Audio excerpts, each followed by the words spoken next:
All right, can we have the screen?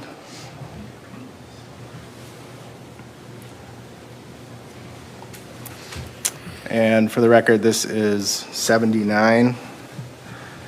And Riley, what are we seeing in this photo? That is, the bigger one is the stab wound, and the little one is from a chest tube.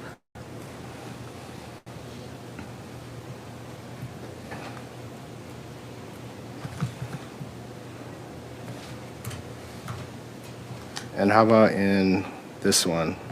This is the one where they had to cut me open to get my stomach put back in.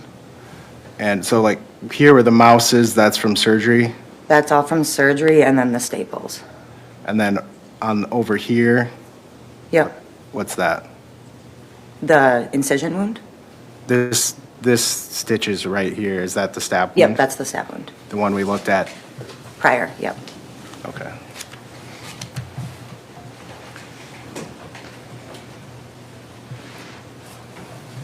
Oh, and are you, in the photo, are you taking this in a mirror? Yes, So which side is the wound actually on? on my left side. So it's reversed in this photo? Yes.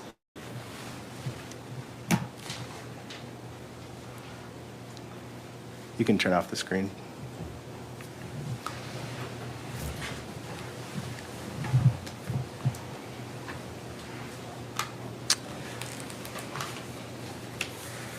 And I think you testified that you remember him looking at you and then reaching over. Do you recall telling law enforcement you don't remember if you hit him or said something to make him angry? I do remember saying that. I think I was trying to maybe find a reason why he did what he did to me. Or, you know, after he had hit Maddie, if I had maybe put my hands on him because he had hit Maddie. I think I was just finding a reason. Do you, from what you remember of being stabbed, do you have any memory of actually hitting him or saying anything? I don't remember saying anything, hitting him, touching him, nothing.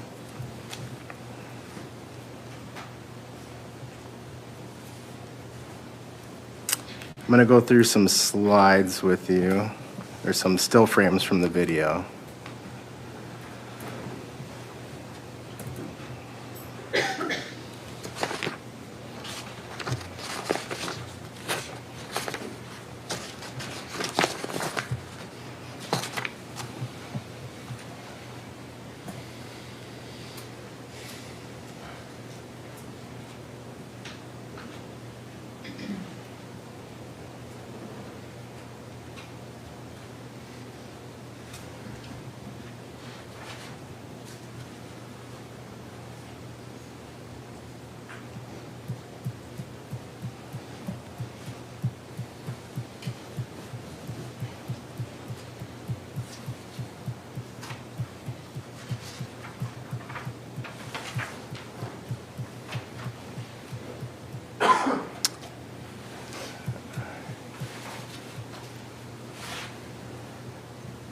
All right, I'm on 2496. I'm ready.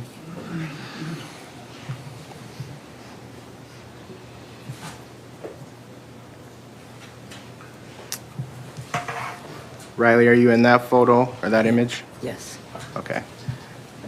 Is that your arm there? yes.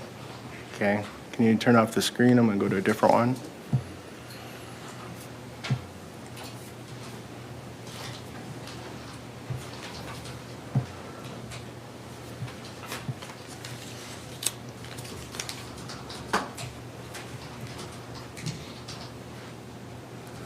All right, I'm ready.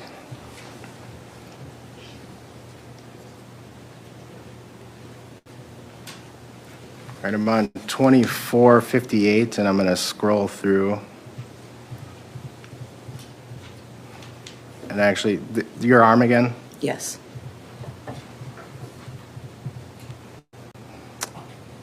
Stopping on 2470. What are you doing in this image? I'm not sure if I'm just touching his shoulder, if I'm going to push him.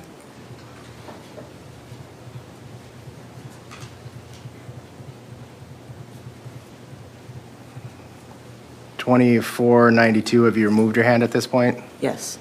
Did you see a push? I mean, kind of like a little, I guess I don't know what to call it, but just kind of maybe brushing his shoulder. I guess a push, yes. Do you want to see it again? Objection. Cumulative. Sustained. Sustained.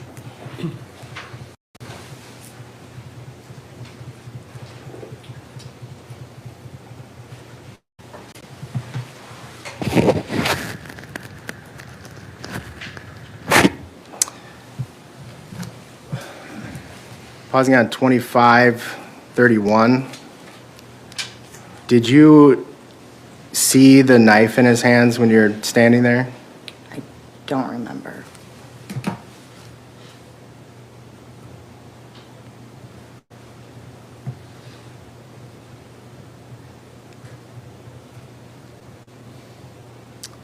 Is that your, do you know if that's your hand or Maddie's No, hand? that is Maddie's hand. Okay, how do you tell, the nail polish? Yeah, I don't wear nail polish.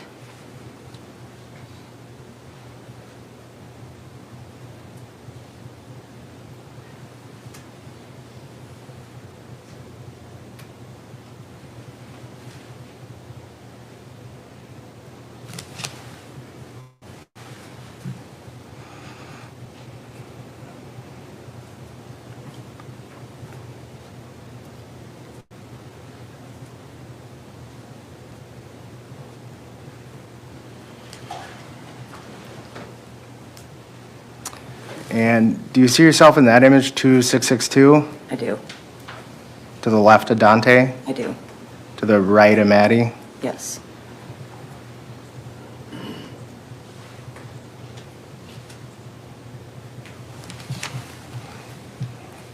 Can we mute this, turn off the screen? I'm gonna go to another image.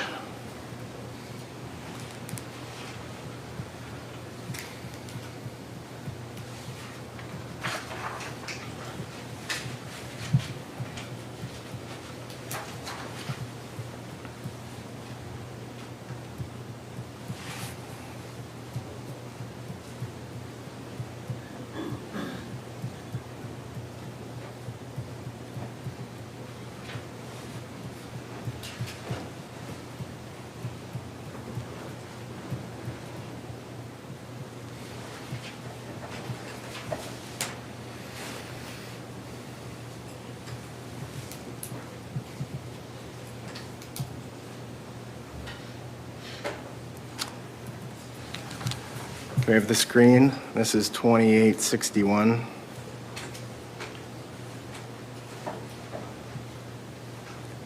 Riley, do you see yourself in this image? I do. Where are you? I am standing right behind Nick Miu. What color swimsuit? Blue with flowers. I'm gonna scroll.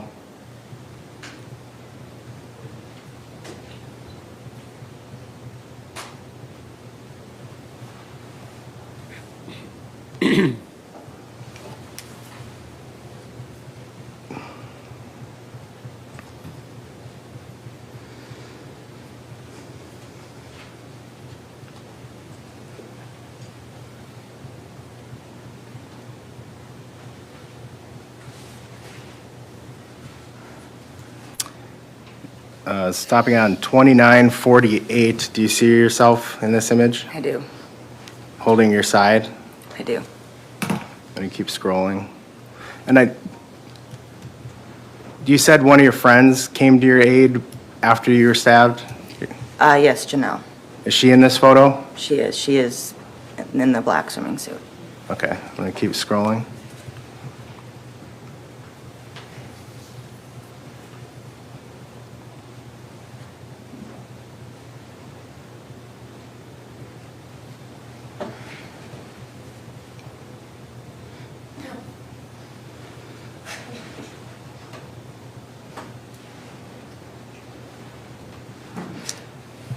Do you remember retreating or recoiling from Nikolai at that point, or no? What do you mean by that? In these, I'll back up a little bit. Okay. So I'm on 3017. Like running away, Yes. yes.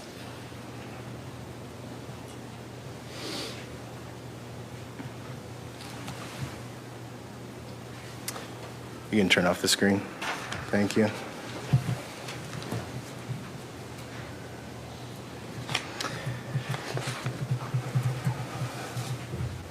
Do you remember Nikolai saying anything at all when you were standing in front of him? Not one word.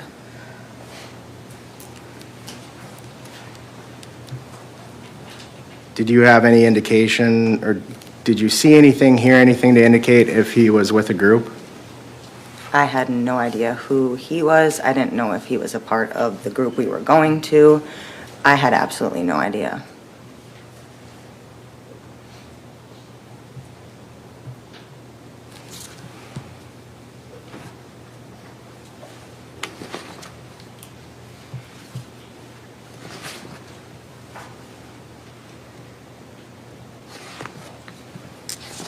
I don't have anything else.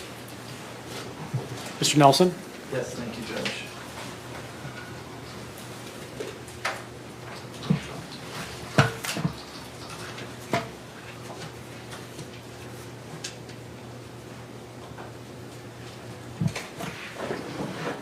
Morning. Good morning. I want to ask you some questions about your intoxication and your memory, okay? Okay. You've made lots of statements in this case, is that fair to say? Yes, You spoke to the police a couple of times, correct? yes, You spoke to CARE 11 News, correct? yes, You spoke with Fox 9 News, correct? yes, And one of the things I think you've consistently said in all of those statements to the police, to the news, is you're basically like, I was drinking a lot, I don't remember much. Fair to Correct. say? correct, And the reason that you consistently said that is because that's the truth, correct? correct, You were drinking a lot, right? correct, You were intoxicated, correct? correct, You were also smoking the marijuana, correct? correct, And that, I'm sure, impacted your ability to perceive things as well as remember things. Agreed? agreed, And I think what you've used different words to say, like, things are blurry, correct? Yeah, I think I just have kind of like a specific patchy spot that I've been trying to figure out what happened in that little spot. Sure. But the words that you used, I think you used on direct, like, you see chunks almost, right? Right, And then also, what I'm gathering is the chunks that you do see, those are blurry. yeah, And then in between the blurry chunks, there's just blank spaces. correct, Okay. And you don't know whether those blank spaces in your memory are because of intoxication, correct? correct, Or perhaps because of, imagine that was a stressful event for you? yes, Even before you were cut with a knife, you lacked some memory before that, correct?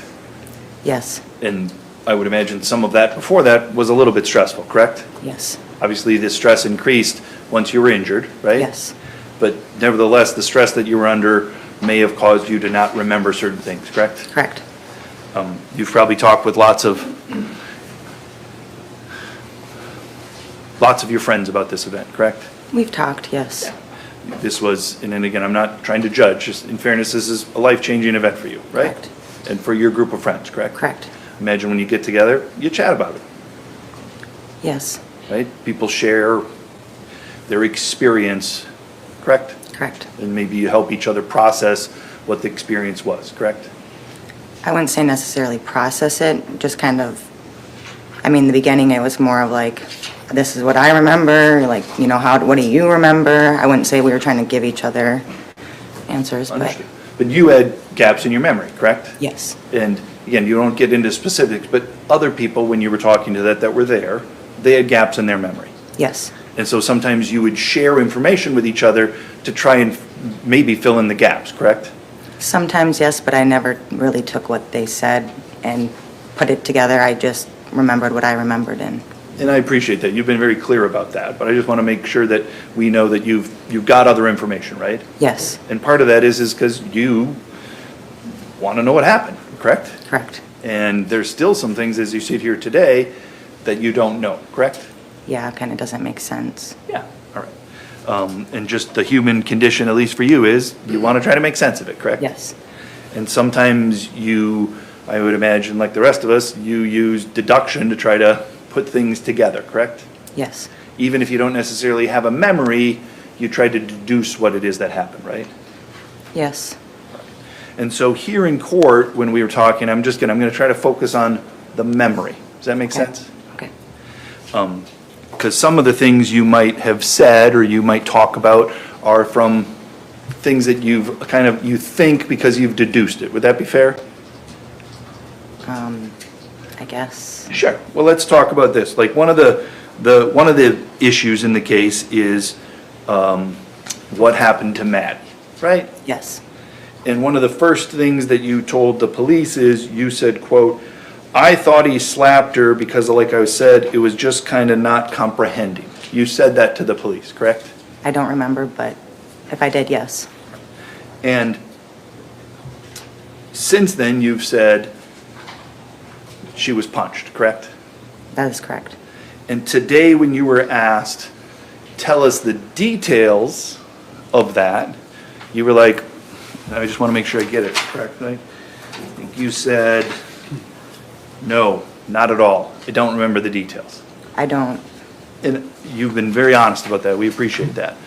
What I'm trying to make sure is that when you say you don't remember the details, like you don't have a picture in your head about Maddie getting punched, correct? I shouldn't have said punch because I don't remember if it was a punch or a slap, but I do remember her being hit in the face. Okay, so Mr. Muse had some sort of contact with his hand to her face, correct? Correct. You don't remember which hand it was? I do not. You don't remember the context under which it was, correct? I do not. You don't remember if it was in response to something that she had done, correct? Correct. And right now, as you say that, you don't have an image, a picture in your mind about what it is that happened, correct? Correct. Fair to say, and again, that what you're telling us is you kind of deduced that something happened to Maddie based upon all of the other circumstances, correct? I know I saw Maddie get hit. Okay. And when you say you know you saw Maddie get hit, you can't put a picture in your mind that you can tell us, though. I cannot. I just know, even waking up from surgery, like my story was, I remember that. Sure. And your original story was, at first, I thought he slapped her. Like I Correct. said, I don't know if it was a slap or a punch. so- Okay, just some sort of contact. Correct. So I want to walk through some of the things before that, and I know you may or may not have a memory, so we've got the video, right? Yes. And you've been shown that video before? Yes? Sorry. And you've been shown some of the slides before? Yes.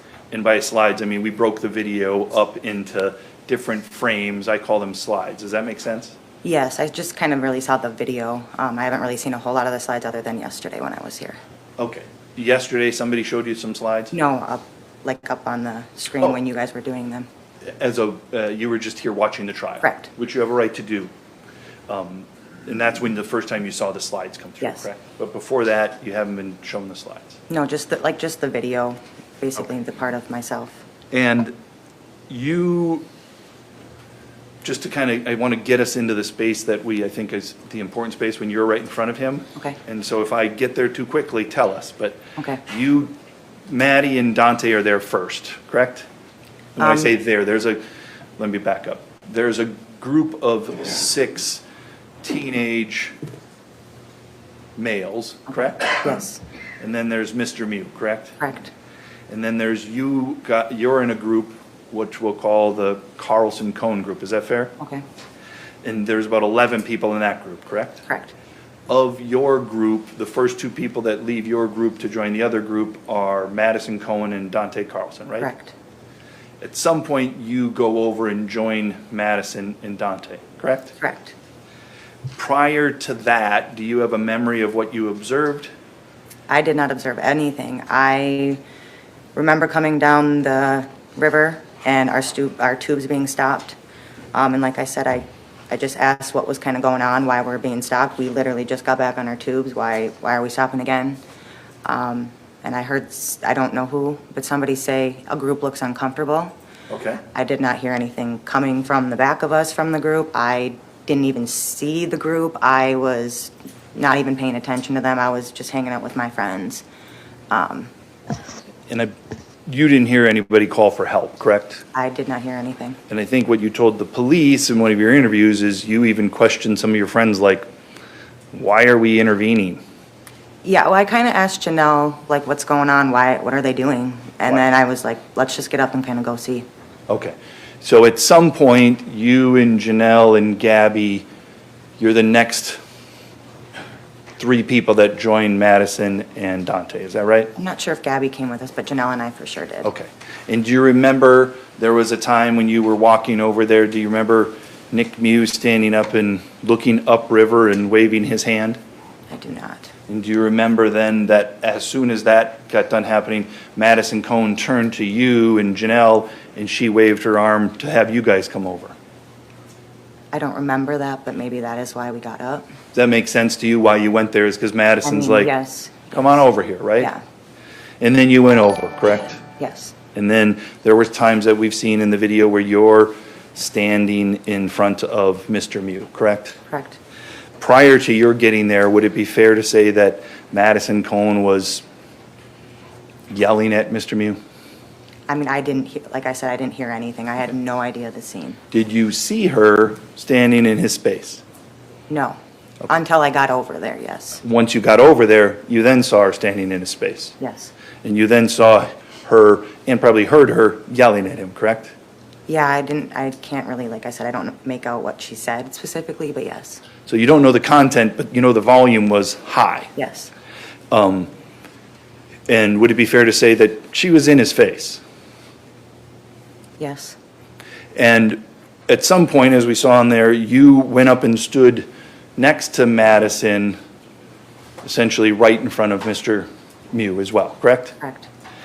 And Dante was, if you're here, Madison's next to you, Dante's over in this area, fair to say? I did not remember Dante being even around us. Okay. I just remember it being Maddie and I, and then Janelle. Okay. And you remember, as we saw on the screen, that when you're standing there, essentially, you weren't asking questions, right? I don't think I asked questions. Yeah. I might have yelled, the same things they were yelling, but I Sure. don't remember. And so while you went over there with the intent to figure out what was going on, as soon as you got there and you saw Maddie doing something, you basically joined her, right? I think that's exactly what I did, yes. You just, whatever my friend is doing, I'm going to join her and do the same thing, correct? Not just Maddie, but everybody else kind of yelling. I think maybe I was listening to everybody else yelling, and I just kind of Join the crowd. joined the crowd, yeah. Yep. That's sometimes what happens in a crowd.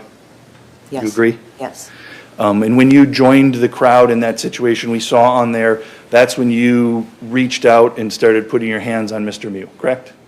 I don't remember putting my hands on him, but in the video, yes. You saw yourself, and as you described it, you kind of pushed him, is I think the words that you used, right? Yeah, I mean, I can't really tell. I just see my hand, on his shoulder, and I don't really see him fall back or anything, Yeah. but, But it moves his person, not his feet, right. right? And then, I don't know if do you remember then standing next to you as you're doing that with the left hand, Madison Cohen is putting her right hand on his left shoulder Correct. and pushing him back as well? Correct. And that, I think on the still frames, it's hard to know, but that's at around the 1:44 second mark. Does that make sense? Yes, And it's at about 1:45 where we see the picture of Mr. Mew standing there with the knife in his hand in front of him, correct? yes, So he's not hiding it, agreed? agreed, You, for whatever reason, didn't see it, correct? correct. And it's while he's standing there holding the knife, that's the time that you're pushing him on the one side, and then just after that, Madison Cohen's pushing him on the other side, correct? I believe so. And it's right around there too, in the middle of that, where he raises his left hand and calls back to his upriver to other people, correct? I mean, in the video, yes, but I don't remember Okay. that. In that I'm moment, just going to object on the line of question. I think the video speaks for itself. Isn't taught to ask questions. Overruled. in that moment, did you understand that the man that you're standing in front of, who's looking past you, is waving to people behind you? I did not. Okay. Did you ever think, hey, maybe I should just let him go in that direction? I mean, I'm 110 pounds. I feel like he could have walked right past me. He could have, right? you don't know who was to your left, correct? Correct? There's a group of 6 teenagers there, Correct? and those 6 teenagers are screaming, "Predator, predator, predator," correct? I didn't hear that, but in the video, yes. And to your right is Madison Cohen, Correct? and somewhere around in that area is Dante Carlson, Correct? Anthony Carlson, Correct? AJ Martin, correct? Correct? So it wasn't just you, 110-pound. No, but at that moment, it was Maddie and I, so I just mean, he could have walked around, but, At least that's what's captured on the camera, Right. correct? Again, we've seen some other, can I have exhibit 104, 105?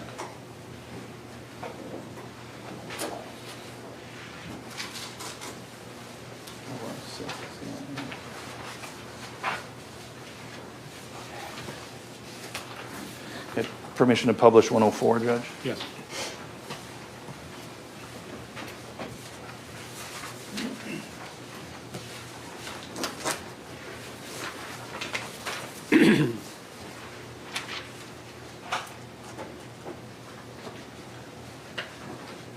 This is exhibit number 10, oops, I got it.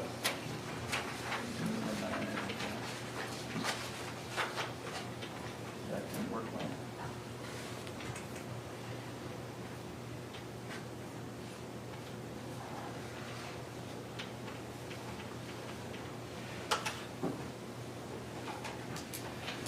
You said you were here in court yesterday.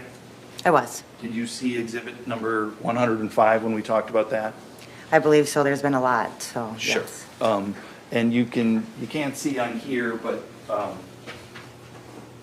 this is from frame 2592 at a minute 49. Does that make sense? Yes. I'm sorry, is this 105 or 104? This is 104, Judge, thank Okay. you, I apologize. Okay. And you see the the red circle with JC in it with an arrow around it, correct? I do. That appears to be about the camera angle, correct? Yes. So again, there may have been other people not photoed, not in the photo, but there'd be around that area, correct? Correct. You have no reason to disagree with the positioning of people in this at that time, correct? Correct. Okay. So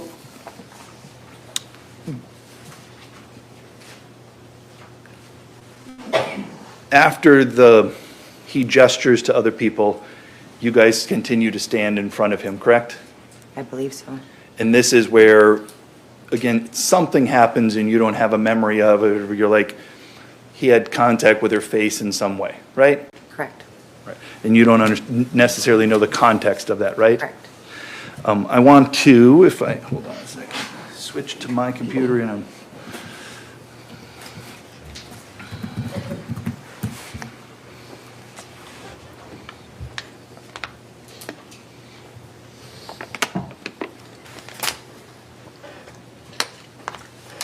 So if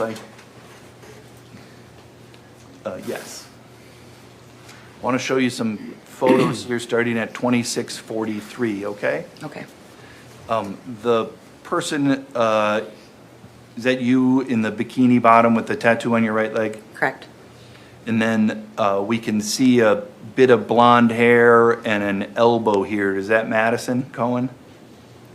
I think so. Yes. Okay. And as I scrolled through, that shows then Madison Cohen, correct? Correct. And then I'm going to scroll forward to 2655. Do you see that? Yes. At least is 2655. I'm going to move one more, I believe. Is this your elbow underneath Maddie's left hand, Yes. which is holding the can? Yes, I believe so. That's your elbow? Yeah. So in this moment in time at 2656, we'd have to watch the video, you're in between Mr. Mew and Madison Cohen. Agreed? Right here, yes. And so is Dante Carlson. He's in between Madison Cohen and Mr. Mew, correct? Correct. All right. And you don't have a memory of exactly where people were or what happened just before this, other than Mr. Mew's hand went to her face in some manner, correct? Correct.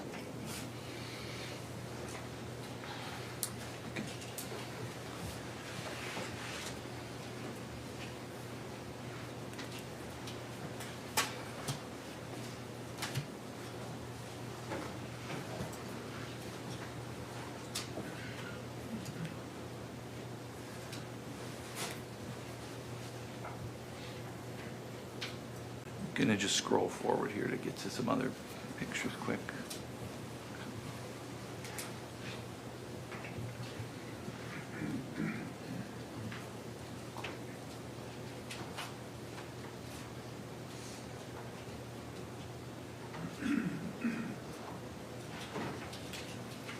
Okay, before I get to the next section here, just, the photos that we saw before, you were essentially leaning in towards Mr. Mew, correct? Correct? And then after that, we're going to see a photo where you're, if we can actually pull it up now, 2857.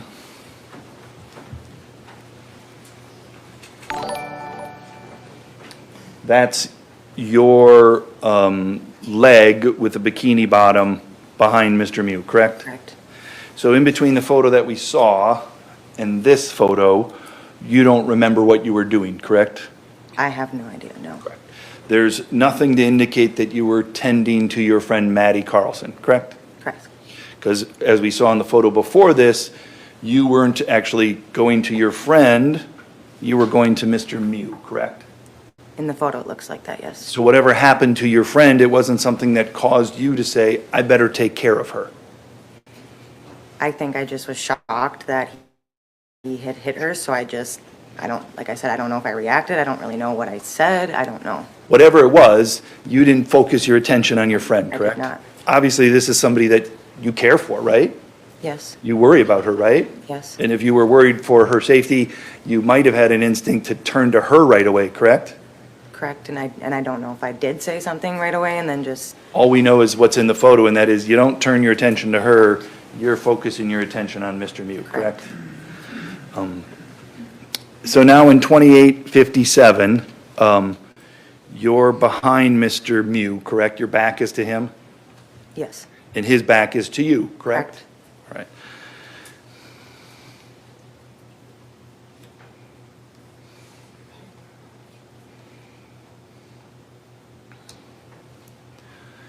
I want to just go through these quickly here, the next couple of slides, okay?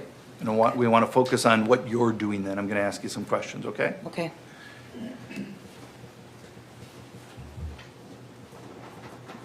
So you came out of, the last frame that you're in is 2866.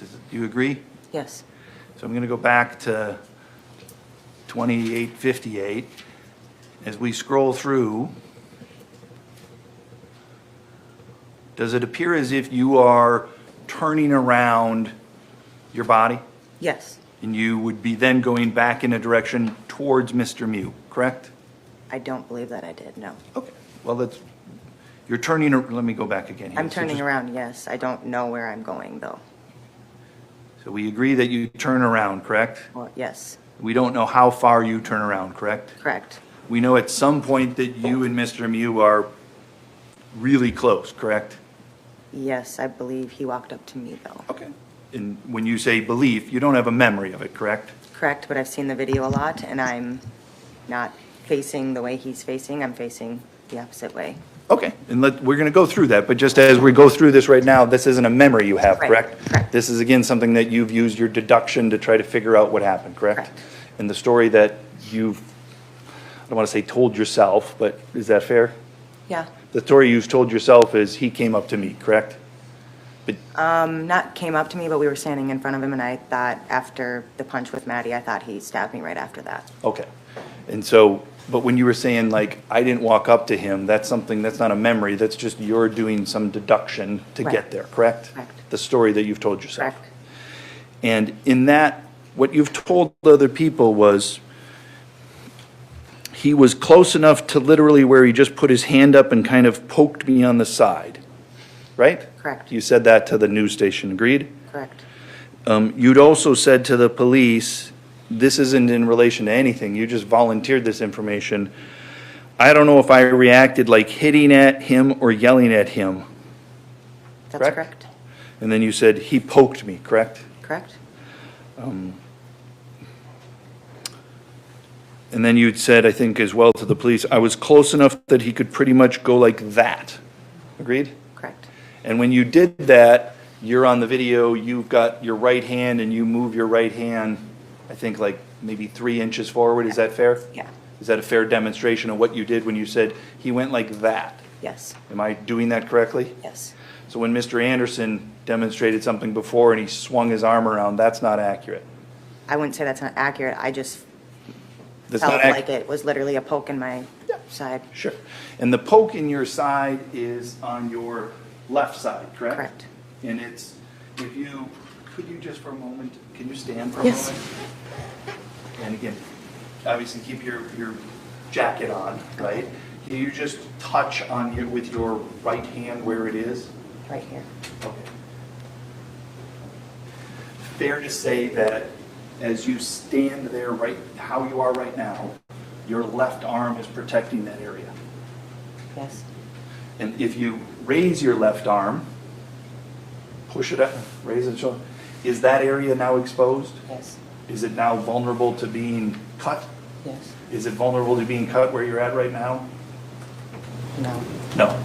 And so, from deduction, would you agree that maybe your hand was outstretched towards him in that moment? I do not agree to that. Sustained. Okay. You don't have a memory of it. I do not. All you know is you couldn't have done it when your hand's down at your side, correct? Objection, speculation. She's already said that, but Okay. let's move on.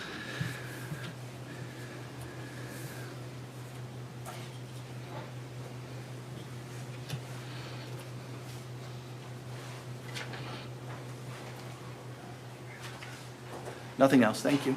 Oh, Okay. I apologize. Yes, I do have something else, sorry. Sorry.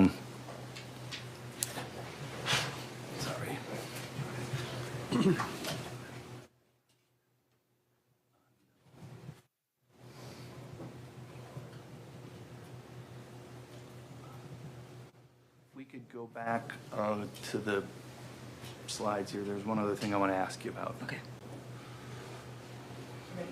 Yes, please.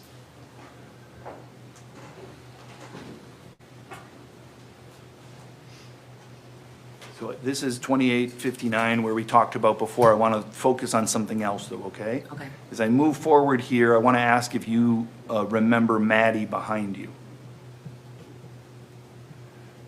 Is this in the green suit? Is that Gabby? Correct. Do you see a leg with a navy blue swimsuit bottom? I do. Was Maddie wearing a navy blue swimsuit bottom? Yes, Think that's Maddie? I do. And in that photo, does it look like you're tending to her? Not at that moment. And in fact, this is the stretch where we see you turn around, correct? Correct. You're actually turning away from her, correct? Correct. It looks like she's walking the opposite Yeah. way. So whatever was going on with Maddie, you weren't worried about it, you were going in a different direction. At that point, yes. And if we can have the slides off here.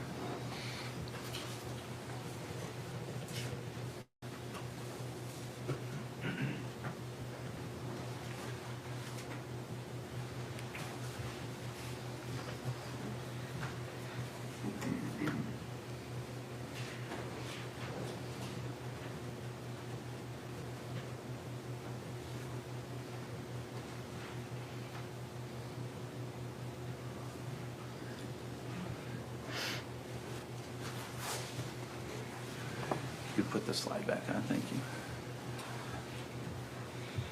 This is slide 2969. That's you after he'd made that little jabbing motion towards you, correct? Correct. This is you with the injury that we just talked about, correct? Correct.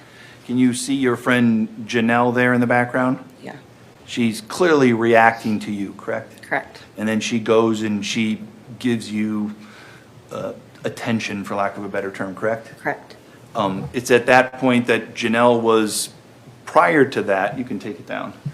Prior to that, Janelle was turned facing towards Mr. Mew and kind of everybody, she was kind of in the background, is that right? Yes. You didn't see Janelle go tend to Maddie Cohen, correct? I don't remember.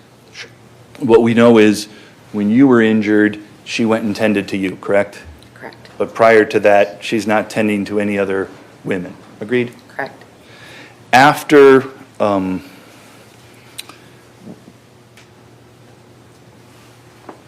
at some point after this, you walk over to your group, what I'm called Group 2, correct? Correct. And as you're standing over there, some people are tending to you, correct? I don't know if I walked over to the group. I walked kind of a little away from him, I believe. Hold on a second.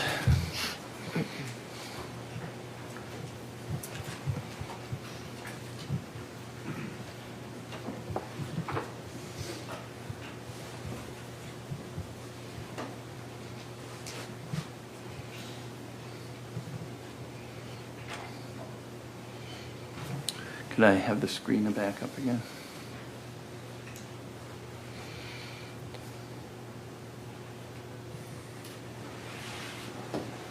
This is slide 4511, okay? Okay. I'm going to zoom in so I can ask you some questions about that, okay? Okay.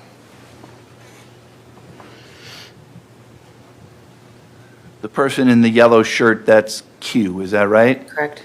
The person in the green bikini, that's Gabby K. Correct. Agreed? And the person over here in the navy blue suit, that's Madison Cohen, correct? Correct. She appears to be on her phone, correct? Correct. Holding a beer in her left hand, correct?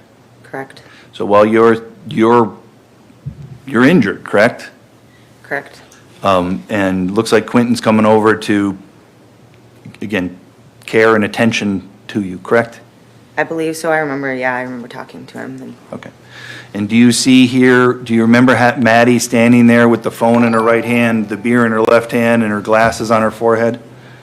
no, I don't. I just remember Janelle screaming to call for 911 and then asking, just like I said, kind of walking around and asking for help. Okay, so you don't know if in that moment in time, Madison Cohen had both of her hands full with the items that she'd had previously? I had no idea. You don't know what the condition of her sunglasses were that were on her head? No. Objection, Judge. Not evidence. She doesn't remember.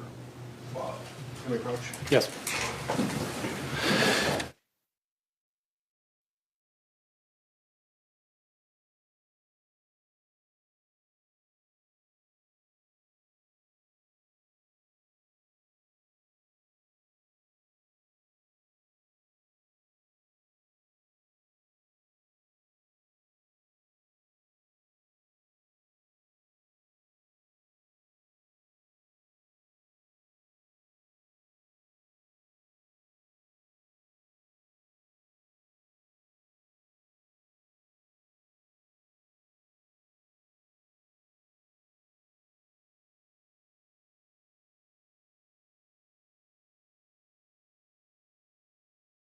Keep this screen up. Do you see sunglasses on Madison's head there? I do not.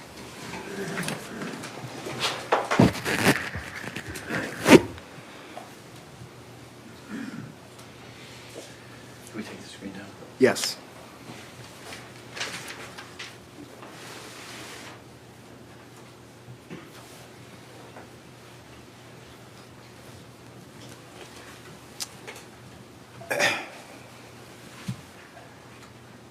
So, when I was first questioning, I asked you what you remember specifically, your personal memory, and you talked about him Nikolai hitting Madison and Nikolai stabbing you. Is that right? Correct.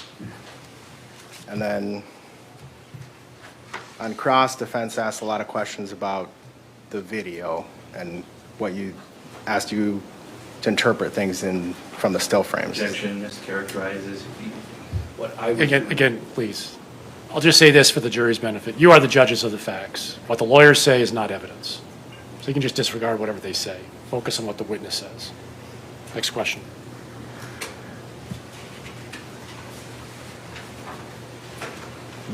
Apart from what you remember that you've testified about, is the video is the best evidence. Would you agree with that?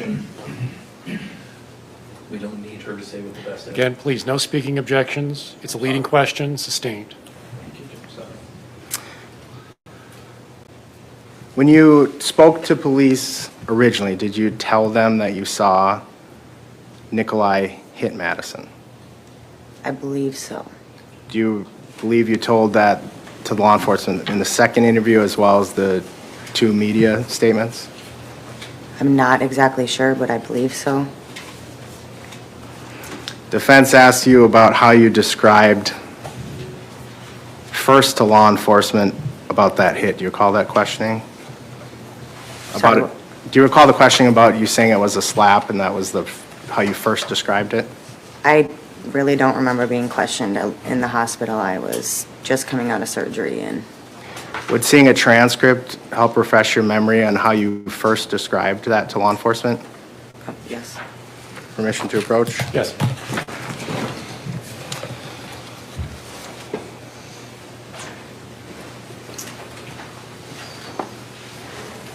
Showing you transcript, says location Regions Hospital, August 1st, 2022. I'm going to have you read from the beginning until you get to the point where you first describe that to law enforcement, okay? Okay. Bottom of page You want me 2. to read it out loud? No, just read it to yourself. While she's doing that, can we approach her? Yes.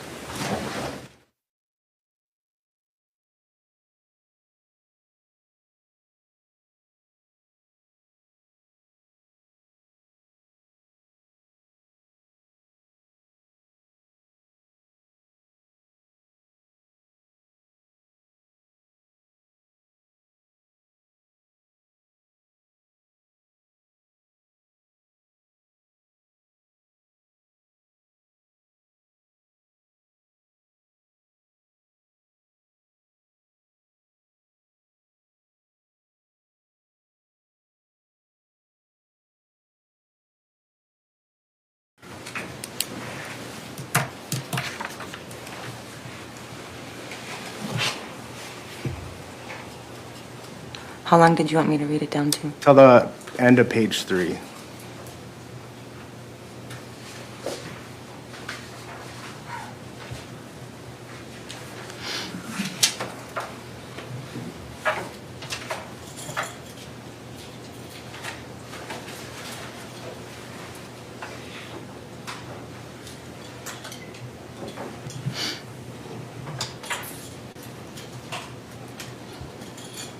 Okay. Does that refresh your recollection of how you first described it to law enforcement? A little bit. And what was it? How did you describe it? Or The- what word? The hit of Maddie being hit. Yeah, did you say punch, slap? I said he went to go punch her in the face.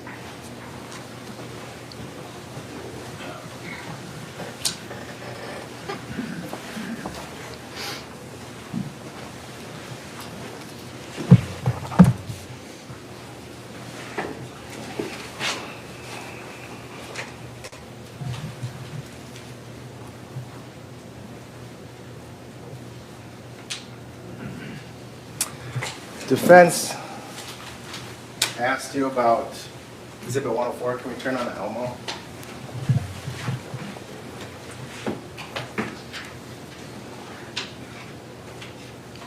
And defense asks, you have no reason to disagree with this, and you agreed. Do you recall that? What did you say? Defense asked that do you have any reason to disagree with Exhibit 104, and you said you have no reason to disagree with it. Agree with that? Yes. Do you have personal memory of who was where at that point in the video? No.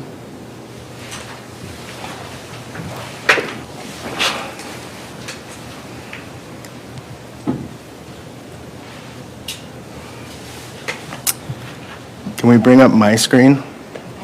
Yes.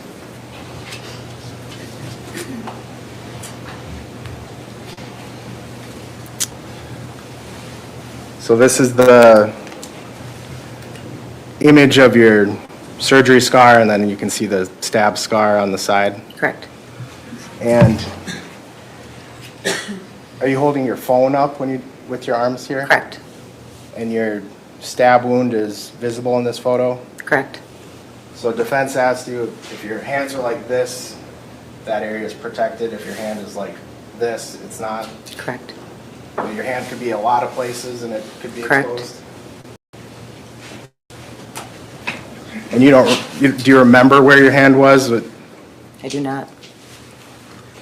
you remember hitting or pushing Nikolai before he stabbed you? I do not.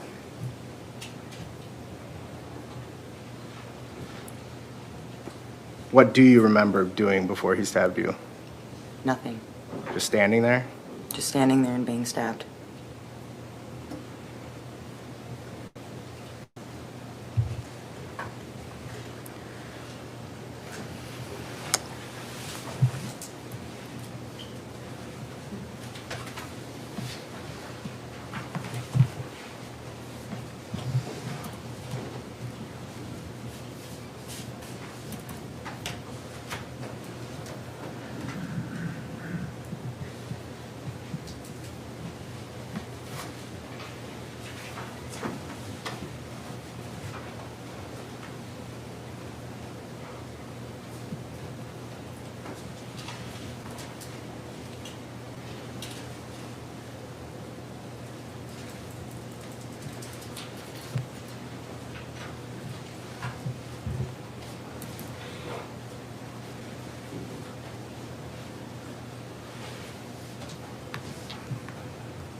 Can we bring up my screen?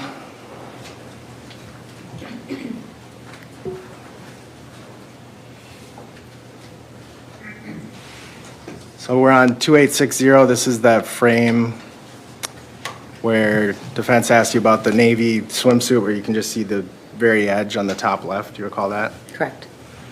And defense asked, so we can deduce that you didn't go to Maddie. Do you recall that? I do, but this was a while after. I'm going to go backwards in the frames.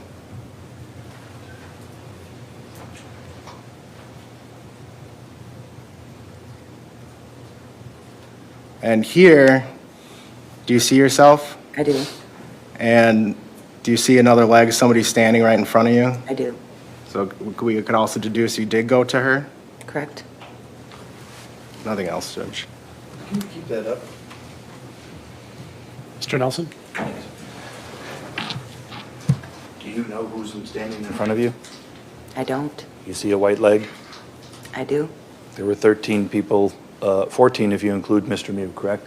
Correct. We know it's not Mr. Mew, correct? Correct. We know it's not Janelle, correct? Correct. We know it's not you, correct? Correct. We know it's not Dante, correct? Correct. There's lots of other legs that it could be, correct? That is correct. You don't know whether that's Madison or not. I don't. The only reason you were able to identify Madison and the other one is she's the only one wearing that navy suit, correct? Correct. All right. I want to ask you about some things that you'd said previously, okay, just to make sure we're on the same page. About, firstly, about what happened with Madison, okay? Okay. You told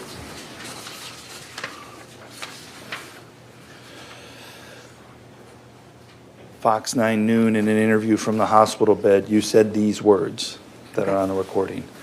Quote, "At first, I thought he had slapped her because I was like I said, I was just kind of not comprehensive."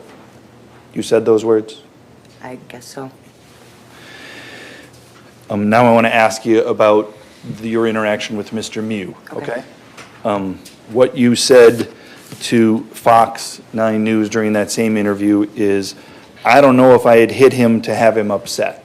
You said that, correct? I believe so. To KARE 11 News, you said, "I'm not sure if I hit him because I was so upset."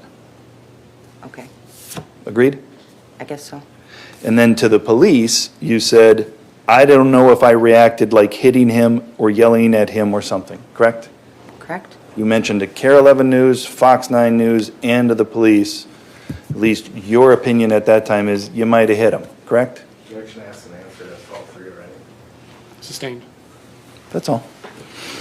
Thank you, Ms. Madison. You may step down. Please see the witness coordinator in the back, and she'll give you instructions.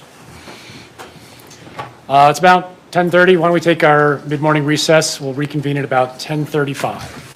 Please take the jury out. All rise for the jury.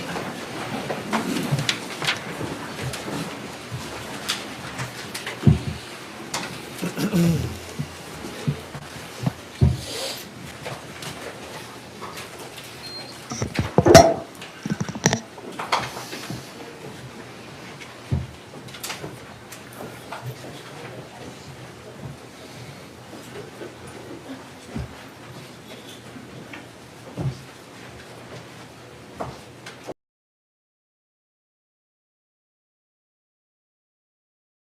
would get compensation for being on jury if I have to.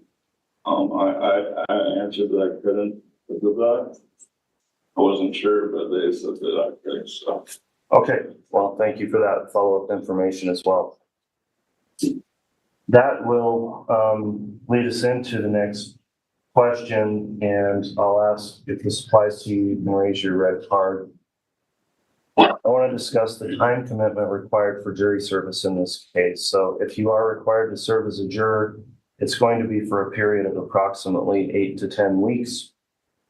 The question is whether or not that time frame or amount of time would create a serious hardship upon you or your family or your business or profession or occupation so as to prevent you from rendering service as a fair and impartial juror in this case. If you think you may suffer a hardship based on the length of the trial, please raise your red card. Okay, if you could keep those held up for a moment, we'll note down who we've got.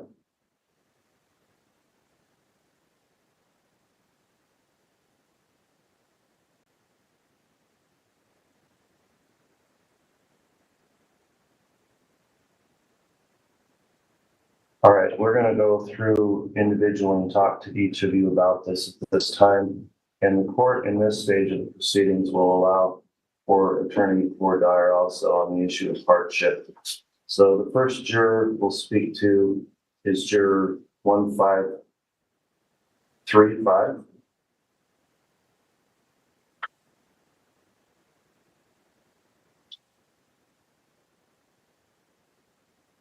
I may have written that number down wrong. Do we not have that? Got it right, 1535. Okay, thanks. I was in a different order here. Let's talk to you first then. Juror number 1535, you did raise your red card. Let's discuss the length of the trial. What's your concern about a possible hardship if you had to serve? The provider for my family. If I take that much time off, I don't know if I have enough money to pay the mortgage or any of that, and I don't have any vacation time at the end of the summer. Have you had a chance to discuss with your employer the possibility of serving and whether or not there's any way that you receive any compensation if you are serving? I haven't asked him about compensation, but he knows that I'm here today, obviously. We don't need to get into too many details, but is this a small company, a big company? How many employees total are in your I company? would say there's about 20 of us. Okay, so small business. Yes. And you are concerned then, if I'm understanding, that if you're required to serve, you may just be going without a paycheck during that period? Yep. Are you a sole provider or is this your sole source of income? My wife works part-time. All right. Follow up from counsel, please, beginning with the state. No follow-up, Your Honor. I think given that information, the state would challenge this juror for hardship. All right, Mr. Pryor. Judge, I would agree that this is a hardship. All right, juror 1535, if you're in that kind of an employment situation, given the length of this trial, I do believe that would create a hardship for you to be out of work that long. So the court will grant the state's request without objection to strike 1535 on the basis of a hardship. Thank you for returning this morning, and thank you for filling out your questionnaire last week. You can submit that questionnaire, please, to the bailiff on your way out, and you are excused from jury service. Thank you, Judge. You're welcome.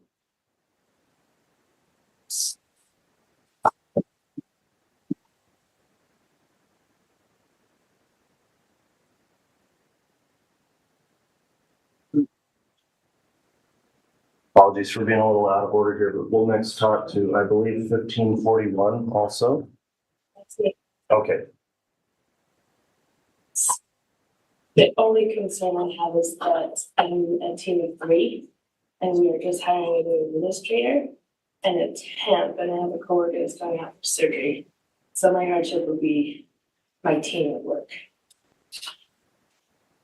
for that long period, and she has surgery on April 18th, we'll be out for about 3 weeks. And we'll be training a new administrator and a temp, training the temp on April 8th. okay, and again, without going into detail here, your employer is the county, correct? Ada County Highway District. Okay.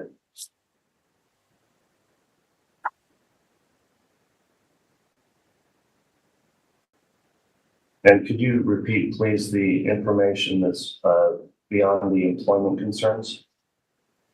My team is considered of 3 of us, and our administrator left us. We're hiring one. Hopefully we'll find out the new administrator at the end of this week.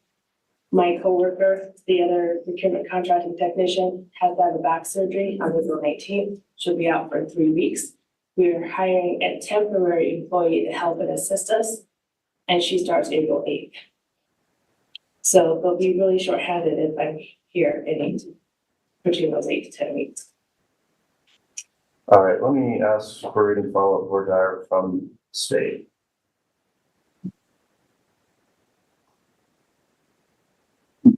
Your Honor, given that information, the state does not have any additional questions. We would actually make a challenge to this juror based on hardship, given the information she provided.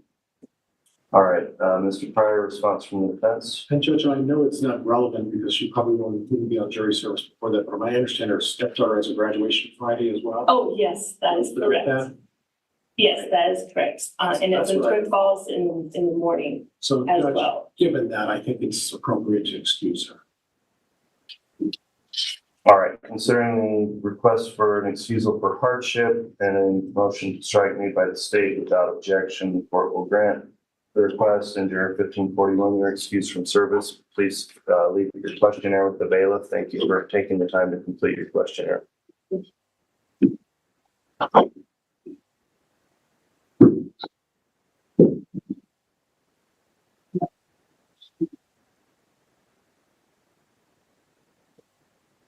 Let's next go to juror 1585.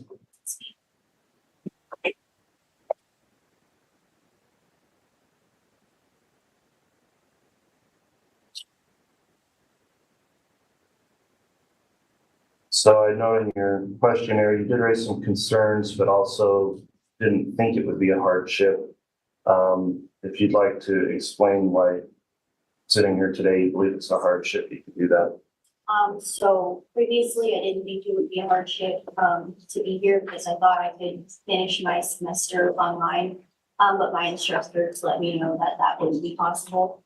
I'm a full-time college student and I would like to finish this semester, so I only have 1 more to go. And, obviously being here would delay that and put me to school for another semester, so. Okay, where are you in terms of progress through the you're currently in a semester right now? Yes, And when is that scheduled to be done? beginning of May. All right, if you were out for these 10 weeks, then you would essentially lose the semester? Correct. All right, any follow-up questions from the state? No, Your Honor, we also had a note here to follow up on that hardship. I think given that additional information, the state would make a motion to remove this juror for cause based on hardship.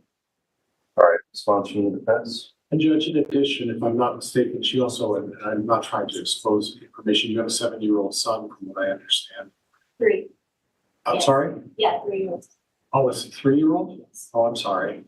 That more, I guess, more of the case. So not only does she have her education that she has to be concerned about, also having to, I was under the impression it was a 7-year-old. My memory must not be as good as I thought.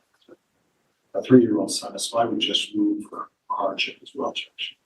All right, I've considered that, noting in the questionnaire, it wasn't initially listed as a hardship, but I guess upon further consideration, the jurors thought about that and the prospect of losing a whole semester of school, in addition to these other issues brought up without objection from either side, the court would agree, Juror 1588, that that would constitute a hardship. So thank you for coming in and filling out your questionnaire. You can be excused with thanks to the court.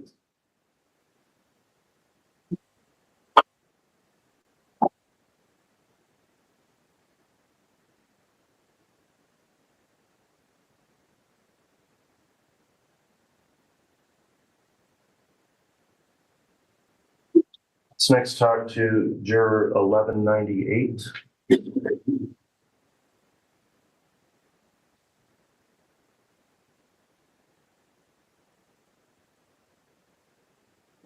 Okay, you did list some information in your questionnaire about the hardship. If you'd like to explain what information you have in addition. I've started a job recently in the last few weeks. I guess twofold concerns. So just recently starting a job, I only have access to the person who I am replacing for just a few weeks. So just concerned that a lot of the knowledge that I should be learning will leave with the person that I'm replacing. So that's the first concern. Speaking with HR at my company, I'm only compensated for 2 weeks of jury service, and I am a sole proprietor for kids.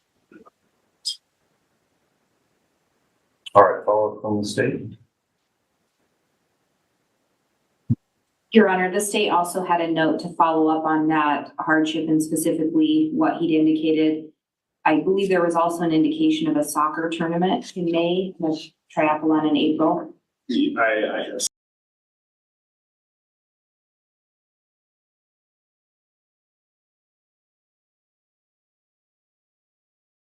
You saw, at that point, you were yelling, back up, telling people to stop, correct? Yes, because I saw a large group together. I just saw You a bunch of bodies together. I didn't see anything specific. And those bodies were all around Mr. Mew, the person who had got hit and was in the water, correct?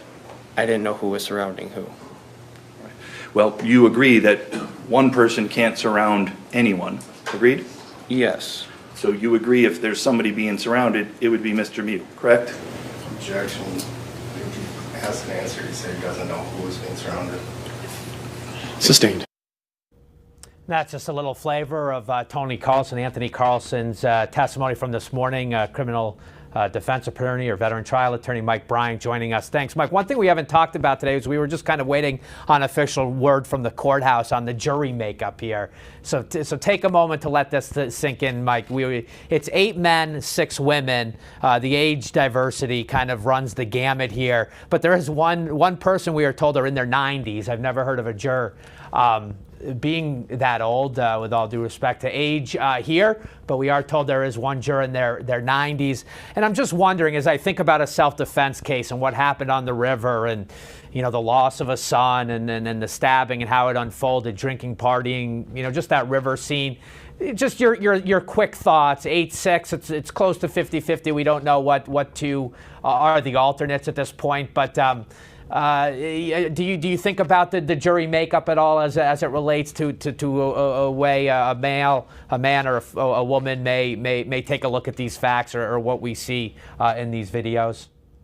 Well, yeah, I mean, they have an effect, and their own life experiences come with what they have. And I've seen some people that old. In certain areas of the state, you'll see that. Here in Minnesota. But that being said, it's got to be a relatively unique thing overall for the country. And different people come different ways and they see different things. And jurors or lawyers sometimes will get testimony in certain ways just to make sure that they can get the testimony in properly, or that it'll be heard by a particular juror in a certain way. I know there's still a couple more people. I've shown those graphics of the various tubing groups, and then there are certain people we have not met yet. Would you expect that we would sort of hear from everybody before we sort of move on to maybe the next phase, perhaps the medical evidence or the law enforcement investigative evidence? Do you think we'll kind of hear from everybody we see in those photos who are sort of immediately involved in what took place? It sounds like it. I mean, it sounds like there's a lot of witnesses, and that's why it's going to go as long as it is. So we're going to get different views from all sorts of people before we're done. And I would just point out at this point, just from the reporter in me, the state has submitted a witness list to the court and the defense. They list 44 witnesses that they absolutely expect to call. We're through 11. They list 44 they want to call. And then there are about another 20 that are maybes, although we've already had one of those maybes testify, Stephen Kaufman, the campground owner. But again, 11 witnesses through, maybe upwards of 50 or so. The prosecution did say they feel confident in the way the case has started, that they're on time in what has been described as a 2-week trial. So the courtroom is back live. Michael, thank you so much for joining us. Perhaps we'll see you at lunch. And we will go back into Michael Waterman's circuit. We are St. Croix County back on Circuit the Courtroom record now. with the jury. Everyone is present and accounted for. Mr. Anderson, who is the next witness? A.J. Martin. Is Mr. Martin in the courtroom? Mr. Martin, please face the clerk. Raise your right hand. She will administer the oath. Do you swear that the testimony you're about to give in this matter will be the truth, the whole truth, and nothing but the truth, so help you God? Please have a seat in the witness chair.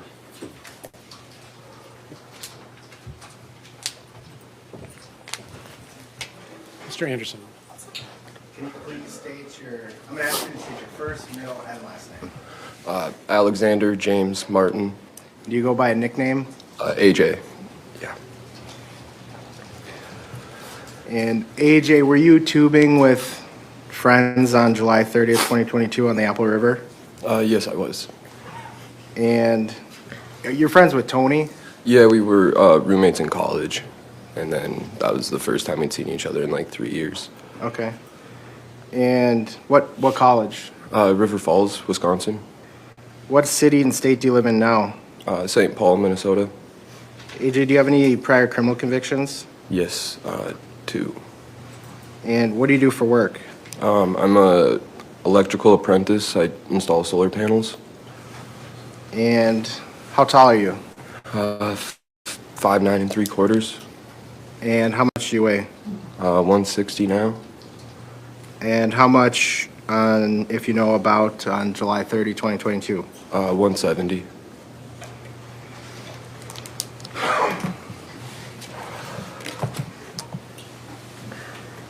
What do you, at some point when you're tubing on the river, did something catch your attention or people's attention that you were with?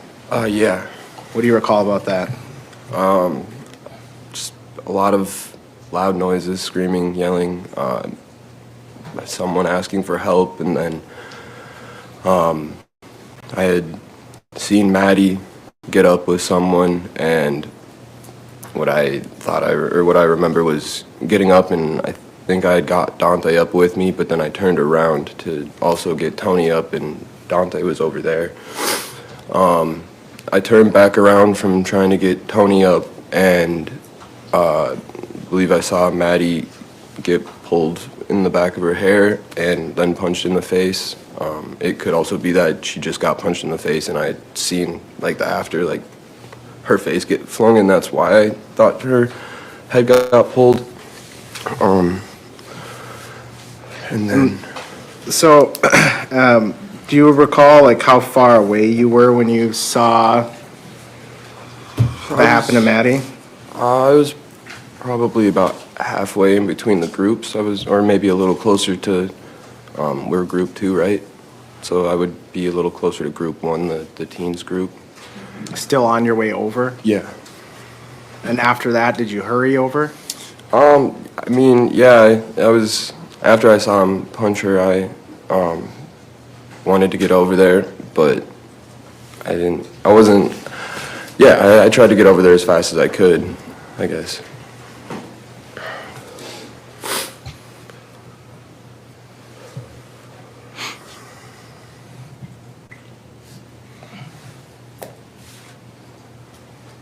And what do you recall after that? Well, after he had hit Maddie in the face, I saw someone else hit him, and I wasn't sure who. I saw him fall into the water, and my intention was, because I used to work at elementary schools and had experienced breaking up fights with little kids and stuff like that. So my intention was to go over there and try and break it up. I saw him in the water and I saw people going around him, so I went to push his shoulder in the front, but ultimately didn't. But I was gonna try and just get him to stay down for another second and then tell everyone to back up, and then we could have figured out what was going on. But as I reached down to push him in the shoulders, he reached up and I guess, I don't know if you call it a stab, but got me with the knife.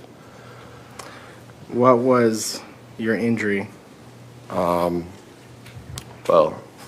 there was a lot, I guess. The most apparent thing, obviously, was that my stomach was open and my intestines were in my hands. I don't know what other parts were there, but, I mean, they were in my hands, and, I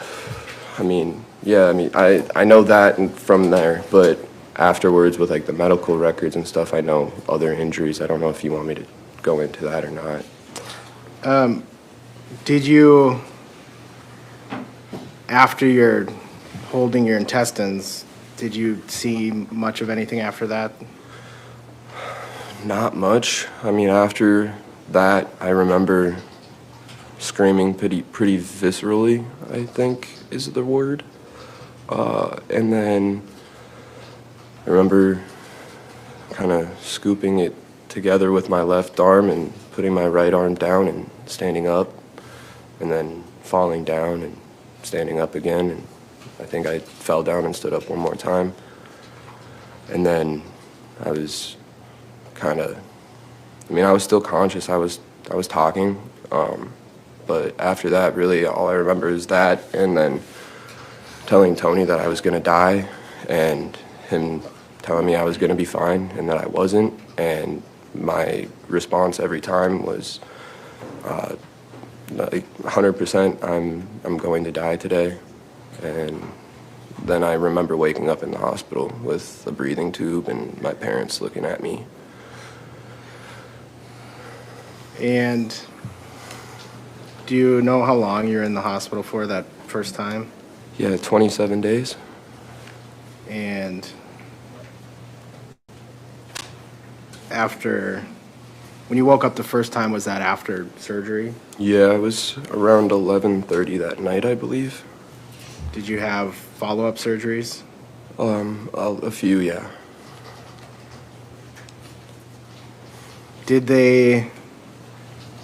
Was your wound stitched closed right away? No. They put what they call a wound vac on it. I assume that acts as kind of like a fake flesh or skin. And they left that on for about a week, doing other exploratory surgeries just to make sure that they didn't miss any other lacerations or injuries. And then after almost a week or so, they had done internal stitches but left the top open so that it would heal better, and they put another smaller wound vac over that. Did you have to have any sort of devices to assist with digestion, eating, feeding? Yeah, I had a few feeding tubes, some NG tubes to help with just the extra fluids in my stomach.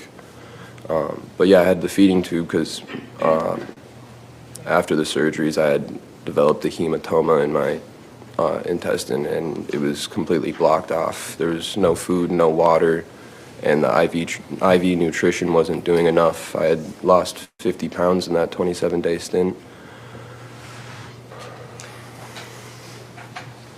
AJ, were you drinking on the river that day? Yes. Do you believe you're intoxicated? Probably, yeah.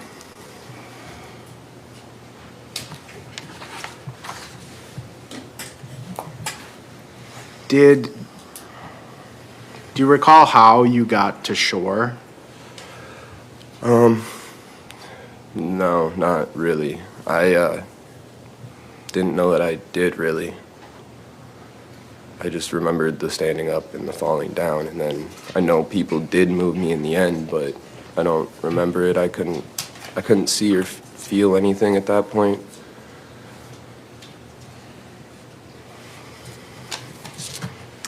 And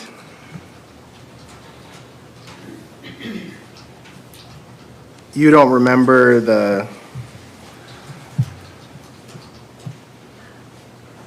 well, let me ask, do you remember much of anything or anything from the point where you're on shore till you wake up in the hospital? No, I think I had lost too much blood at that point. I mean, in the past, I've lost a lot of blood from an injury when I was younger, and I lost sight and vision. I lost sight and hearing from that too. So I know that, like, once you do lose enough, certain parts stop working because your body's trying to keep you alive, not your senses. You talked about artificial skin that you had on at the hospital. Oh, yeah, the wound vac. We approached it. Yes.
AJ, this is a graphic photo. I warned you first. Yeah. Can you just tell me what that photo shows? Shows the wound vac and I guess the extent of the wound. Yeah. Is that a photo of you in the hospital? Yeah, that was the next morning. Okay. Judge, I'm going to move to admit this now. I'm not going to ask to publish it. Any objection? Other than those noted, and as long as it's not published, I think it's solved. It's All right. It is received.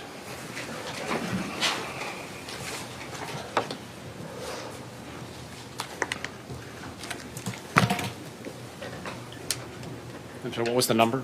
Oh, sorry. 29. What was it? 29. 29? Correct.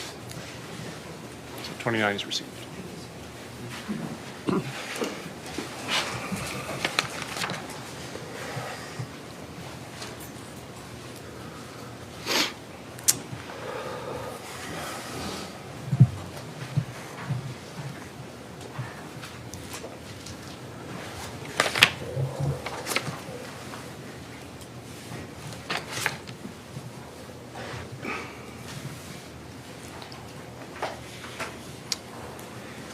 AJ, do you recall telling law enforcement, I don't think I touched him, but if I was, my hand was on his shoulder, it wasn't forceful? Yeah. And did you tell law enforcement your goal was to try to break it up? Yes, I remember that. I'm gonna go through some slides with you.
Ready.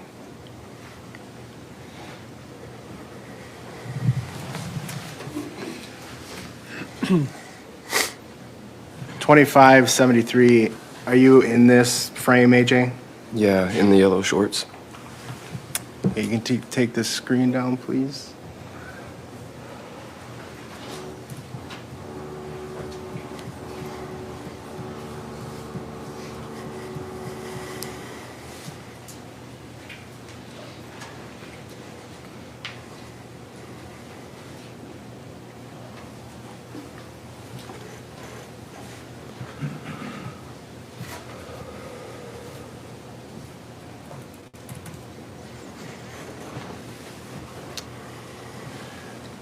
Can we have it again?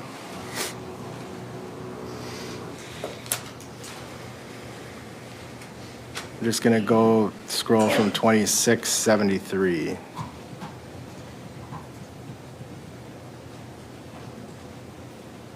2680, is that your shorts? Yep.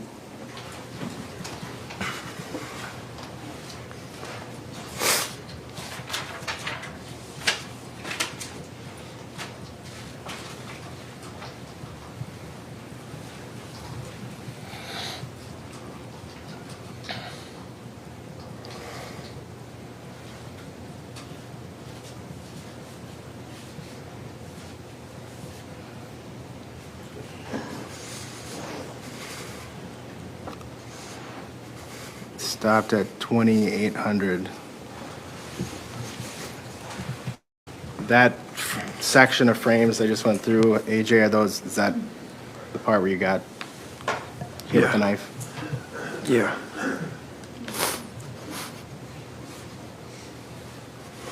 And did you know that guy's name at the time? No. Now, you know him as Nick Lemieux? Yeah.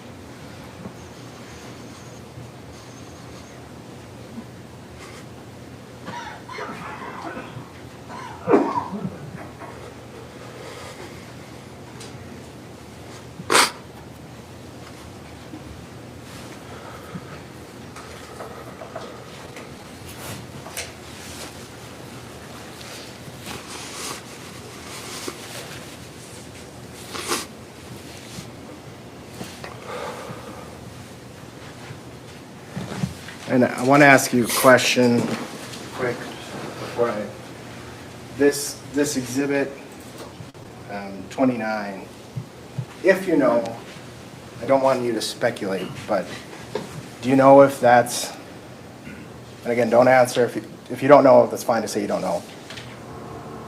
Is that from the slice, or did you have further incisions from surgery? No, that's all from the slice. There's, it actually goes from, like, you can't see it super well in the picture, but it goes above my rib cage too. They didn't have to open me up. I was already open. Do you know, can you show with your hands about how long the laceration was? Yeah, about that. I mean, it's below the belt line to above my ribs. Are you comfortable showing, do you have a scar? Yeah, quite a big one. Are you comfortable showing the jury? Yeah, I can do that.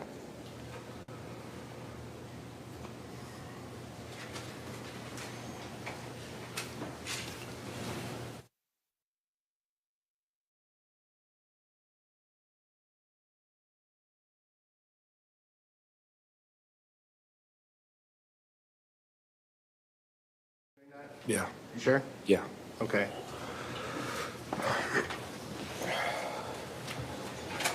Actually, it might be faster to just untuck it.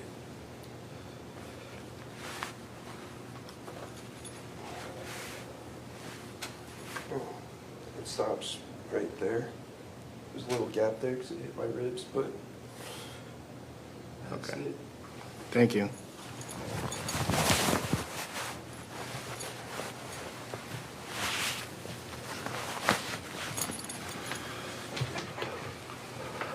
Now, I'm going to show, don't turn the screen on yet, please. It's going to be frame 3111, and I don't want to show it gratuitously, but I want the jury to see it. So if we could just turn it on for a second, turn it off. Yes.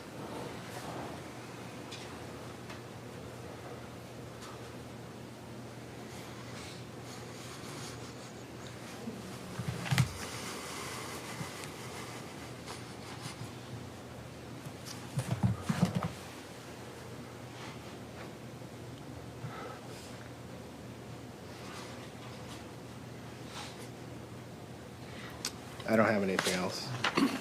Mr. Nelson?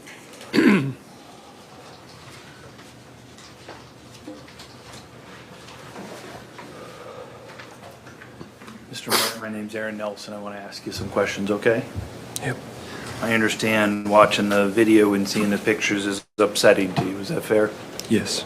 I'm going to try to do it without the photos, but if you need to see one, we don't need to display it. Just let me know if you need something to refresh your memory. I'm happy to show you on my computer or some other way. Want to do this as easy as we can. Does that make sense? Yes. Okay. Want to ask about some of the things that you initially told the police about what happened, okay? Okay. Fair to say that your memory is spotty? I wouldn't say spotty. I would say I remember everything up until I got stabbed pretty well, at least everything that I saw. Okay. For the most part. And fair to say that's not what you told the police when you first met with them? I mean, it was days after and I was on a bunch of pain meds. It's pretty understandable, I think, to not have the greatest memory at the time. Maybe. I'm just trying to establish the fact that at that time, you didn't tell the police of certain things that you remembered. Agreed? Sure, yeah. Since that time, what you're saying is your memory is improved, correct? I think that shock has worn off and I was able to remember things that I might have subconsciously blocked off, yes. And so again, I understand you have your reasons to explain why you think your memory got better, but we can agree your memory has changed from when you first talked to the police to what you're telling the jury today, correct? Yeah, I just said that in different words, but yes. And in that time frame, I would imagine you spoke with your friends and family about what happened, correct? I mean, a little, I guess, you know. I mean, again, this is a life-changing event for you, correct? I mean, it was posted everywhere. People knew before I said anything, so. Imagine probably a day doesn't go by where somebody asks you questions about it, right? Maybe not so much now, but when it happened, yeah. And amongst your group of friends, it sounds like you're really close with Tony Carlson, right? I mean, yeah. Do you live with him now? Yeah. Okay. And as a result of living with Tony now, I imagine you also see his brother Dante Carlson, correct? A few times, but he lives in Wisconsin. I've only seen Dante maybe 3 or 4 times since the incident. Okay. And that includes yesterday. All right. How about Madison and Riley? Did you know them before July 30th? I didn't know Maddie, Riley, Scotty, Janelle, Sheena.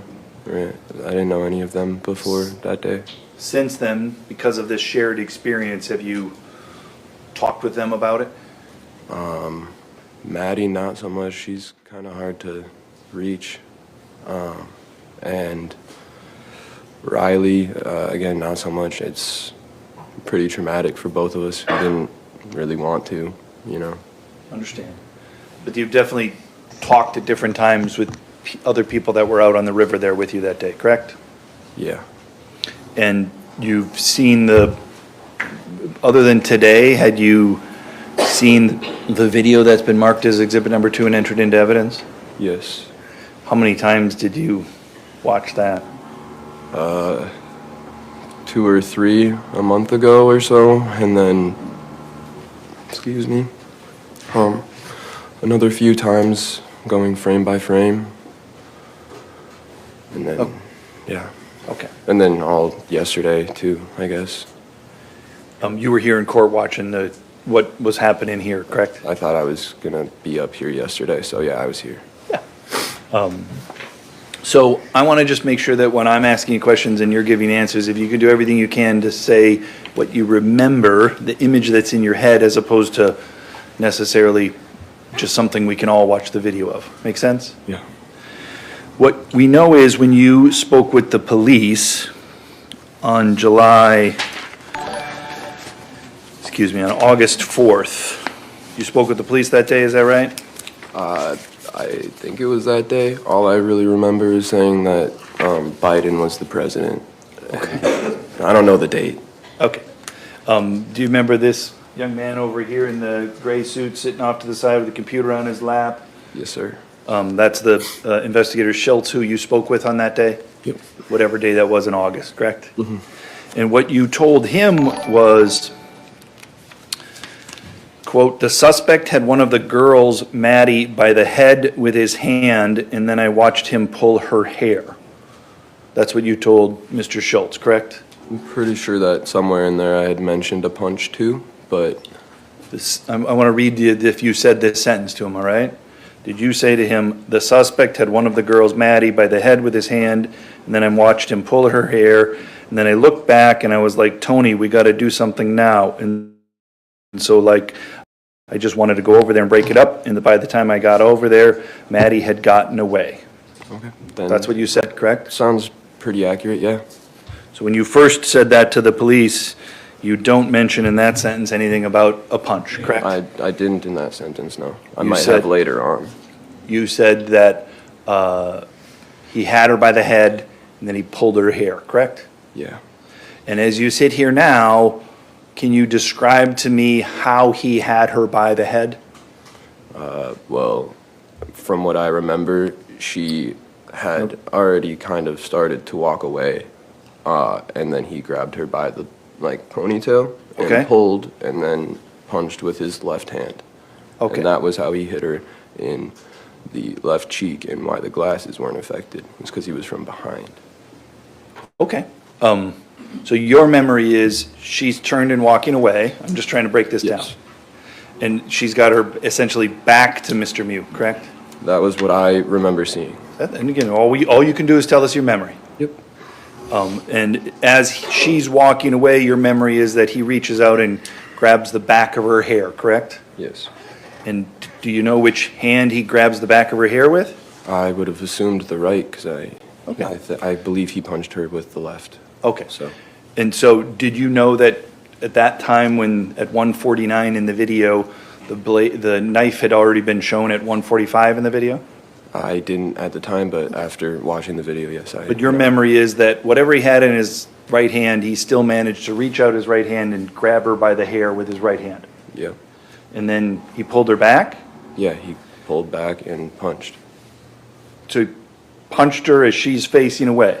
Well, when you pull someone's hair back, their head moves, so Sure. her head turned towards him, and then he punched. No, And this isn't fair to Mr. Trophy, but if I'm pulling him back, if I'm Mr. Mew and this is Maddie, the punch is coming from this direction? okay, but he wasn't pulling her like that. I understand, Mr. Trophy does not look like Maddie for lots of reasons we're not gonna talk about, but, right? His hand's up here, Yeah. and the head's coming back, Mm-hmm. and then the left hand comes around. Yeah. Okay, and that's the manner in which you said that he hit her. That's how I remember it. And then it yes. would be upon her left side here. It's probably in this area right here. Okay, and you're Maybe making up it, to the jaw or the cheekbone, but in this area. and I'm just trying to make sure we get what you said down. And so you're describing an area to the front of the ear, correct? Front of ear area, like sideburn area. Sure. Where on you have some sideburns coming down, correct? Yes. All right, and where on you wearing glasses, it was below the frame of the glasses, correct? Mm-hmm. All right, is that a yes? Yes, sorry. That's all right. So that's your memory of what you saw, is them pulling her hair with one hand and punching with the other, correct?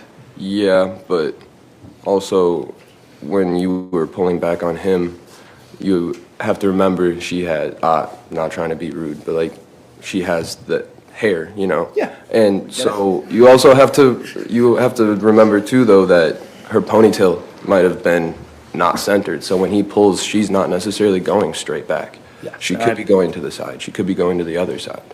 I'm not trying to be, if it sounds as if I'm trying to be critical, Mr. Martin, I'm just trying to gather the facts. No, I don't think that. I just felt like I wanted to or needed to say that. Okay, that's fine.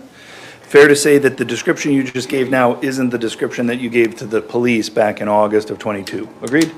Yeah. Yes? Yeah. Another sentence that you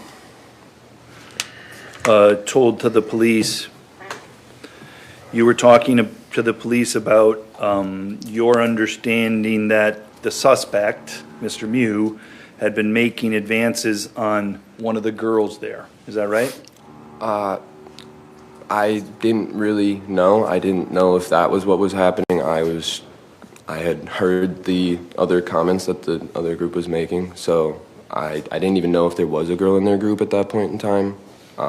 I was just going over there because I didn't think that it was super smart to let two girls go and approach a 250-pound man by themselves. So just a lot to unpack there again. Lots of things were said and you didn't know what to believe. Would that be fair to say? Yeah. But when you're describing this to the police, I'm just trying to set this up where you say something to the police. Does that make sense? Okay. You say, I heard they were making advances on one of the girls there. Make sense? Something along those lines, yeah. And then the police officer says, they're like, yeah, the guy's hitting on her, she's not of age. The police officer says that to you, and in response, you say, I saw him grab the other girl by the head. So it didn't really matter at that point. Those are the words that you told Investigator Schultz, correct? Mm-hmm. Yes? Yes. Okay. Other things that you said on that day were that you didn't touch Mr. Mew, correct? I said that that was a possibility. You read that earlier.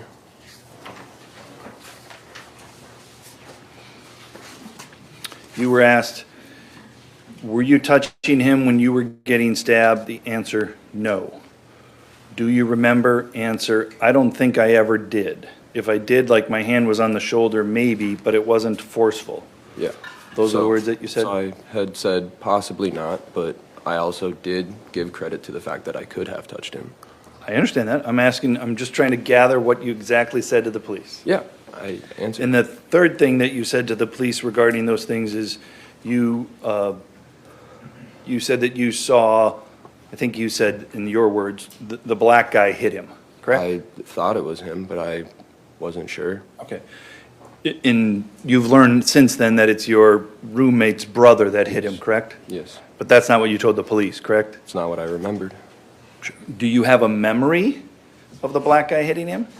That's what I thought I saw, but there was a lot of people standing close to each other, so Okay. it was pretty, I think understandably, pretty easy to get confused. Understood. So you thought you saw him pull her hair and punch her with his left hand, right? Yes, You I did. thought you didn't touch him at all, right? I And you, I didn't think that I didn't touch him. It was, I could have possibly not.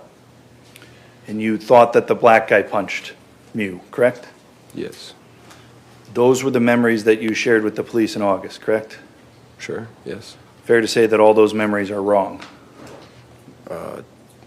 Yeah, I mean, I would, Yes, you agree that those memories are wrong? Ooh, I would say, no, I wouldn't say that the second one is wrong, because like I said, I gave credit to both, the possibility of me hitting him or pushing him and the possibility of me not touching him at all. Well, let's pull that one out, and let me just talk about the other two. So you agree the memory that you told the police that you had of Mr. Mew pulling Madison from behind by the hair and punching her with the left hand, that's wrong? I mean, I guess I can't say yes or no, because it doesn't really show that in the video, and I mean, my memory about that hasn't changed, so. Okay, that's still how you remember it? That's how I remember it, yes. Okay. And the memory about the black guy punching Mr. Mew, that's still how you remember it? That's, no, not, I mean, I don't know exactly what I saw. I saw him close to him, and it could have been his arm that hit him, but I really didn't know what I saw at that point, so. Okay, all right.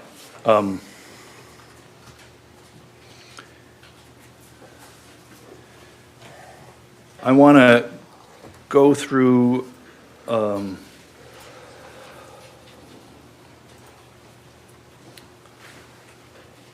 portion of what I think is on the video to just ask if that is what you remember happening, okay? Okay. Because as I think you told the police during your interview, you said to the police,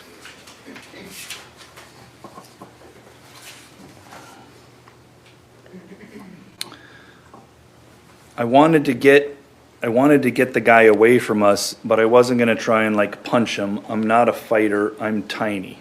That's what you told the police, right? Yeah, I was the biggest I'd ever been in my life, and I was still not a super big guy. He had 80 pounds on me. I understand. I'm just trying to, again, the words that you said to the police were, I'm not a fighter. Yes. All right. We saw in the slides there that at some point, Mr. Mew goes down into the water from Mr.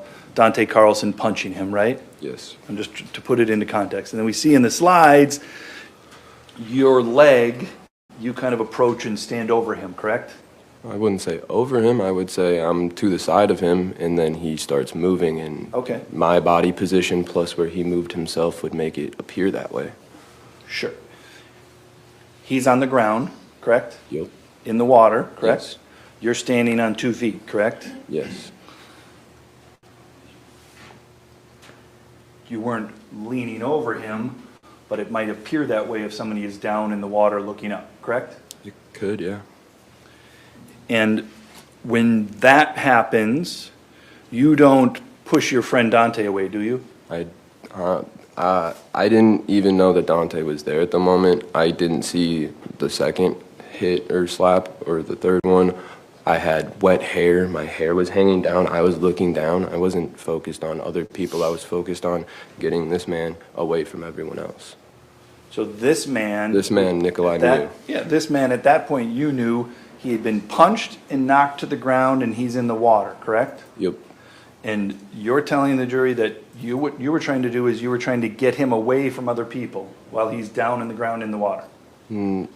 Get people away in some way, shape, or form. It didn't need to be him. I wanted him to stay down so he couldn't go and punch another person.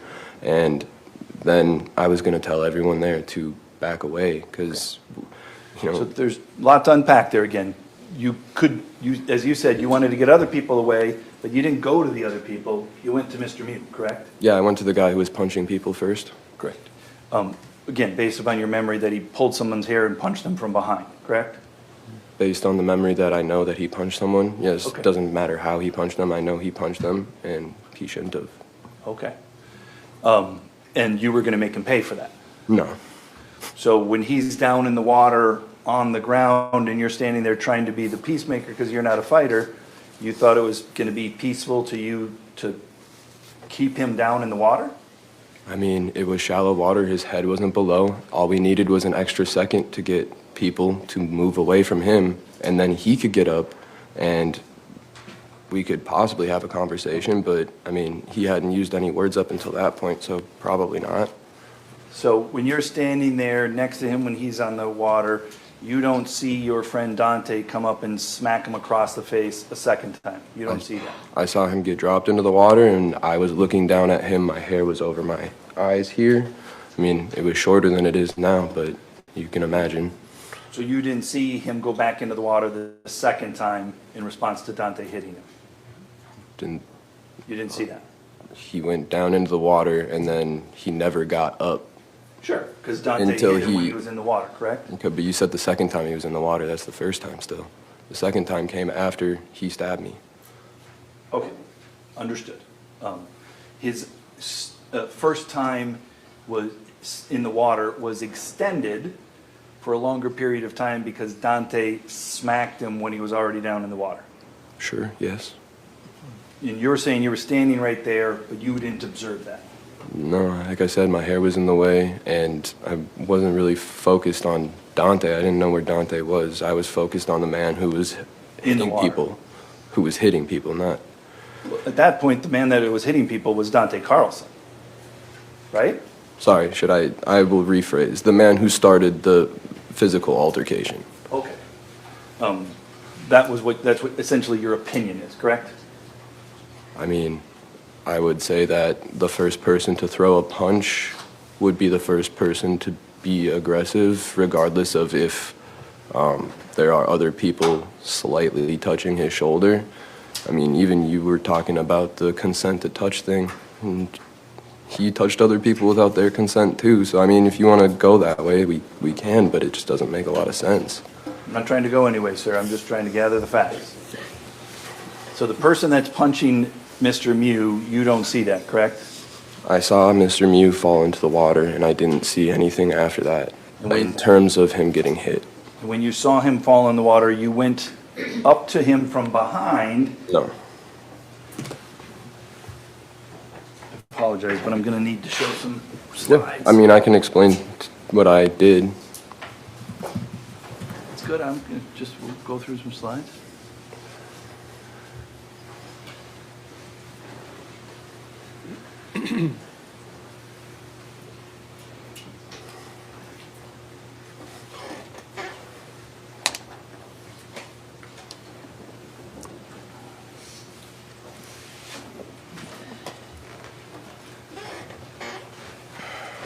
Please show my screen, please.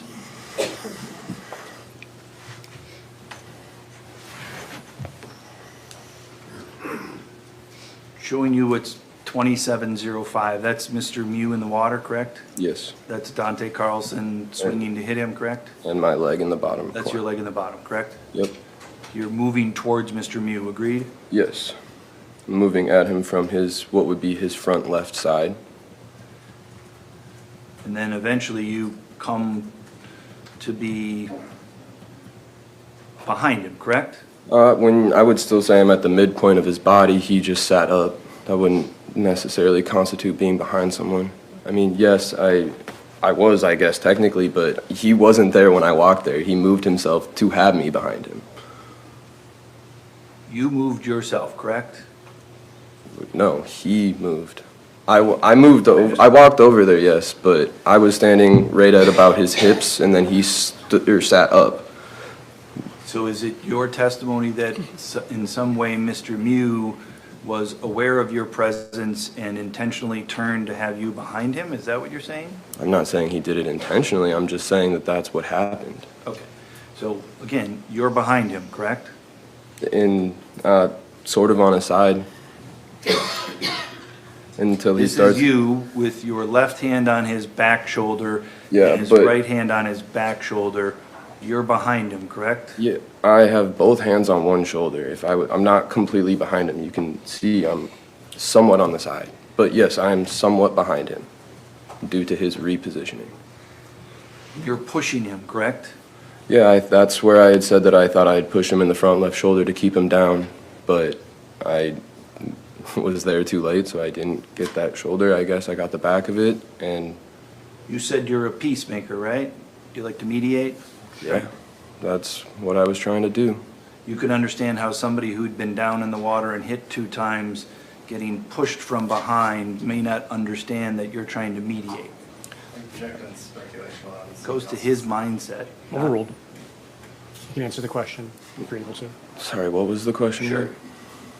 As somebody who likes to mediate and was attempting to mediate, you can understand how a person in Mr. Mew's position who'd been hit twice in the water might not understand or appreciate your intent to try to de-escalate by pushing him in the behind. I Might guess. misunderstand that, right? He could misunderstand that. Sure. I mean, could have been solved if he tried to use words at all, too. Could have. And let me just go from 2745 to 2747. Do you see that? That's you still, that's your body behind him, correct? Yes. That's your right hand on the right side of his back, correct? Yeah. That's your left hand on the left side of his back, correct? I'd say right's more in the middle, but the left one is definitely on his left shoulder. And that's your roommate's brother, who is your friend Dante Carlson, that's his hand that we can see underneath your underarm there that's hitting Mr. Mew, correct? Like I said, I didn't see it, but the video showed it, so, I mean, So your based face, based off of memory, I can't say yes. okay, your face is right there, and you're saying you didn't see Dante hit Mr. Mew there? No, like I explained, my hair was down in front of my eyes. It's wet. My hair's thick and black, so it's not super easy to see through. What you did say is Mr. Mew wasn't saying anything.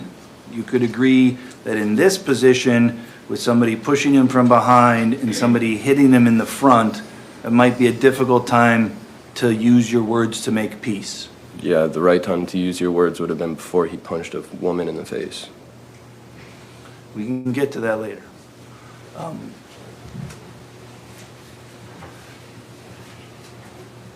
You extend your body in an attempt to push him down, as you say, correct?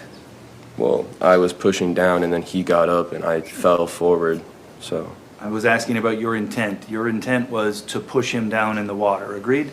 It was to push his shoulder down so that he stayed down and I could tell everyone to back up, yes. So you agree, your intent was to push him down and keep him in the water. To keep him down, if the ground was there, I would have done the same thing. I wasn't worried about there being water or not. It was shallow, his head wasn't going below.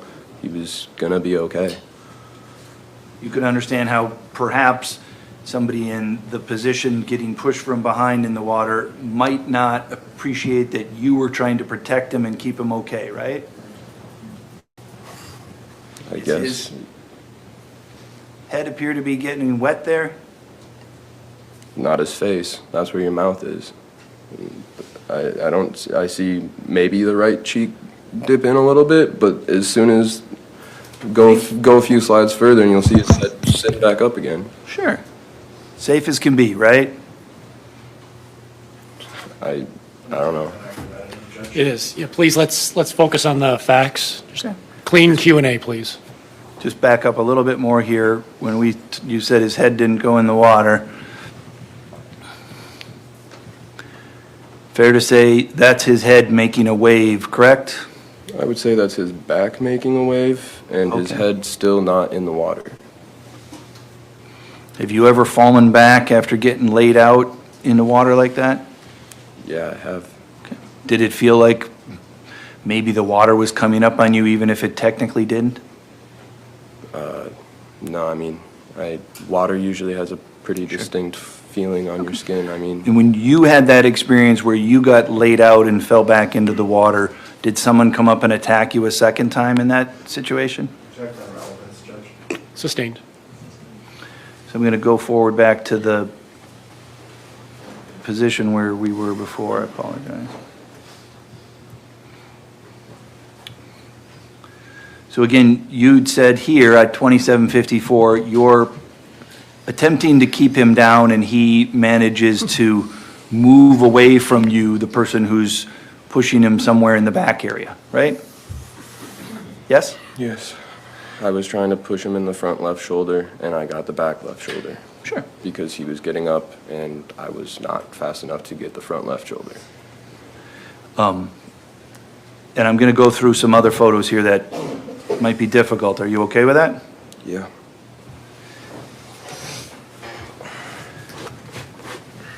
In this position now, that's you in the yellow shorts, correct? Correct. And to your right is Dante Carlson, correct? I believe so. I don't know. I don't remember seeing anyone else there. I remember pushing down and feeling strange. Sure. Is this person, you knew what Dante looks like, correct? Yes. Is that Dante in the two-tone gray shorts with the Truly in his hand? I believe so, yeah. And then that's the same person that's legs are right there, correct? Correct. So you and Dante are standing very near Mr. Mew as he's beginning to try to get up out of the water, correct? Correct. And as he begins to get up out of the water, you move towards him, correct? Yeah. You didn't know that he had a knife, correct? No. You were going at him, correct? I don't know. I don't remember anything after Your the first push.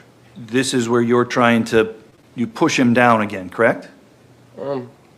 I would say we kind of attacked each other at that one, if anything, but I mean, Okay. I don't remember this, so I can't Okay. tell you. But you're, I didn't, he got me before I did anything to him, so, this is your hands on him, agreed? okay, maybe my hand is on his arm, yeah?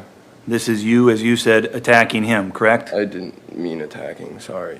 Those are the words that you used to the jury, is I mean, you were attacking him. I wasn't attacking him. Okay. You were trying to push him down in the water. I was trying to separate, or get him isolated so that we could separate everyone else from him. So we could get everyone away, and then we could figure out what was actually going on. Because you hear teenagers asking for help, you hear people yelling that he's a whatever, and I mean, at that point, and you see minors, you're gonna be more worried about getting him away from them before you ask the questions. And you chose to do that by using your hands on his body to push him, correct? Yes? I tried to keep him down with my arms, yes, and then I was going to tell everyone to back up and give him some space. So as you said, you're not a fighter, correct? Yes. You were trying to mediate, correct?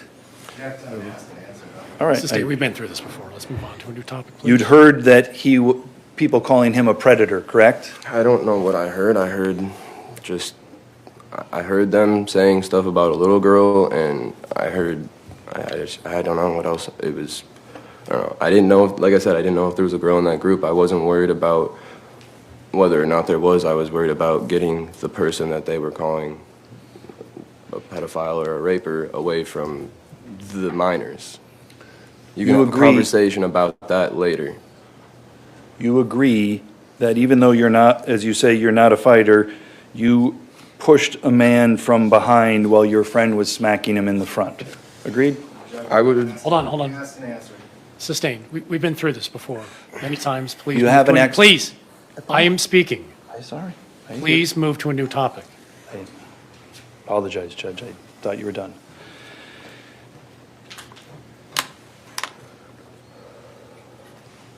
Do you have any explanation as to why you pushed him while your friend was hitting him if you're not a fighter? Objection, Judge. I already answered No, this. please. Asked and answered. Sustained. Was it because you got caught up with the crowd? It was because I couldn't see the person in front of me because my hair was blocking my vision, and I was focused on the man who had just punched a 23-year-old or 22-year-old girl in the face. That's all. Mr. Anderson? Nothing else. Thank you, Mr. Martin. You may step down. Is he released? No. Okay, please see the witness coordinator in the back.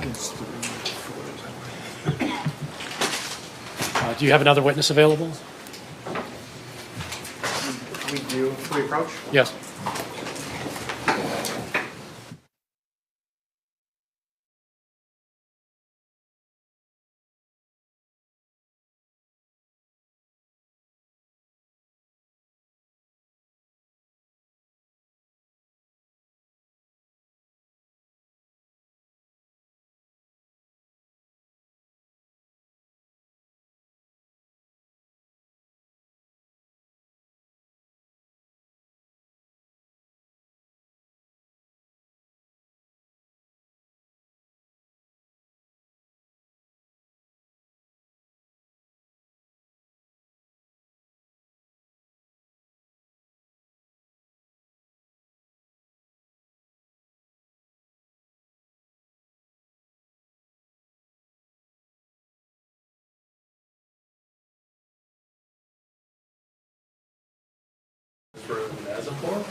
Qasri Azimpur.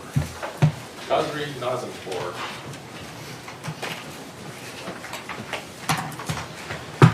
That does a lot of practice.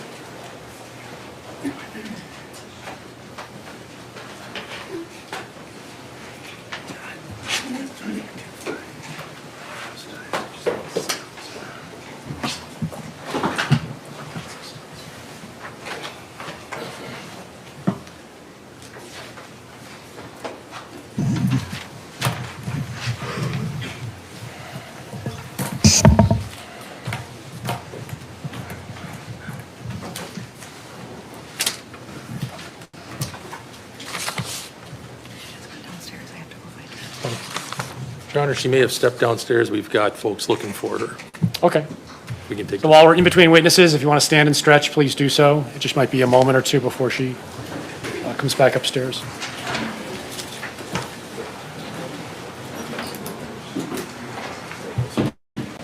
What I'd like to do is get as far as we can, and then we'll break for lunch close to noon. You'll let me know when the lunch arrives. Okay.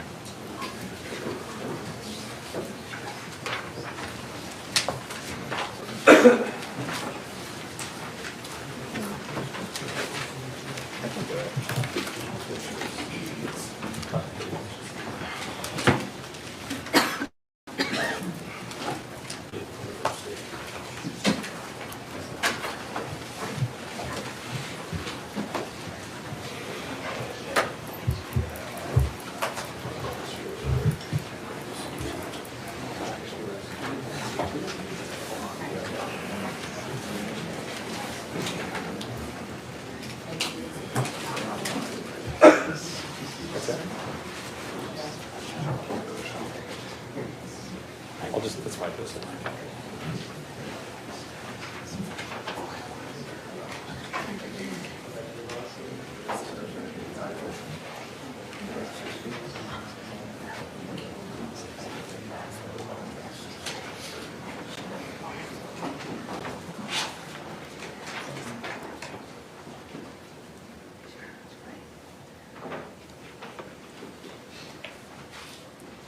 Ms. Kazray Nazimpour, please come forward.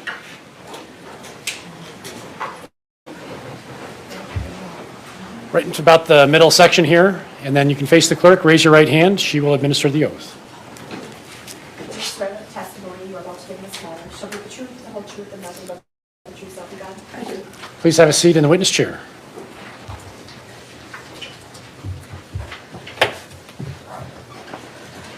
Mr. Smesta. Would you please say your name and spell your name for us, please? My name is Gabriella Kazray Nazimpour, and how to spell Kazray Nazimpour is KHAZRAEINAZMPOUR. How old are you? 25 years old. What do you do for a living? What? What do you do for a living? I work as a phlebotomist at Octapharma in Maplewood. Where do you live? What town? I live in Centuria, Wisconsin. Were you part of a group with the Carlson family tubing on the Apple River back on July 30th of 2022? I'm sorry, can you repeat that? I can't hear you. I'm going to pull the microphone closer. Sorry. Do you have some hearing loss? Yeah, I was deaf as a baby. Okay. Were you part of a group of people that were tubing down the Apple River back on July 30th of 2022, including the Carlson family? Yes, I was. If I can approach, Judge? Yes. Do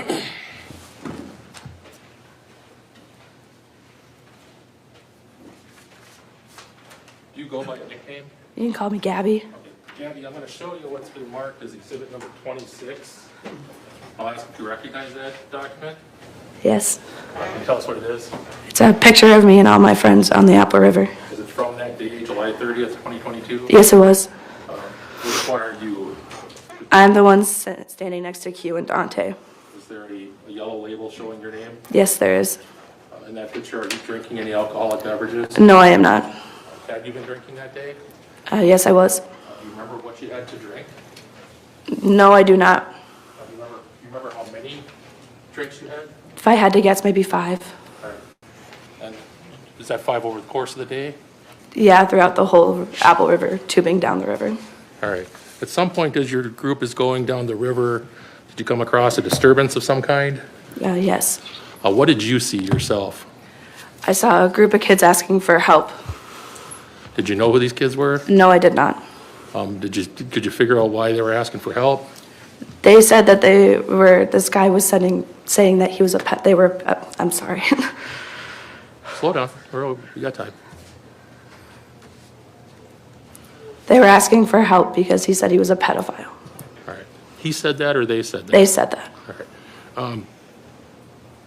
Did your group stop when you came across this disturbance? Not originally, no. It took us a little bit before we did stop.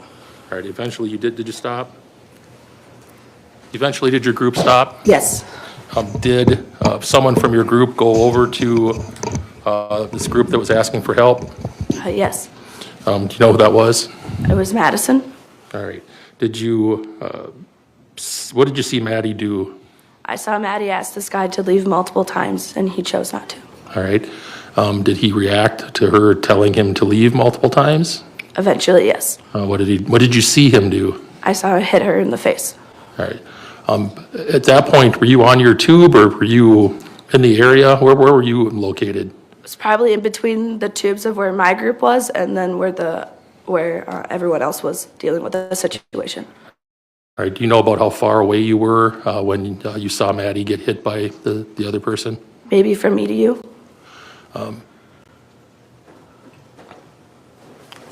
Did you see what happened to Maddie after she was struck? I saw Dante punch him in the face and he went down. All right. Did you see where Maddie went? I saw Madison was still standing behind, far away from the situation. All right. Do you know, or were you close enough to see what hand he used to punch her? His right hand. All right. And did you see what part of her face that he struck? This side right here, Okay. You were saying, are you pointing to your right cheek? it would have been her left. Left cheek? Yes. Do you know whether he used a fist or an open hand? I don't fully remember. All right. After Dante, you said you saw Dante punch the gentleman. Did he fall down? Yes, he did. Eventually, did he get back up? Yes, he did. What did you see him do when he got back up? I don't really remember what I saw. I just blinked and then everyone was bleeding. All right. Did you see him stab anybody? No, I did not. I'm going to show you a still frame from the video. Are you aware that there was a video taken that day? After the math, yes. All right. Did you, have you ever seen it? I saw it for the first time on March 18th. All right. Your Honor, I'm asking to show, it's slide 2993. We're ready.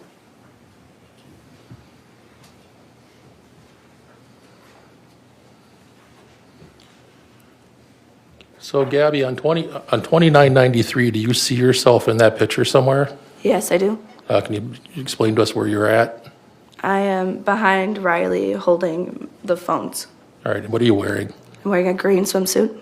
All right. When you say Riley, which person in this picture is Riley? Riley's the one with her mouth open holding the side of her body. All right. Who's the person standing right behind Riley?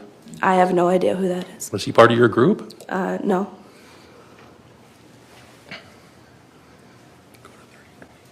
We're going to move ahead to 3024.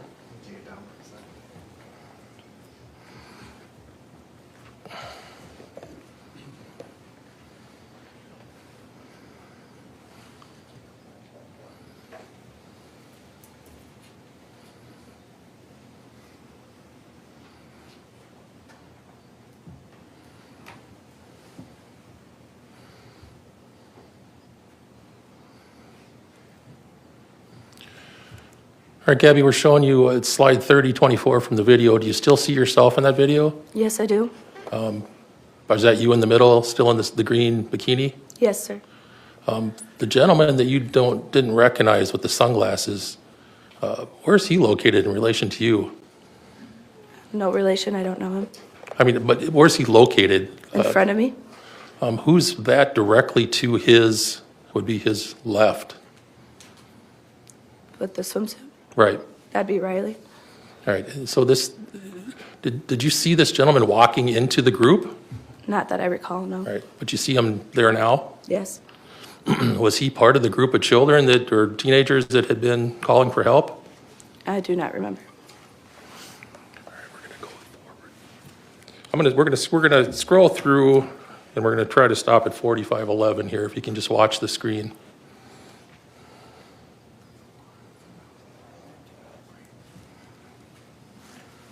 Just keep going. I'll tell you when to stop.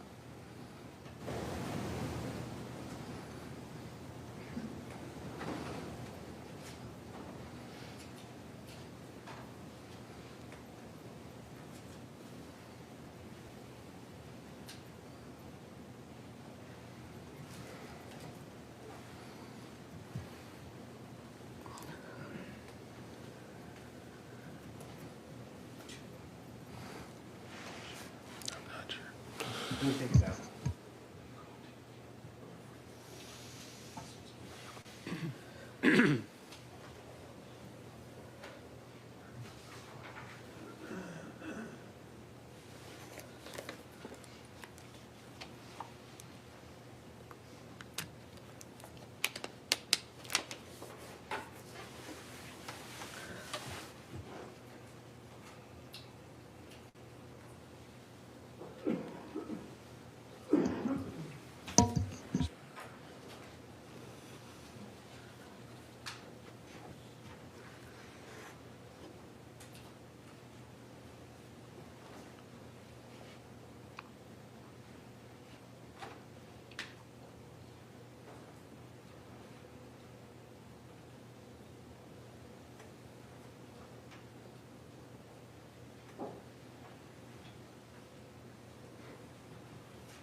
Okay, we're ready.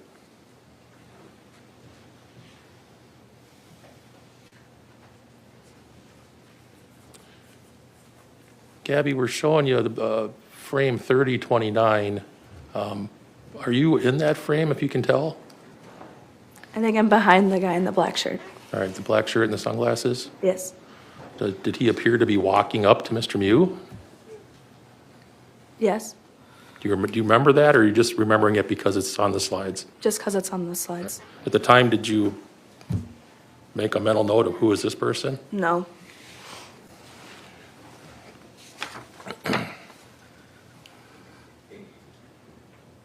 I may have already asked you this, but you didn't see Mr. Mew stab anybody. Correct.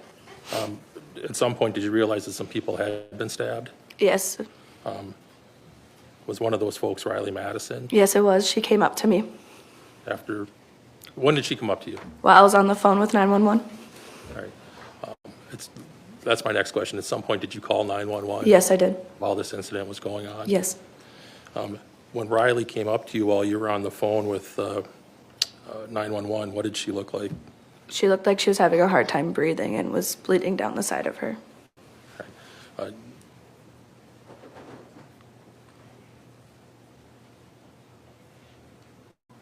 Did you see where Mr. Mew went after he stabbed these folks? No, I did not. Were you recording anything? No, I was not. Did you have your phone out for the purpose of the 911 call? Yes. Did you see people stop to render aid to folks who were injured? Yes, I did. Sustained. All right. Did you see anybody else stop? Yes. What were they doing? They were helping us with everyone that was bleeding. All right.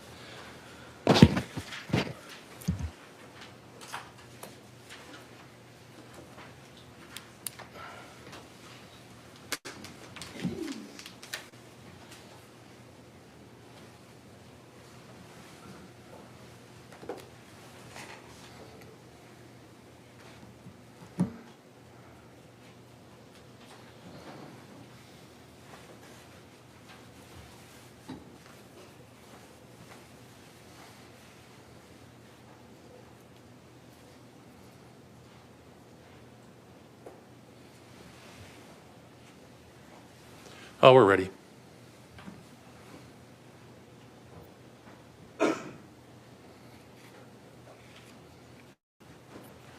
Gabby, I'm showing you it's a zoomed in view of slide 4511. Do you see yourself on that slide? Yes, I do. Whereabouts are you located generally?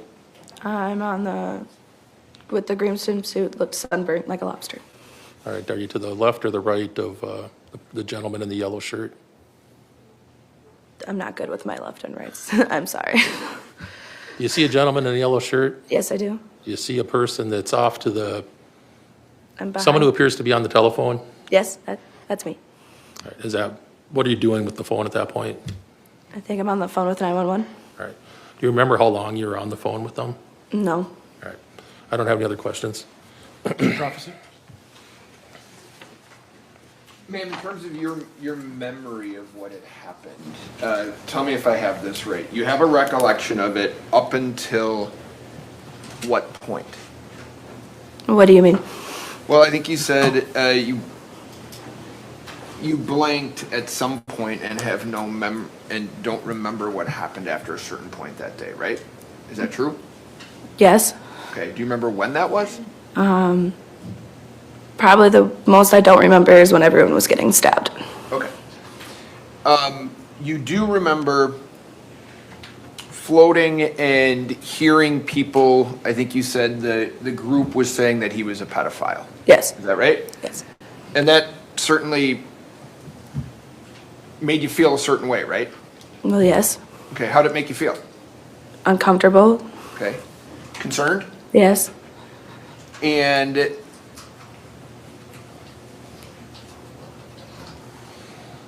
it got Madison Cohen off of her tube. Is that fair? Yes. Okay. And I think you heard, or you indicated, that Madison asked him to leave multiple times. Is that right? Correct. Okay. You didn't hear Madison attempting to figure out what was going on, right? You just heard her tell him to leave. Is that true? Correct. Okay. And to be fair, if we're being fair, she's yelling at him, isn't she? Yes. Okay. She's swearing at him, isn't she? Yes. Okay. And if we're being fair, she doesn't have any information, to your knowledge, as to what's actually going on, right? Correct. Okay. So if I said she's jumping to a conclusion, in your mind, is that fair? Object, Your Honor. Sustained.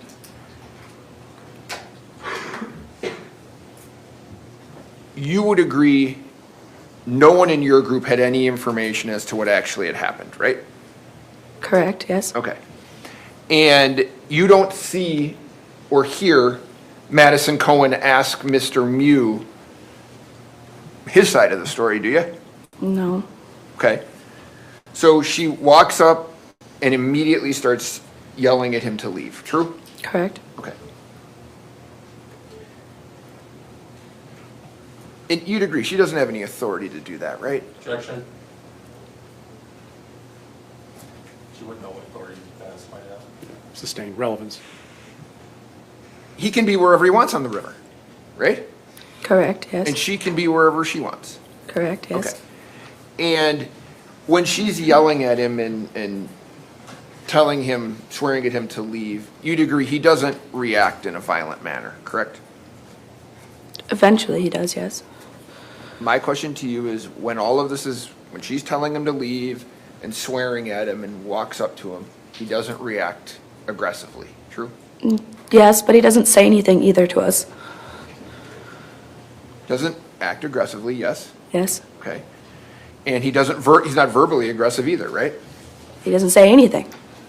So that would be not being verbally aggressive, right? Correct. Okay. And you know there's six of these people that are asking for your assistance, right? Yes. Okay. And then so more of you come over to help, is that right? Yes. Do you see Madison wave you guys over? Is that why you come over? Do you see that? No. What do you mean? There's been testimony and videos and stills of Madison waving, like using her hand like I'm using it now, waving your group over. Okay. Is that why you went over? No, I just followed her. You just followed Madison over? Okay. Do you get involved right away? No. Are you jumping to conclusions as to what has happened? No. Come on up.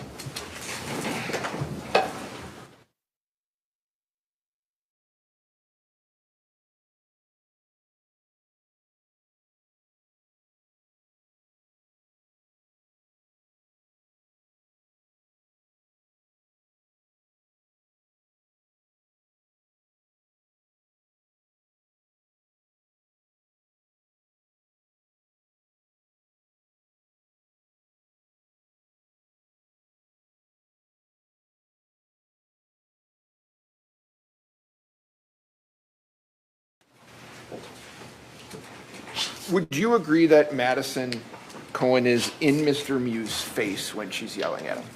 Yes. Okay. And you had said on direct examination that you observed Mr. Mew punch her, right? Yes. Okay. And you said that he used his right hand and punched her on the left side of her face. Yes. Okay. And that's how you remember it, right? Yes. Okay. You told the police that he smacked her across the face using his left hand, actually, though, didn't you? Yes, I did say that. Okay. But that's not what happened. So when you were talking to the police, you weren't telling them the truth? No, I was. It was just, there was a lot that was going on. Have you been watching this case? No. Okay. So do you have a specific recollection now, 21 months later, that Mr. Mew didn't hit her with his left hand, but hit her with his right hand? Can you rephrase the sentence? I can re-ask it. Yeah. Do you have a specific recollection now after about 21 months since this happened, that Mr. Mew didn't use his left hand, but in fact used his right hand? Yes, he used his right hand. Okay. And when you had said that he smacked her across the face, when you told... That's the drilling I was warning you about. Hopefully it's going to be mitigated. When you told that to the police, is the word smacked and across the face, is that an indication from you that he's using an open hand? Yes. Okay. So when you tell the police that he uses an open left hand, now you're saying he used a closed right hand. Is that fair? Yes. Okay. And have you watched this video all the way through? Yes. Okay. So you're aware that when Mr. Mew's standing in front of Madison Cohen, he's holding the knife in his right hand, right? You're aware of that? Yes. Okay. And it's your testimony that holding this knife in his right hand, he still punches her in the face with this hand. That's your testimony? Yes. Okay. And that she was holding her left side? Yes. Okay. And you would agree that your statement to the police was she was holding the right side of her face, right? I don't remember. Well, if I told you that you indicated the male suspect smacked Madison across the face using his left hand, your name, Gabriella, then advised that Madison walked away holding the right side of her face.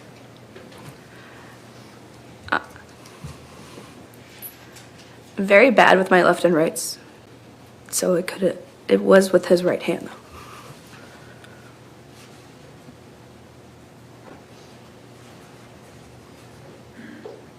And I'm going to show you, can you go to 2573? I'm going to show you just one or two stills, okay?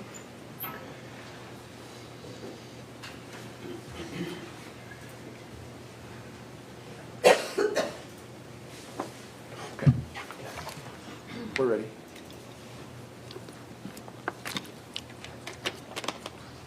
Now, I'm going to tell you, I don't know if you know this. The guy in the yellow shorts is A.J. Martin, right? Yes, it is. Okay, and he's walking toward Mr. Mew and toward Madison, right? Is that fair? Maybe. Okay. Not really facing that direction to see. You're standing there just watching what's going on, is that right? Yes. Okay, and if I submit to you that this is moments before you're saying this punch occurs, you're not looking at what's going on, are you? Not in the picture, no. Okay. And you're holding a telephone? Yes. Are you recording on that telephone? No. Okay.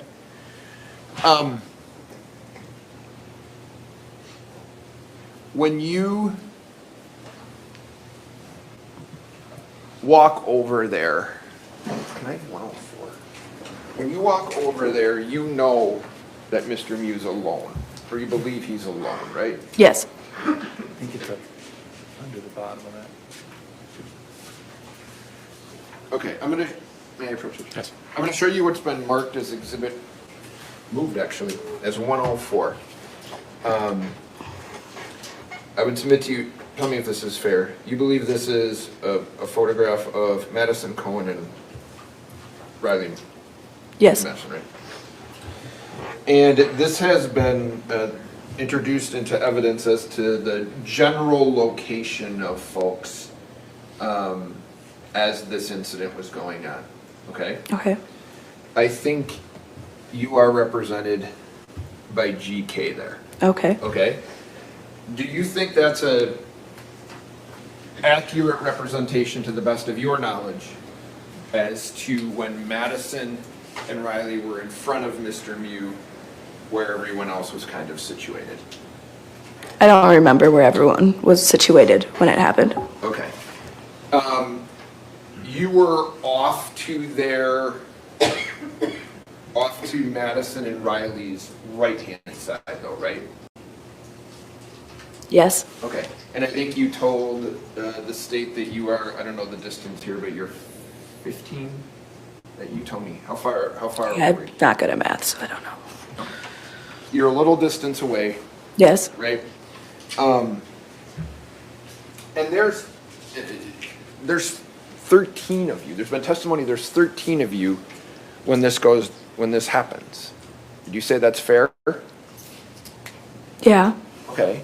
And the person that you've been asked about, meaning the person wearing the black shirt who kind of comes in at the end, who's blocking that picture of you, do you remember that? Yes. Okay.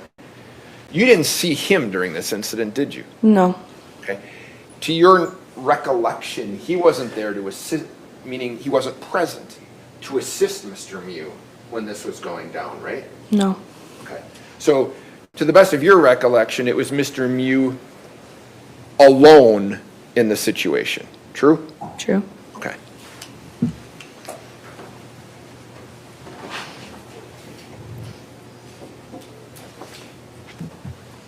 You remember, tell me if this is fair. You remember Dante Carlson punching Mr. Mew in the face? Yes, I do. Okay. And do you remember seeing Mr. Mew fall down? Yes, I do. Okay. Do you recall Dante Carlson smacking Mr. Mew across the face again? No. You don't recall that? No. Okay.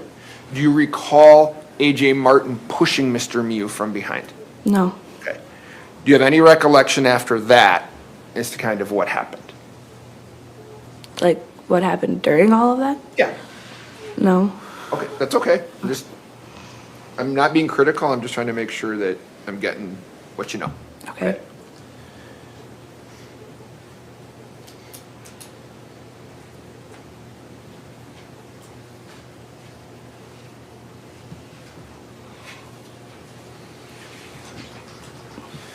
Ma'am, I don't have any other questions. Appreciate your time today. Thank you. Just a couple, Judge. Yes.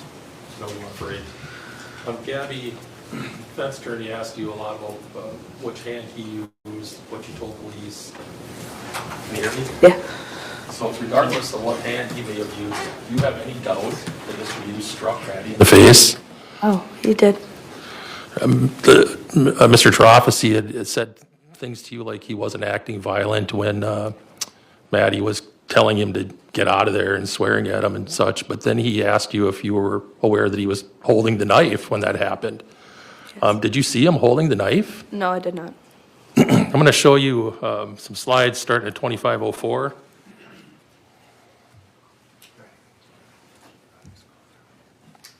We're going to scroll through from 2504. And before we start,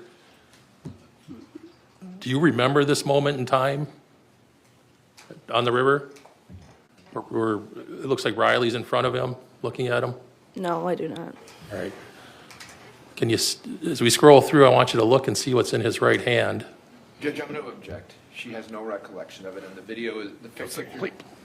I don't like speaking objections. If you want to talk, come on up and we can talk all you want.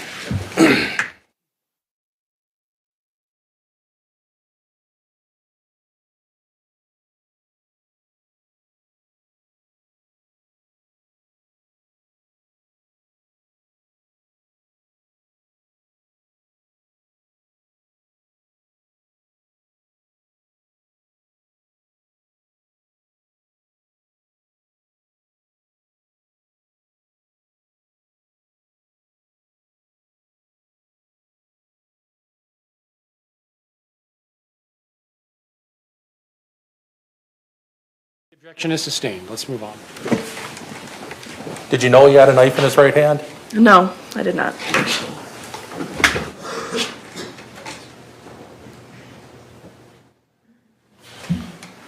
We're going to continue scrolling through.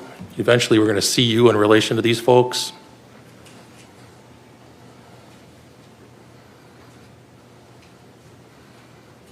And we stopped at 2563. Is that you? Yes. And at that point, is your head turned off to where your group is? Yes. Had he punched Maddie yet at that point? Objection, Judge. She doesn't, since you didn't have a recollection. So, objection. Objection noted. In this circumstance, overruled. At that point, while your head was turned, did he punch Maddie while your head was turned? No, I saw him punch Madison. Nothing else. Mr. Trofasi? When, this is fair, when you're saying that he struck Maddie was in his personal space, yes? Yeah. And I know there was a question about holding the knife. He never threatened anybody with the knife when he pulled it out, right? Overruled. You don't have a recollection of him showing that knife and trying to No, I do not. intimidate people with it or No. anything, do you? Okay. That's all I have, man. Thank you for your time. Thank you, Ms. Khazri Azampour. You may step down. Please see the coordinator in the back. She'll give you further instructions. It's a little after noon. I understand lunch has just arrived, so we're going to break. Just to remind you, do not begin your deliberations. Do not discuss the case with yourselves or with the attorneys, the public, the media, or anybody else. Do not conduct any independent research or investigation. Do not watch or read any accounts of this trial on your devices. The bailiff will take you downstairs for lunch, and we will reconvene at 1 o'clock. All rise for the jury.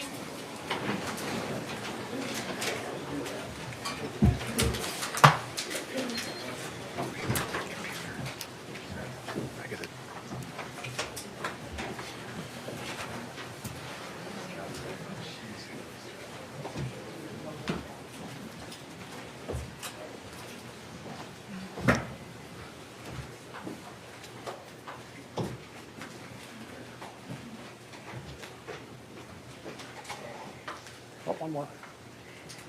Please be seated. All right, we are outside the presence of the jury. Mr. Anderson mentioned this morning that one witness scheduled for this afternoon may raise spousal privilege. Is she still on schedule? Yes. Okay. Have the attorneys talked about this topic? No, other than, yes, we agree that we don't agree with the state. Yes, we're going to raise privilege. Okay. Go ahead. To outline our position, when Nikolai came back to his group of tubers, he said some things to the group, which his wife heard, and he also made statements to her on jail phone calls, which are recorded. Statements can only be privileged if they're private. Right. Neither of those are private. You disagree, Mr. Nelson? Correct. We assert privilege. Well, here, what time is she scheduled for? We were going to call her at 1. We couldn't change things up. No, what we'll simply do then is the attorneys will come back with the witness at, let's say, 12:50. I'll take a short record outside the presence of the jury, figure out what exactly these statements entail, whether or not they're private, and whether or not the privilege applies. That's how we'll do it. Okay. All right? That's all. 12:50. 12:50. Enjoy your lunch, everyone.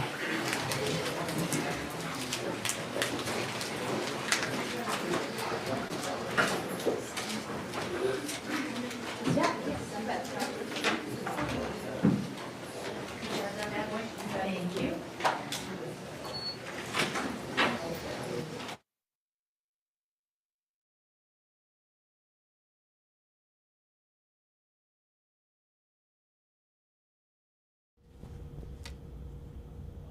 And good afternoon from our Fox 9 streaming center. Lunchtime, as you've just heard, in the Apple River stabbing trial of Nikolai Miu. Some fascinating Legal issues developing here in a moment.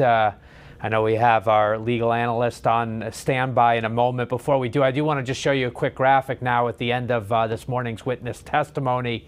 We have now heard from all of the surviving stabbing victims injured that day. Of course, Isaac Schumann, the 17-year-old, was killed. A.J. Martin, badly injured. He would spend 27 days in the hospital, disemboweled. He spoke on the witness stand of literally holding his intestines outside of his body after being slashed by Nikolai Miu.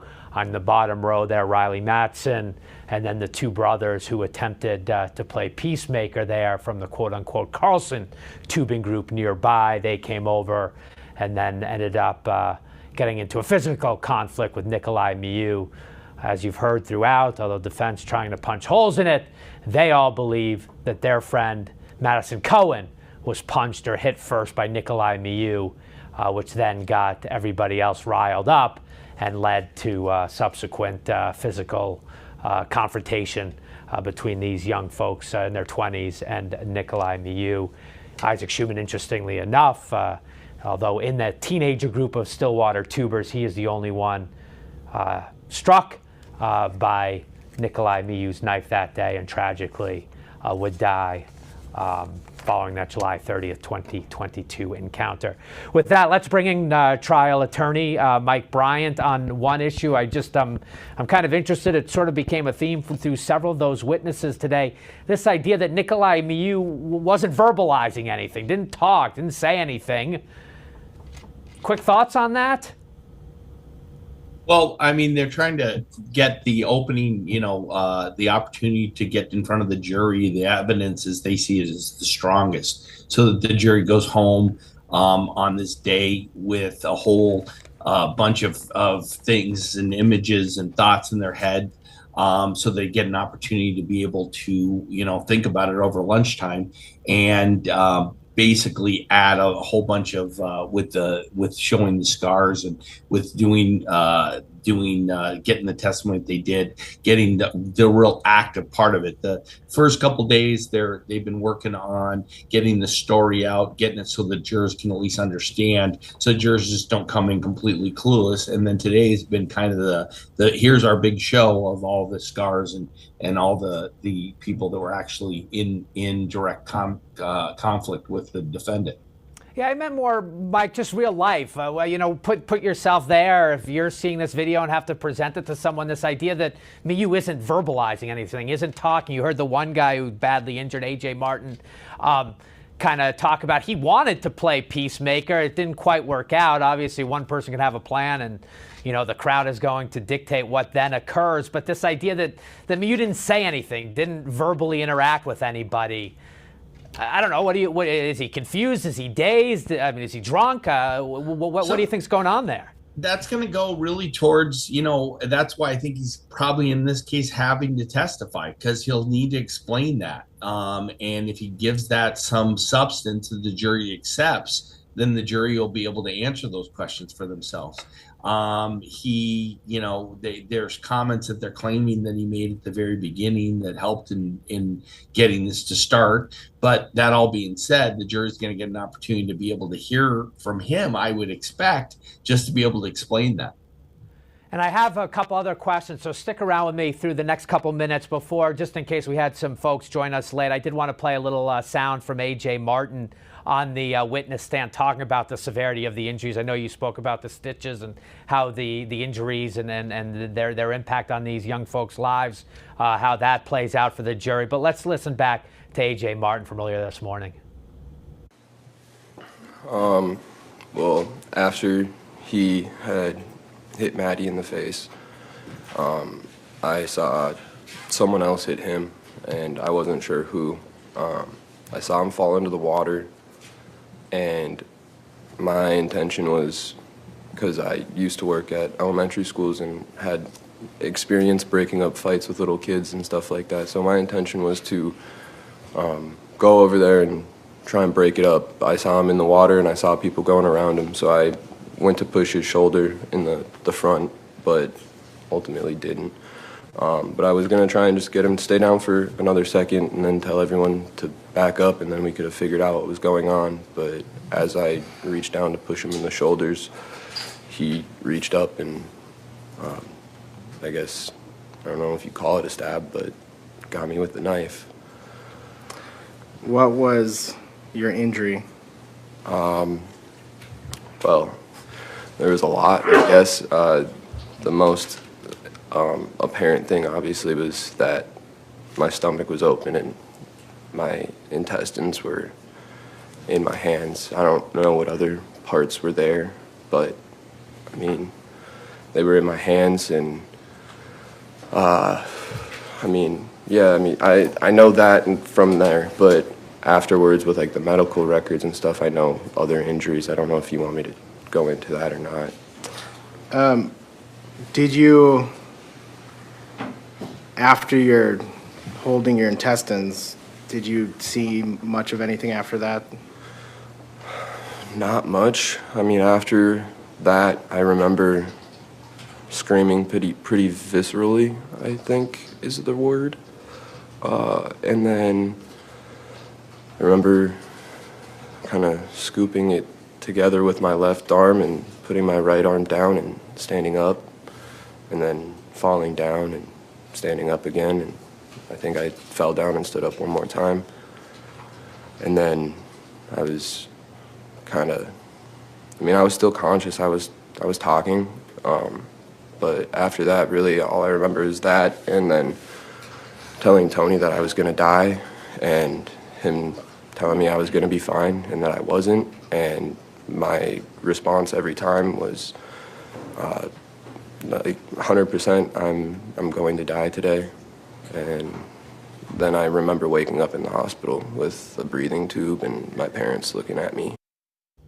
I want to bring Mike Bryant back, right back, and I thought he was an effective witness. I know he got frustrated towards the end with some of the cross-examination, having to answer the question, but clearly he wore his heart on his sleeve there, attempted, he thought what was right in the moment, helped the teenagers to at least try to separate the group, but again, the actions around him kind of dictated what would subsequently happen.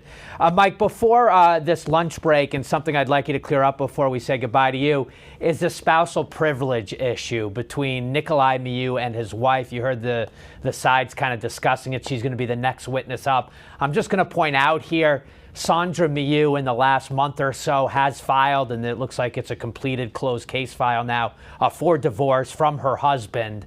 I don't know if that changes any dynamic here, but you heard jailhouse phone calls, you heard conversations on the river after the stabbing. He returned to the group. What could be the arguments here? What evidence, what testimony from her could we expect to see this afternoon? Well, apparently the judge has already been briefed on the issue, because I think it was brought up it's definitely brought up right at the beginning or the end of the morning session, and the judge is going to make a record of it. So we'll get a ruling from the judge about what's going to be allowed and what's not going to be allowed. But it's basically an attempt to shut her down from being able to testify very far about what, if anything, she was told, because they were married at the time those statements were made by him.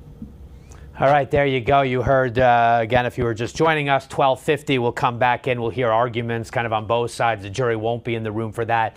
That should be on the camera, the live feed. Our live feed would be up, so we'll come back at 12:50. But I appreciate you joining us this morning through this lunch period, and we'll see you a little later this afternoon. Thank you, Mike.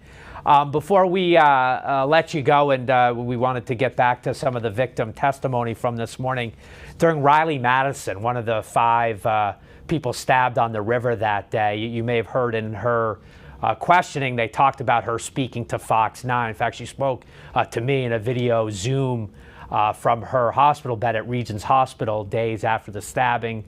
She was recovering. It was still foggy for her what was going on. But I asked her what happened that day, and we put together a piece. It runs about 4 minutes in her own words. And given we've just seen her testify today to some of what she told me, we thought it was appropriate now to share her words with you. Kind of tell me how this whole thing went down. And I thought he had punched me in my stomach.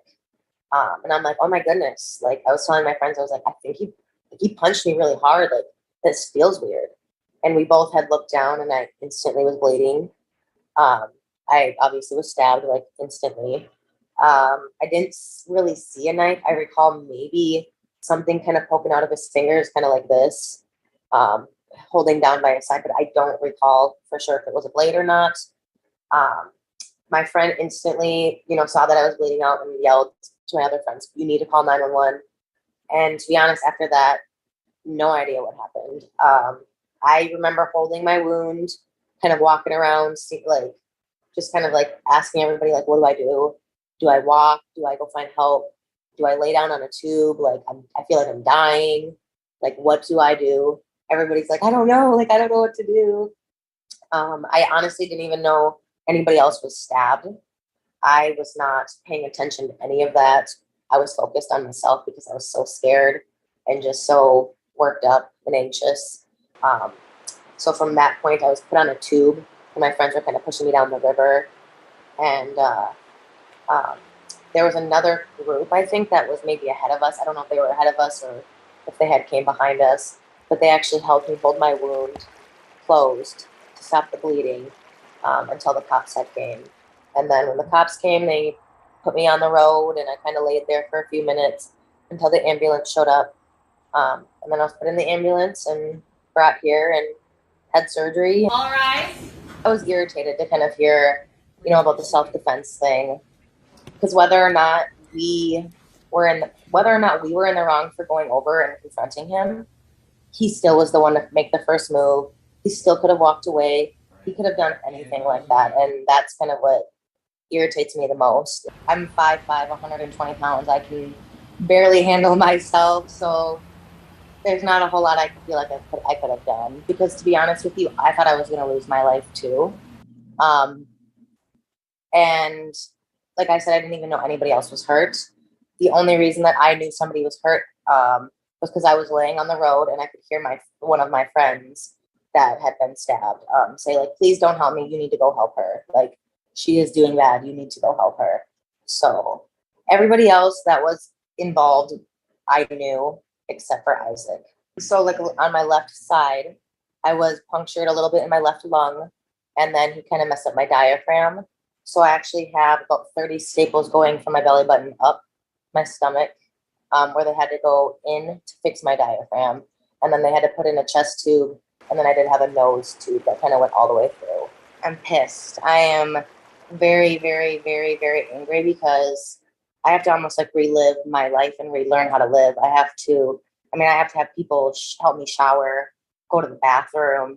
I choke on water sometimes, just like every little thing like that. It's insane that things can escalate so fast and that people just don't care about anybody in this world. And the world is just getting sadder and sadder.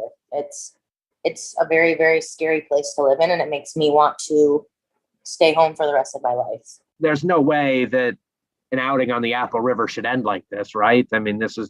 No. Shouldn't. I've been there a couple times before. I'm from that area. So I don't live out there currently right now, but I am from that area, and I would never in a million years expect anything like that to happen. And just a quick note from that edited story we put together. In her own words, you saw Nikolai Miu in handcuffs come in during a clip of video there. He remains jailed. For some of you who haven't followed the case quite as closely, he remains jailed, but of course during a trial he will show up in street clothes. The jury doesn't know he's currently in custody, but he has not otherwise been able to post bond throughout this process or bail in the state of Wisconsin, so he remains jailed. Just some insights into Riley's mind 2 years ago to today. I want to go back and play the entirety or as much as possible up until this 12:50 window of time they talked about, Central Time. So we've got about 30 or 25 minutes, I should say, till we expect to see the parties back in court to discuss the spousal privilege between Nikolai Miu and his now ex-wife, Sandra Miu. So join us at 12:50. For now, Riley Mattson on the witness stand earlier this morning. Mattson, RYHLEYMATTISON. And Riley, how old are you? I am 25. And how tall are you? 5'5". And how much do you weigh? About 110 pounds. And were you about the same in July of 2022? Maybe 115. Were you tubing on the river that day with friends? I was. And were you drinking alcohol? I was. Using any other substances? I was smoking marijuana. And do you believe you're intoxicated? I do, yes.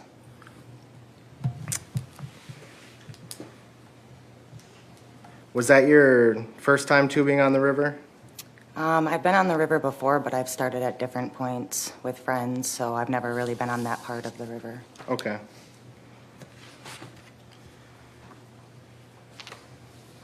If your medical records say, well, let's see. What do you remember at some point along the river that something catching your group's attention? Not specifically mine. I was just kind of hanging out with my friends on the tube, and we had stopped, and so I kind of asked why we were stopping. And I heard somebody mention something about a group looking uncomfortable. I hadn't got off right away, so. Did you walk over after some other folks? I did. I kind of was like, what's going on? And then I had told Janelle, like, let's kind of go over there and see what's going on. And what do you remember everything sequentially perfectly, or is it?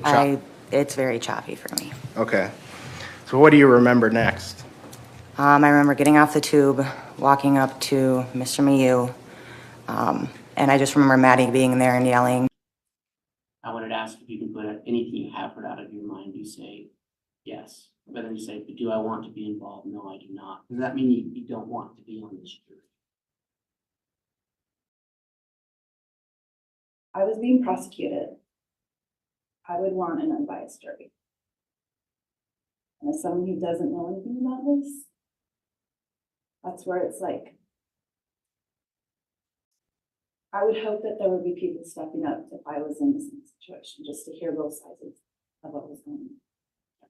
So even with what you wrote, can you commit to, if you are put on this jury, that you will fully engage in that process of weighing the evidence, listening to witnesses? Yes.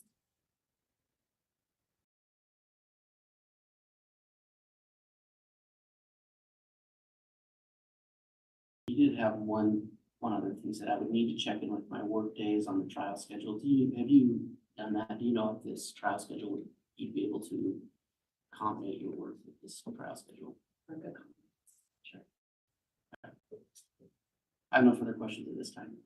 Thank you. Okay, on that topic then of a potential hardship or bias, Mr. Pryor, you can inquire. And ma'am, the reason I asked initially, and we made eye contact initially, is there anybody who doesn't want to be here? That's what I took from your questionnaire. But after you explained, I applaud your honesty and straightforward answers. If I'm understanding what you're saying, listen, I don't have time for gossip. I don't have time for all of this sensationalized, and I'm going to look at this thing in a fair and balanced, neutral way. Is that fair? Yes, and I would just say that it's more about you wanting to be here in a way that's kind of sick. So it's like, I don't know that any of us really want to be here, but are we here? And are we answering questions honestly? And yes. And you could find that there are people that just don't, you could understand why I would ask that. Because there are people that are just saying, you know, we run across this all the time. They make comments about and make up things to avoid having jury duty. There are people that do that. And what I'd rather do is just say, you know, folks, just tell me the truth and just tell me you don't want to do it. Because if you don't want to do it, there's no sense in putting anybody who doesn't want to do it on a jury for considering it's going to be 8 or 10 weeks. But I applaud the fact that you say, listen, I don't necessarily want to be involved, but I will do what I'm instructed to do, and I will follow the rules and listen to the court and do all the things that are expected of me. Is that fair? Yes, I trust that by answering honestly and letting the chips fall, that that's what is supposed to happen. And I can be in my secure my integrity, that I wasn't trying to get out of something just because of my own uncomfortableness, but You weren't trying to skirt your responsibility, you're being forthright about things, right? correct. I want to thank you for that, Judge. All right, thank you. All right, juror 1251, there's another topic we're going to discuss here individually with you, and that relates to the questionnaire and your responses on your attitudes regarding the death penalty. Do you recall reading through that section of the questionnaire and answering those questions? I do. And are the responses you gave in the questionnaire still accurate in terms of the way you would feel about it today? Yes. Okay, you indicated when given a choice of whether or not you support or oppose the death penalty, you checked the box that said you support it. Is that correct? Yes. All right, and I will advise you in this case that it may actually be necessary for you to make a determination in regard to the imposition of the death penalty or some other penalty. And when we're discussing this, you need to consider this as not a hypothetical, but that it may be required to be considered in this case, and it may be absolute and carried out in the case. So with that in your mind, you said you support it. Also, in a response when you had choices on this section 6, there were like 7 different choices. You selected choice D and said, I am generally opposed to the death penalty, but I believe I can put aside my feelings against the death penalty and impose it if it is called for by the facts, law, and instructions in the case. Do you recall answering that? Yes. And does that generally represent the way you do feel about the death penalty? Yes. Okay, so in the one instance when just a yes or no, you said you support, then later you say you're generally opposed but would follow the facts, law, and instructions. So is there anything you want to clarify there, or are you just kind of in the middle on that issue? I would just hope that the death penalty is reserved for extreme case. Okay, so you are not of the view that it should be considered in any murder case? You wouldn't believe that? Can you repeat that, please? So the question is, do you believe that the death penalty should be considered or imposed in any case where a murder's been committed? No. All right. Is there anything about your views at all on the death penalty that you think could prevent or impair your ability to follow court's instructions if you had to consider that in this case? No. Okay, that concludes the court's inquiry. Would the state like to inquire? Just briefly. Juror 1251, so as I read your questionnaire and listening to your answers, just to make sure I completely understand where you're coming from. It sounds like you believe there are times when it is necessary, the death penalty. Yes. And but you are willing to, if the court is to give you instructions, if this becomes an option, you will follow those instructions in law to make sure it's applied appropriately. Yes. I have another question. From the defense. No questions. All right, thank you, Juror 1251. We'll go ahead and have you return to the jury room with the bailiff and give you some additional instructions once we've talked to the other jurors.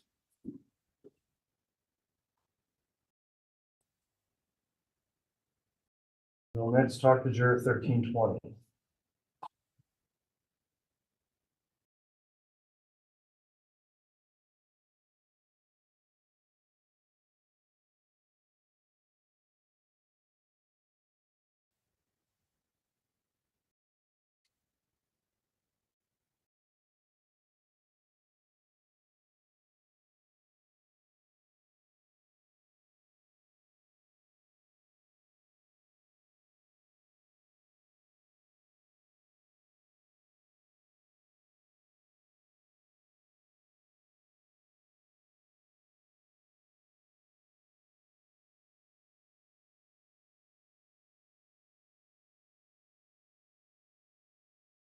You can be seated. Okay, thank you.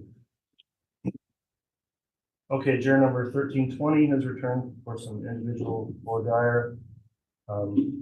We're doing this with all the jurors, so they'll be concerned that you're here alone. There's some question in the review of the questionnaire about some knowledge of the case, as well as you did explain potentially a hardship here. Maybe I'll just address that with you and then allow the state and the defense to question on hardship or bias.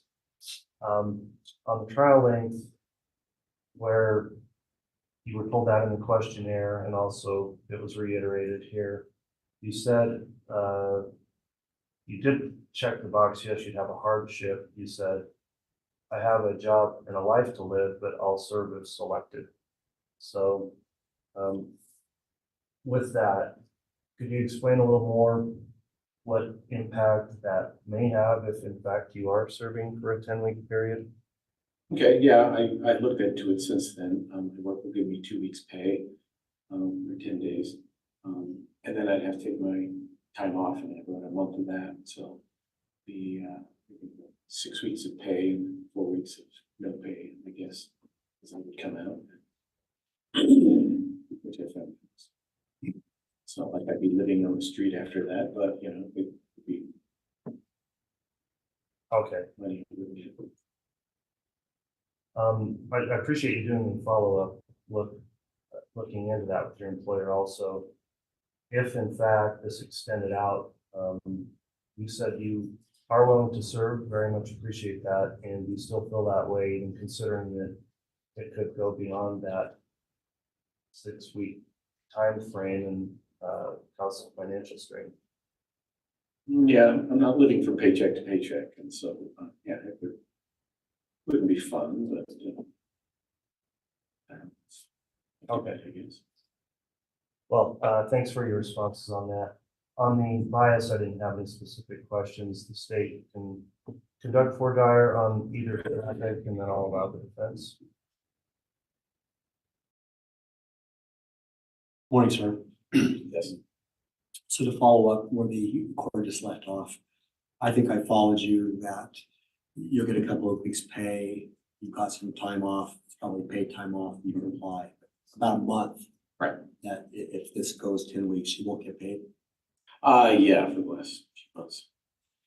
Do you feel like there's anything about that during that last month, if you were chosen as a juror, it probably wouldn't be uncommon for jurors or lawyers or judges after 8 or 10 weeks to be tired of the case. Do you feel like during that last month where you're not getting paid, did that cause any resentment? Did that cause you to be distracted at all in terms of listening to evidence, or resentful that you're still there? No, not necessarily. My wife has a part-time job, so it's, like I said, it's not like we'd be going hungry or living on the street, but maybe my 401k wouldn't get as.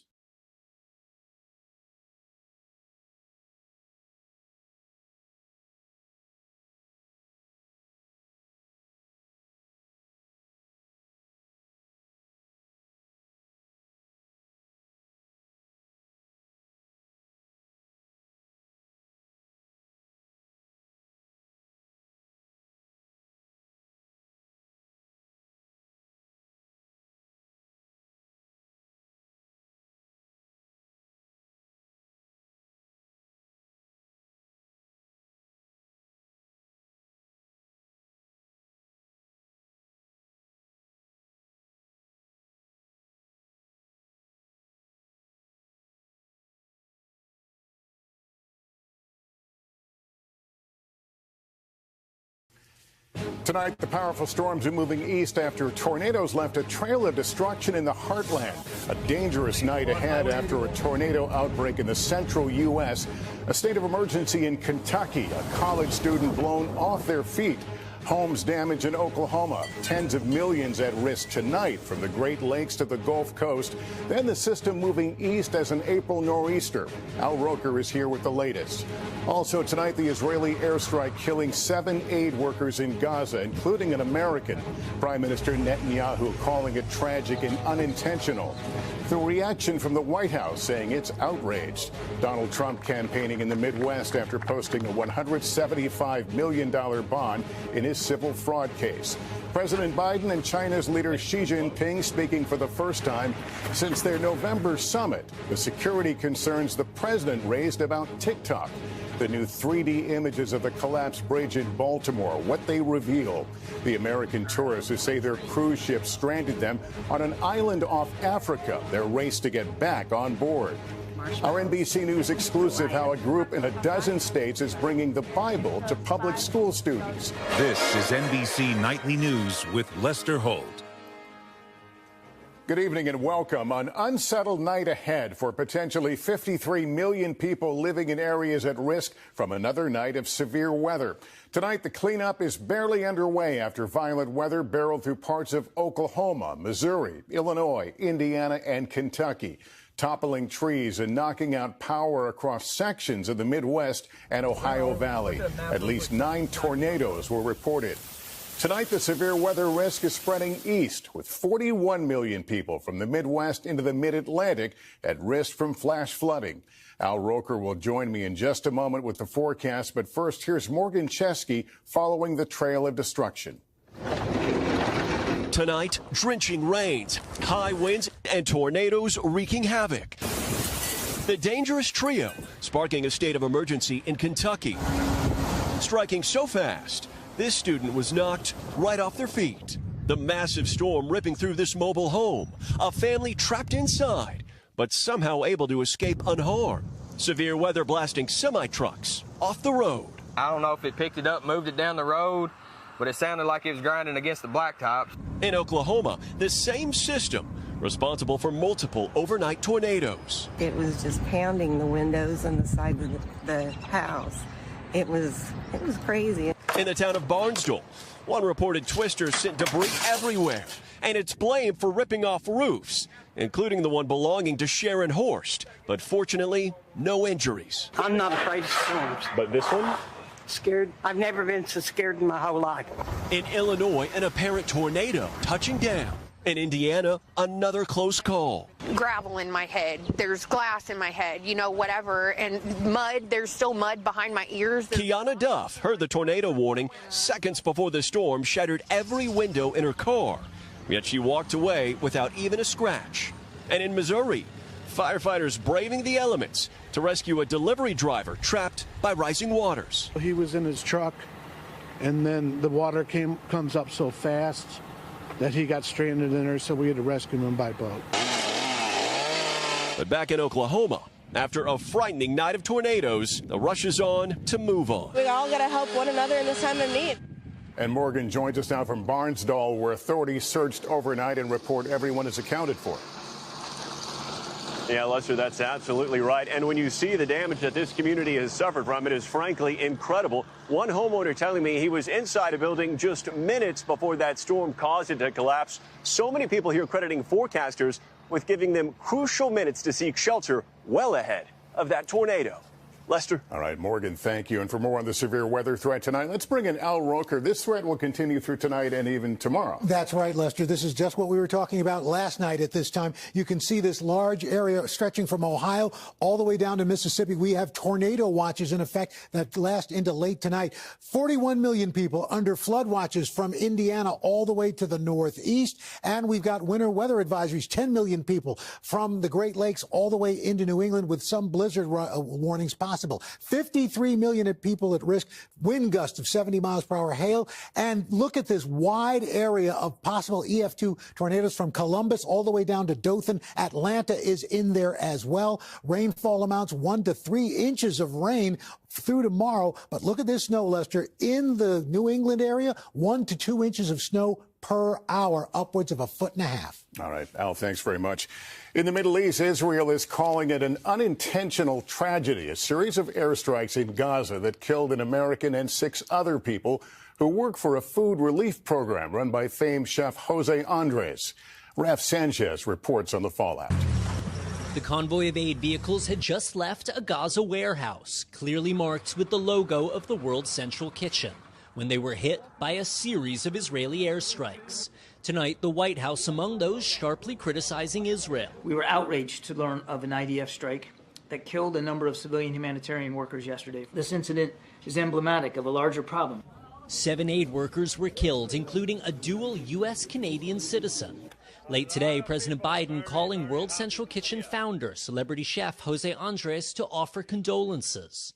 Andres writing, the Israeli government needs to stop this indiscriminate killing. It needs to stop restricting humanitarian aid, stop killing civilians and aid workers, and stop using food as a weapon. Israeli Prime Minister Benjamin Netanyahu saying Israeli forces unintentionally harmed non-combatants, and writing, our hearts go out to their families, saying Israel will investigate and we will do everything in our power to ensure that such tragedies do not occur in the future. It was a mistake. Israel's top general saying the strike was a mistake following a misidentification. NBC News mapped the locations of the aid group's destroyed vehicles, finding at least 3 strikes over a 1.5 mile length of coastal road.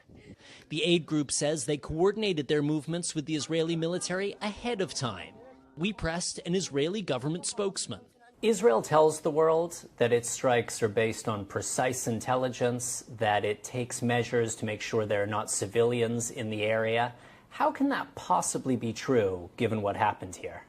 There's a war going on. It's a war zone. And in every war, sadly, tragically, mistakes happen.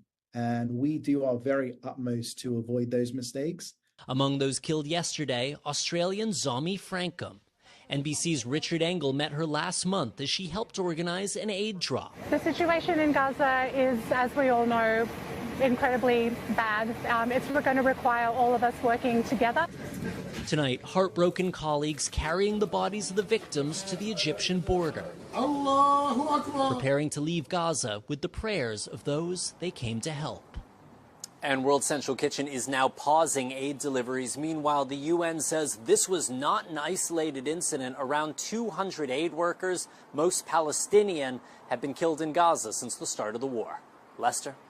Raf Sanchez in Tel Aviv tonight. Thank you. Former President Trump was in key battleground states in the Midwest, highlighting the border crisis as he's dealing with new fallout from his legal cases, including an expanded gag order from a judge.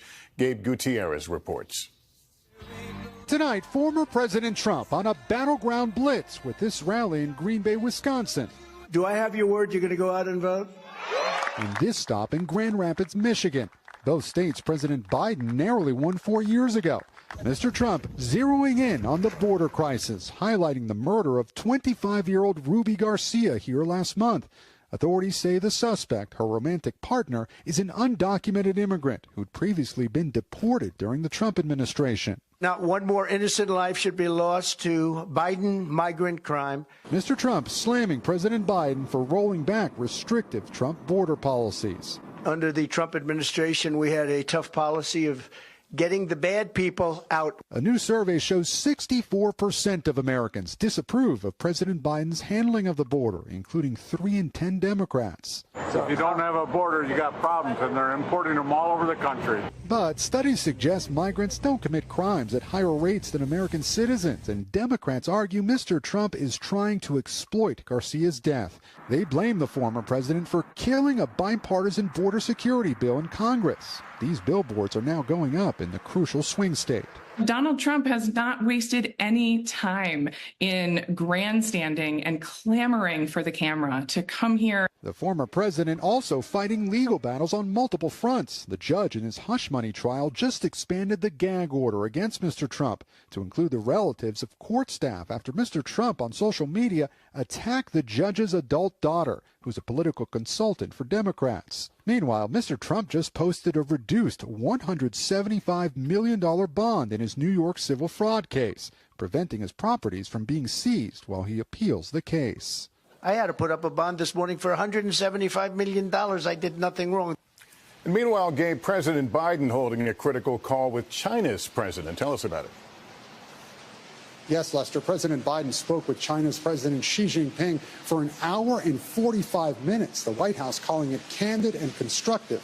Among the topics, TikTok, with President Biden reiterating concerns over the app's ties to China. Lester? All right, Gabe, thank you.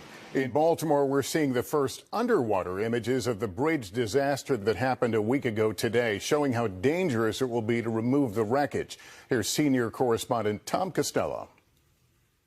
The U.S. Navy's 3D sonar images provide the first view yet of the Francis Scott Key Bridge now resting on the muddy bottom of the Patapsco River. What we're seeing in the water is that the wreckage has been completely collapsed. Some people use the term pancaked. 3D provides the best visuals of the razor-sharp metal that dive teams will face as they start cutting the bridge into smaller pieces to be lifted out of the water.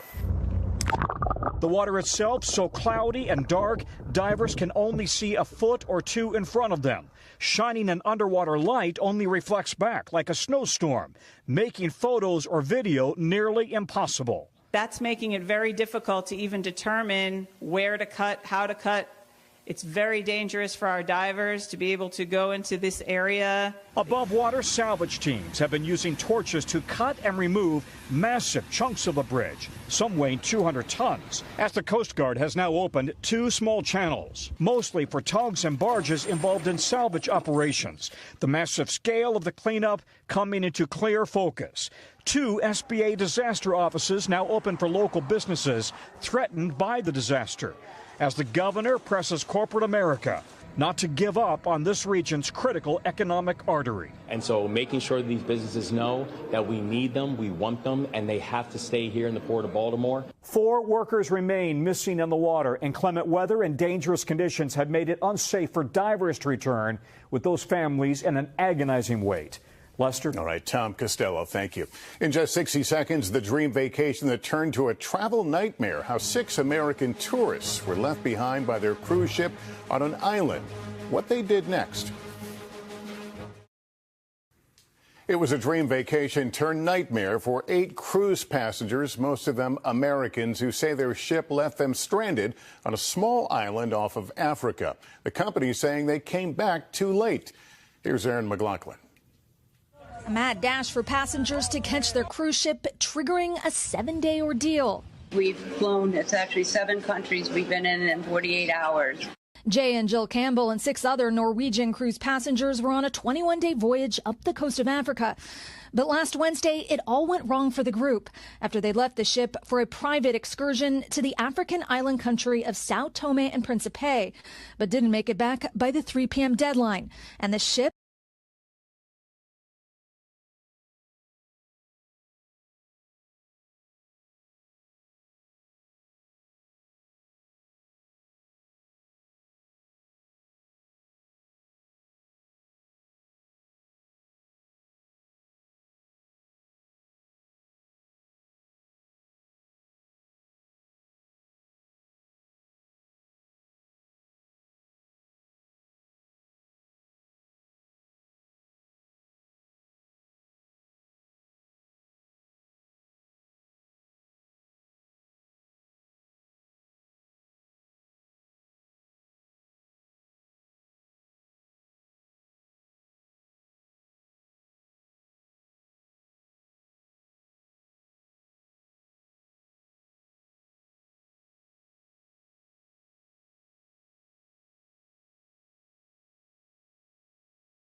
did you have conversations with him?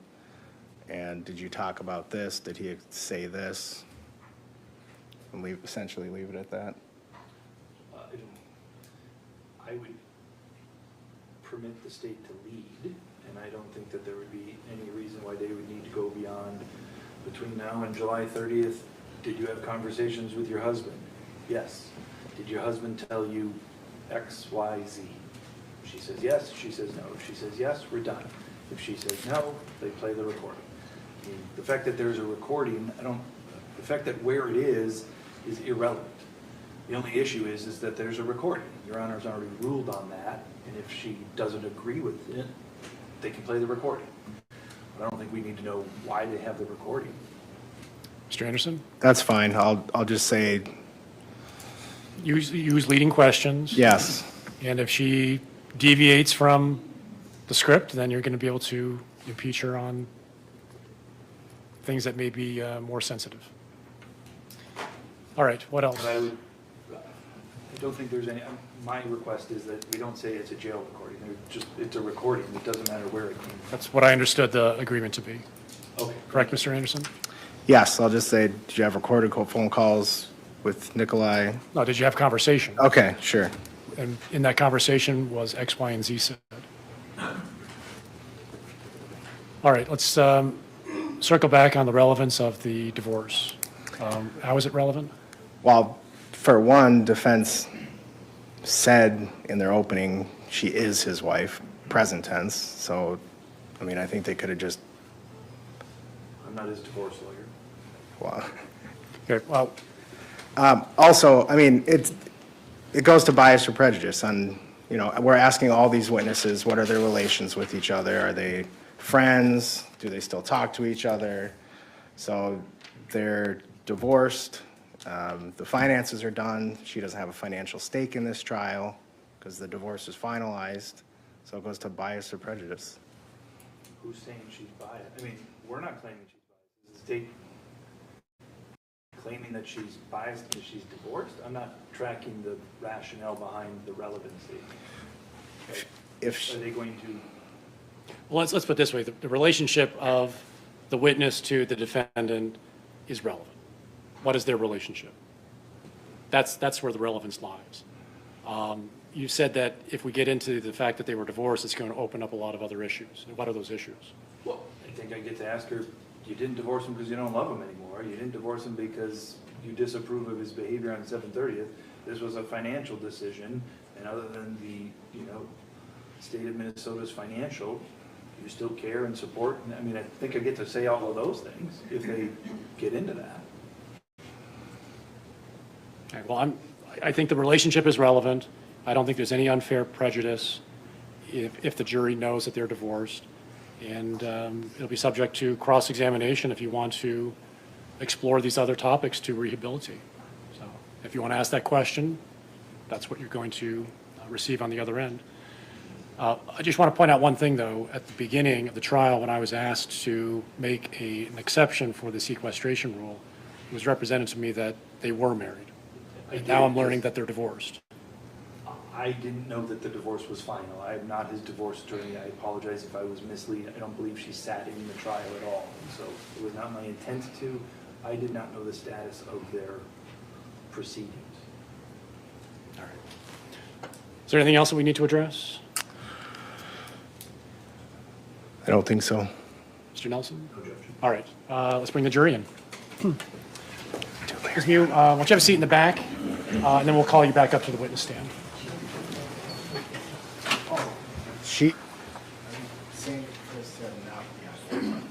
She's not a victim.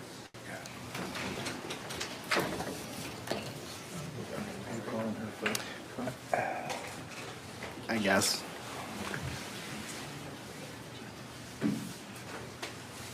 Just so everyone's aware, we're going to re-administer the oath so that the jury shows.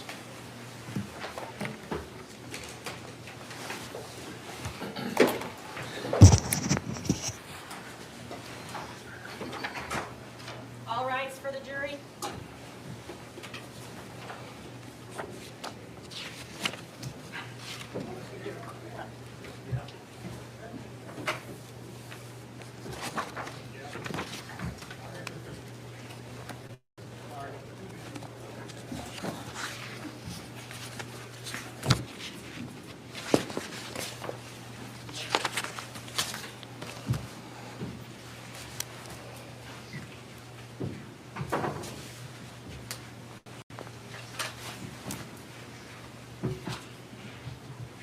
All right, please be seated.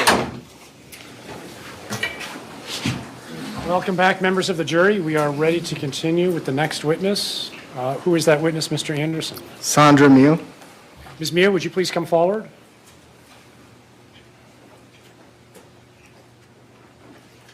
Please face the clerk, raise your right hand, and she'll administer the oath. Do you swear that the testimony you will also give in this matter shall be the truth, the whole truth, and nothing but the truth, so help you God? Yes. Please have a seat in the witness chair.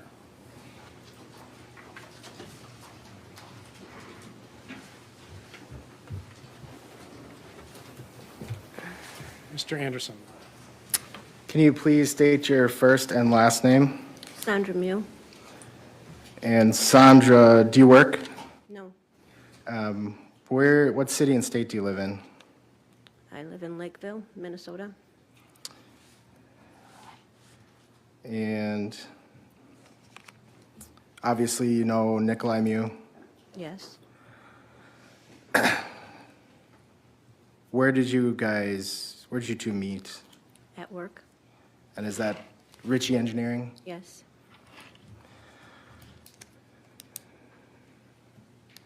Were you tubing with Nikolai on July 30, 2022? Yes. Were you with a group of people? I'm sorry, what? Were you with a group of people? Yes.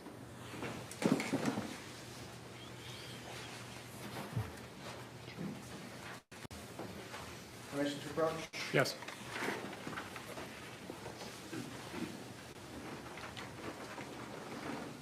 I'm handing you what's been marked as Exhibit 12. You can take it. Are those the people you were tubing with? Yes. Okay. Move to admit and publish. Any objection to 12? No objection.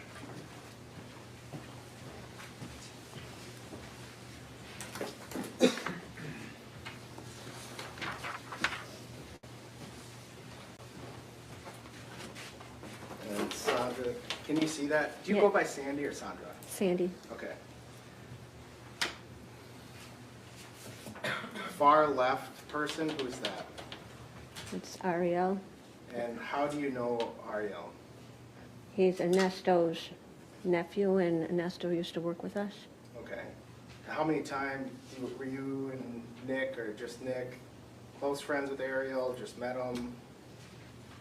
We sort of were close friends with him. We'd go over to Amy and Ernesto's house, and he would be there. Okay. And how about the woman next to Ariel? I don't know her very well. That's Ariel's girlfriend. Okay. And then, guy third from right? I don't know him. That was the first time he had been there. Okay. And then that's Nikolai next to fourth from right? Yes. Okay. Where are you in this photo? I'm in the inner tube, in the middle. Okay. And then, where's Ernesto? Ernesto is in between Amy and Rosie. Okay. Maybe I'll go back. Hopefully everyone can see. Can you still see it? Yeah, sort of. Okay. And who's Rosie? Rosie is Ernesto's sister. And how do you know Ernesto and Rosie? I know Ernesto because we worked with him. Rosie's been over at his house when we would go over there. Okay. How long have you known Ernesto? I don't even know, 10 some years, probably maybe a little bit more.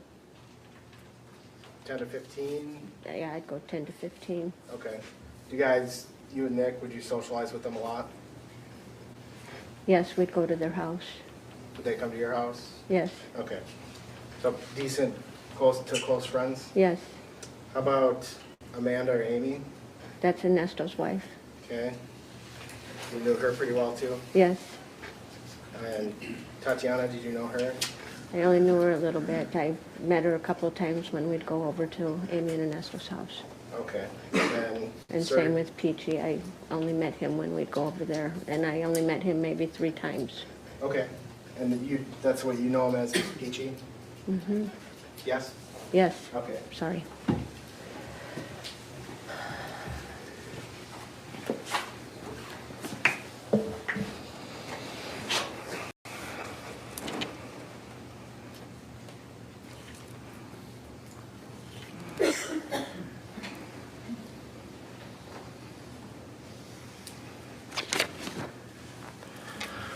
When you were tubing in the beginning, did Nikolai have a knife on him? I don't know if he did when we were tubing. In the beginning, at the start? He only did to cut the strings on the tubes. He went back to the Jeep, and I thought he put it away. Okay. And as you guys were tubing, so you didn't see him put it there, you just thought he put it in the Jeep when he went back to the Jeep? Yes. And is that what he brought it for, to cut the string? Yes. So you could tie up at the beginning? Yes. Okay. Actually, Ernesto called Nick and asked him to bring it. Okay. So he could cut the string. Did your group stop on the way? Did you stop anywhere on the way while tubing? While we were tubing, No, did you stop? before we got there? Yeah, did you stop somewhere to eat or No. hang out on a beach or anything like that? No. Do you remember telling law enforcement you stopped and you were eating for like 30 minutes or so and using the bathrooms? That was why we were tubing. What do you mean? Can you explain that? We were tubing down the river, and there was a spot that is covered where they must have played a band or something there once in Okay. a while. It was on the river while we were tubing. We stopped to eat. Gotcha. You thought I was asking about before tubing? Yes. Okay, sorry.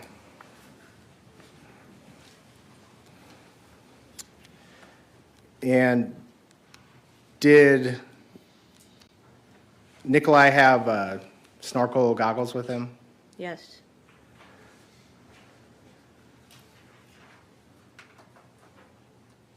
And was he snorkeling by a group of young guys at one point?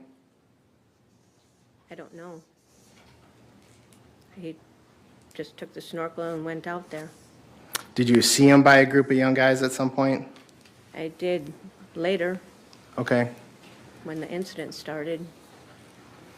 And was there actually a couple times that Nikolai went over to that group?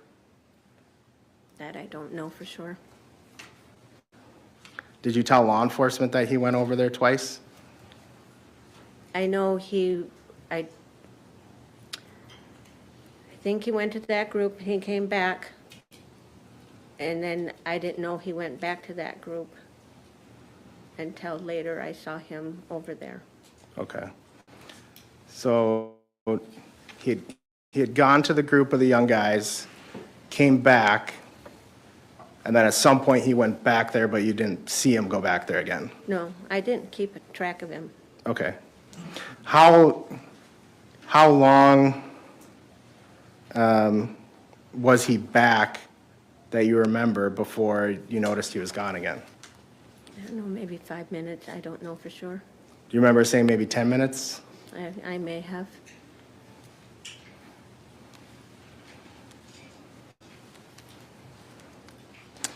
And then when he went, Judge, can we approach?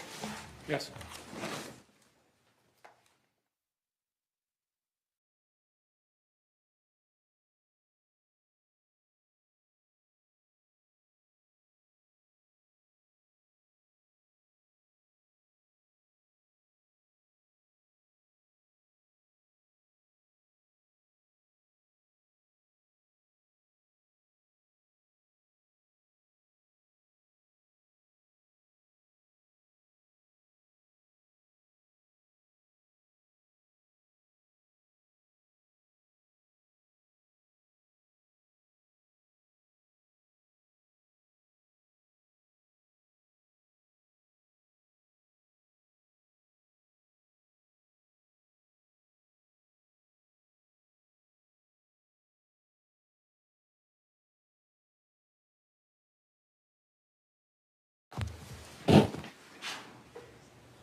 And at some point, did Ariel's phone get knocked in the water? I don't know how it went in the water, but yes.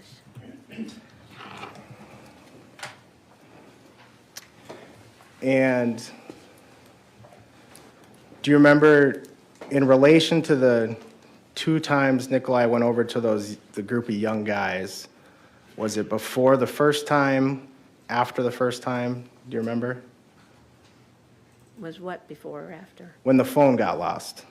Oh, it was before. Okay. And was Nikolai looking for the phone? Yes. What were you guys doing, the rest of the group, while Nikolai was looking for the phone? I don't know what they were doing. I was busy sitting in the inner tube because I had a hard time getting out of it. And I was just looking at the sky and the trees and just relaxing and enjoying my day. You guys, I mean, your group was kind of by a sandbar, is that right? Mm-hmm. Okay.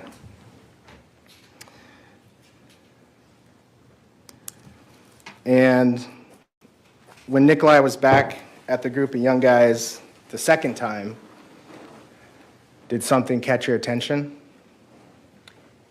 I happened to, every once in a while, I'd sit up in my tube just to see where Nick was at. And the one time I did that, it looked like there was people around him, and all of a sudden I saw him on his hands and knees in the water, and somebody was hitting him. Didn't you originally say that the first thing you noticed was all the young guys jumping out of their tubes? I may have. And it's that point that you alerted your group and sent some people over there? Or asked some people to go over there? Yeah, I had asked 2 of them, And who were those 2 people? Ariel and Ernesto. Okay. And again, Ariel in the group photos on the far left, Yes, he's with the red, white, and blue. and Ernesto is the only one without a shirt off in that photo? Yeah, he's on the other side. It's like second from where I'm at on that side. Okay.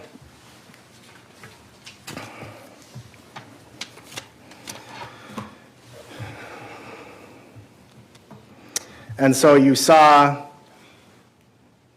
and just to clarify, this is the second time Nikolai's at the group that you see them jump up? Yes. Yeah? Okay.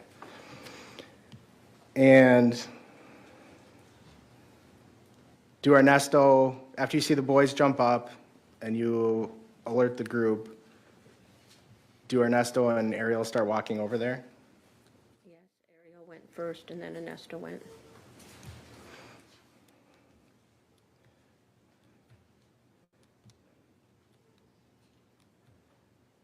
And then I think you said the next thing you remember was he was on his hands and knees in the water and somebody hit him? Yep. And then did you see anything after that? I did not. And how, at some point after, what do you remember happening after that? They just brought him back. And I saw the police come and people were screaming, and kid was by a tree, I guess. And later, because we stayed there for about 20 minutes. And I'm going to get to that in a second, but I just want to back up a little bit. So you said they brought him back. Did Nikolai come back before or after or with Ernesto and Ariel, if you remember? With them, I think. Did you actually see Nikolai walking back from the group, or was he just there, like next thing you noticed? I saw him coming. I didn't see him leave that group. I saw him, though, walking back. And were you watching him the whole time he was walking back? Not at the beginning when he left the group. I didn't see that. And did you watch him? So I just want to make sure I'm understanding.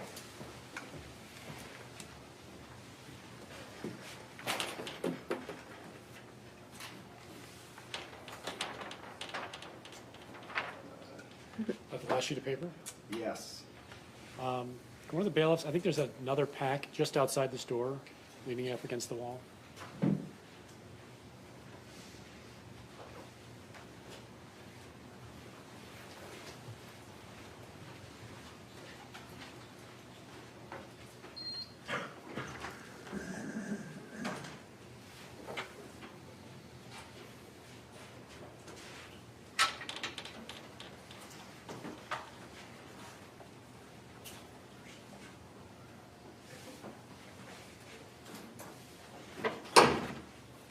let's take that one down. We need to mark it in any event.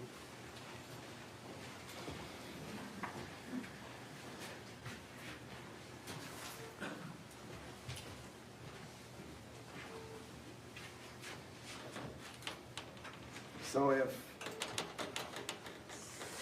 this is the river, let's say this is the sandbar, okay, you with me? Okay. Where you guys are somewhere around here? Yeah, right next to it.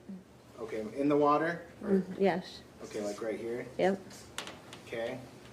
And then do you remember where the young boys were, or young kids, or adults? Yeah, they were on that side. The other side of the river? Yes, they weren't on the same side we were on. And were they downstream a ways? Yes. Okay, so, right, I mean, there's no scale, so Yeah. I'll just draw them generally here.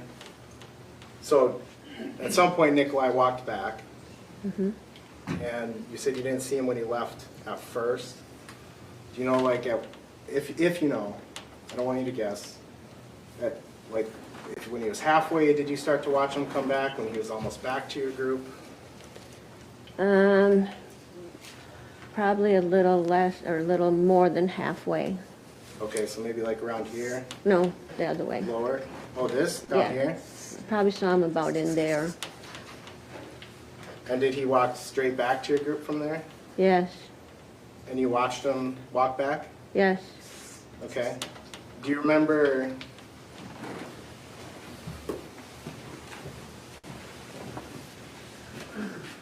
you met with essentially the people sitting at this table prior to testifying, is that right? Yes. And do you remember saying in that meeting that you weren't watching him when he walked back the whole time? Yes. Okay. So, do you know which one it is? Yes, I probably didn't watch him the whole time. Okay.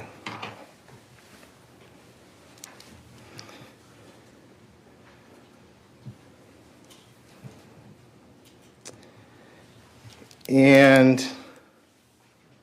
after Nikolai was back by you, your group, what did you see? What did you hear? Not amongst your group, but downriver. There was a lot of commotion down there. I saw the police arrive.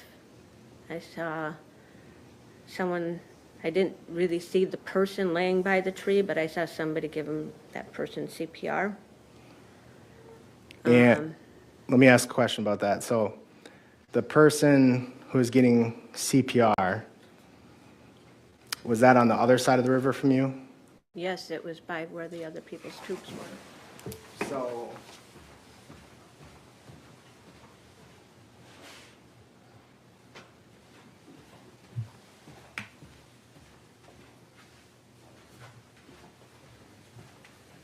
somewhere down here? Yeah. And did you see that CPR going on? You said you were there about 20 minutes? Yeah, I think it was about 20 minutes. I don't know for sure, but it seemed like 20 minutes. And was somebody getting CPR on the shore that whole time? Pretty much. Okay. About 20 minutes. Did you see?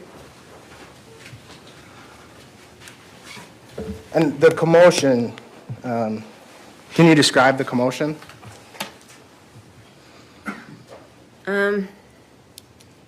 People were more frantic, it seemed. They were just going to people that needed help. And what do you mean needed help? Did you see people who were injured? No, just, like I said, I didn't see the one by the tree either. I'm just assuming, but no. So what did you see to know they were doing CPR? I saw somebody pushing up and down on the person's chest. Okay. Did you see blood? I did not. And so you said you saw law enforcement arrive, Mm-hmm. Yes. and do you remember seeing a couple of officers in the water? Yes. Is that what you remember as far as law enforcement that you saw before you guys left? Yes, there may have been an ambulance, but I'm not sure. Do you remember telling us in the meeting that you saw a police SUV, a couple officers in the water, and no ambulance? Yes, I do remember that. Okay. So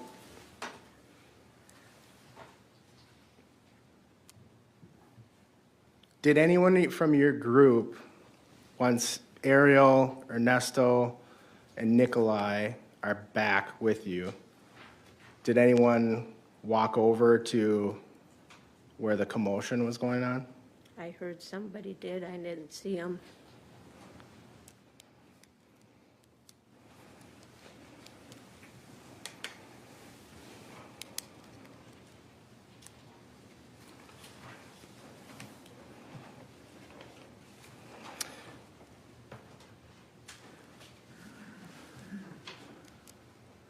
Prior to the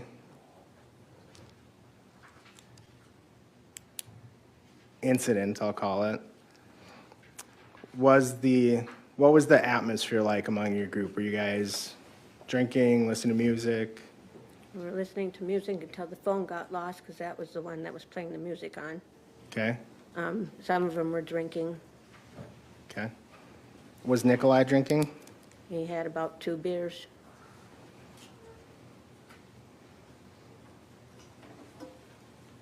About just an estimate? Yeah, You were the designated sober driver home, right? yeah, I was just drinking water. And that was pre-planned that you would be the one to drive home? No, it was not pre-planned.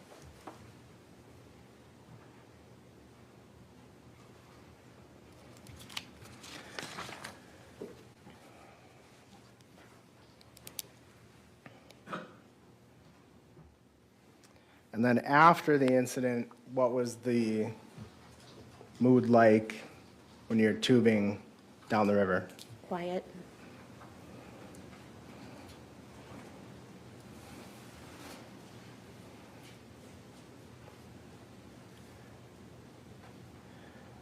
And I'm not asking what was said, but while you're tubing down the river, was Nikolai talking? I think he was talking to Amy, but I'm not positive. Okay. I didn't look to see.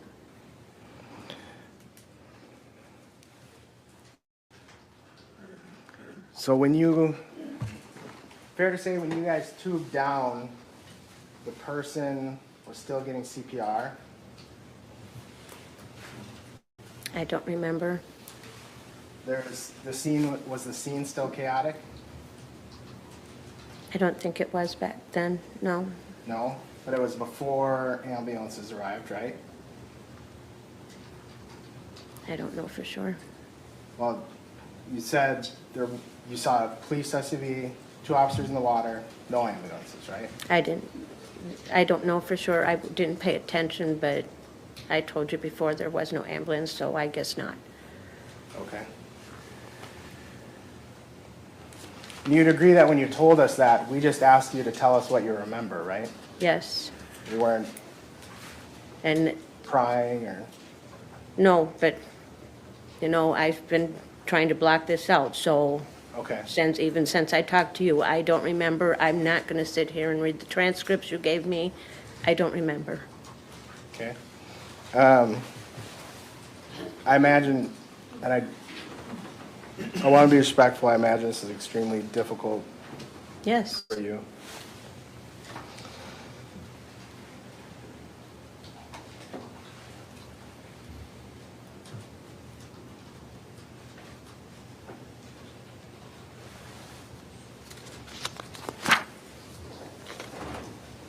So,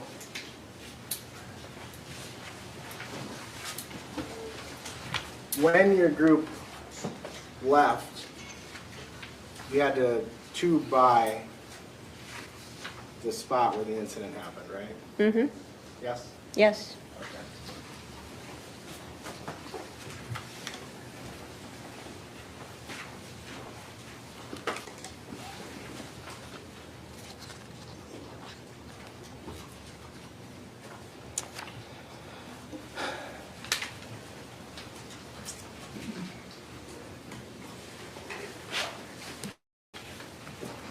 Since this incident, you've had conversations with Nikolai about, briefly, about some parts of the incident, agreed? Yes. And Nikolai has expressed to you frustration with you and your group because you didn't hear him yelling for help, right? Right. And he cast some blame on you and your group for not coming in response to his yells for help. Yes.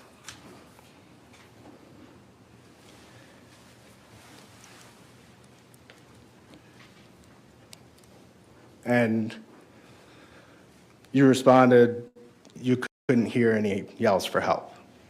No, couldn't hear it, not over the water.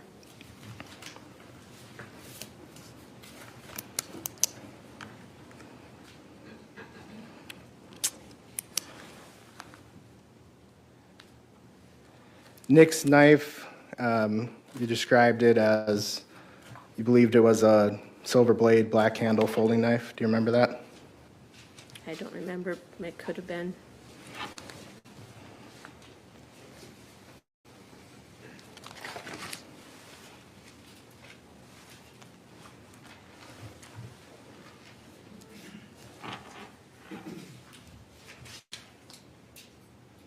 And you described that it had a clip and a clip on the knife, right? Yes. And he'd clip it into his lower pocket on his shorts. Yes. And Nikolai's right-handed, right? He's right-handed.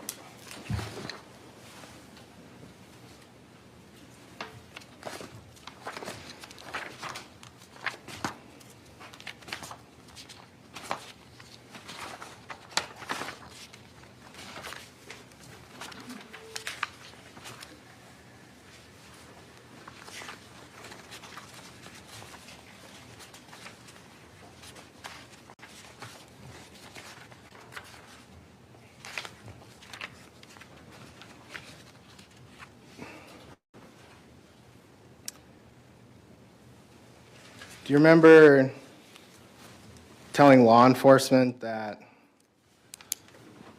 you heard screaming? I don't remember. I may have. I just don't remember. You, would it refresh your memory to see a transcript? Yes.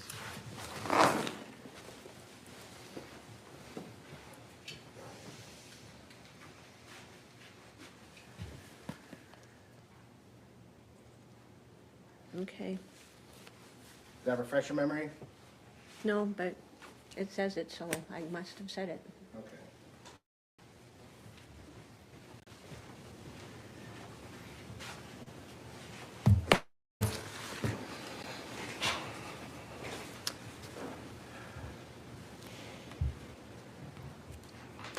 When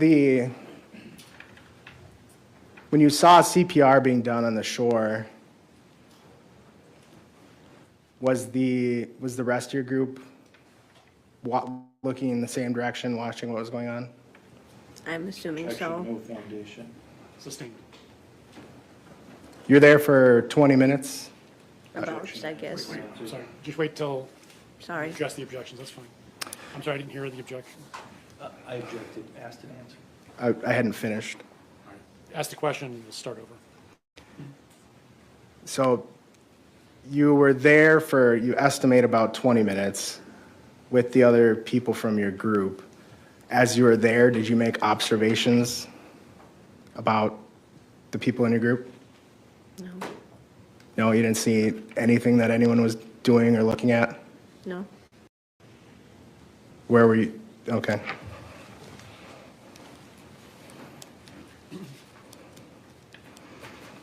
And what about Nikolai? Did you see where he was looking? No? Did you see what he was doing? No? So Nikolai walks down to the, I'm talking about the second time now, the group of young guys.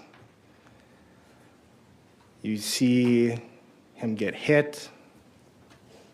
When he's down on his hands and knees, he eventually comes back, and you're not paying any attention to what Nikolai's doing. Action leading, sustained. May we approach? Yes.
So during that 20 minutes, were you watching, after everything you've testified about, during the 20 minutes you're there,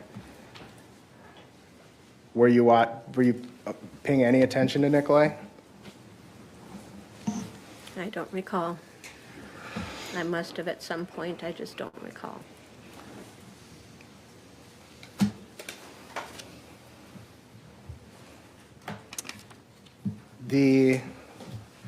Did Nikolai have any injuries that you saw? I didn't notice any, but I didn't pay attention either. And the people that Nikolai was down by downstream, were they bigger, smaller, same size as Nikolai?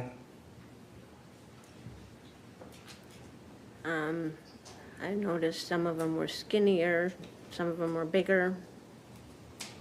They were all younger. Do you remember telling law enforcement that they're all smaller than Nikolai? Nikolai's a big guy. No, I don't remember saying that, but if I did. You remember saying didn't look like Nikolai got hit that hard? I don't remember.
When Nikolai came back after you saw him get hit, did you go to him, render any aid, anything like that? Did I what? Go to him and render any aid or anything like that? I just made sure it didn't have any, I didn't see any blood or anything, so I'm assuming he was not too badly hurt. Okay.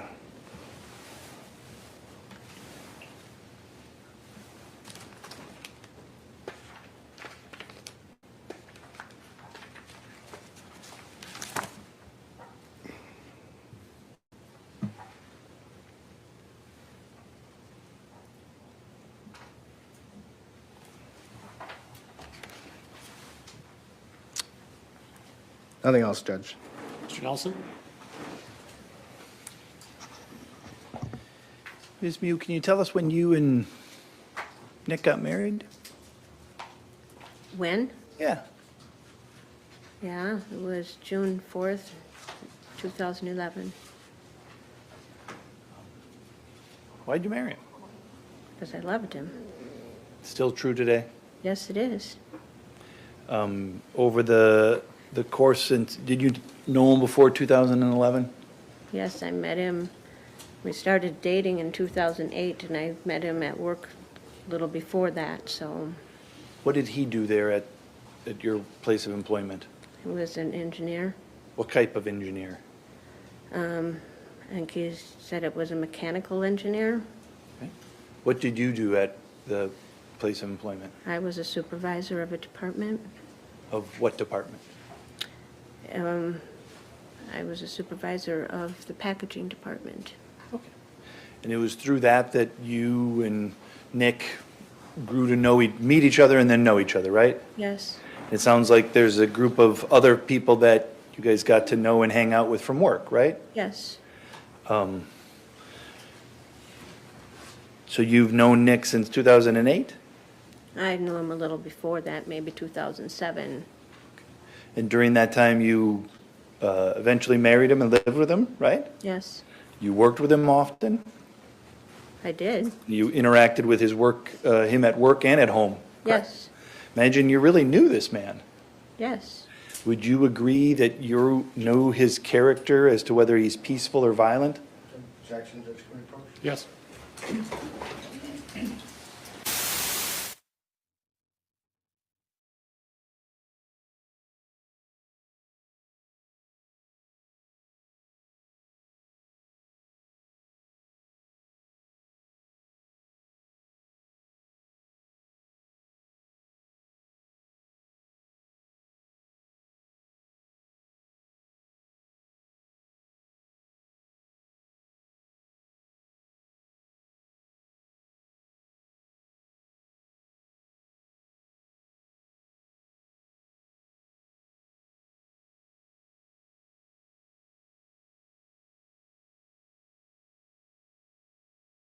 Overruled.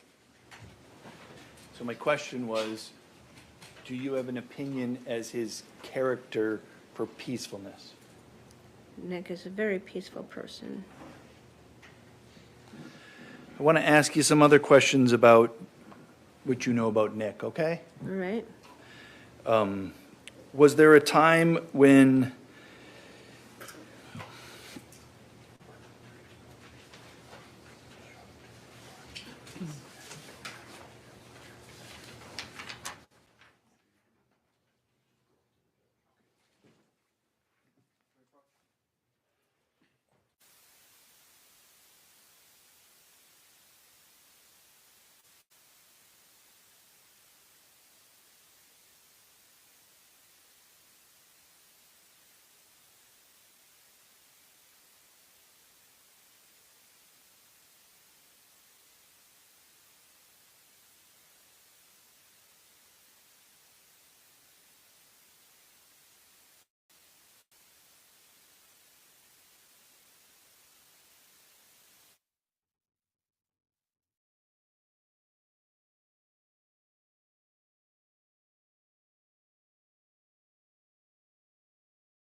What are the numbers?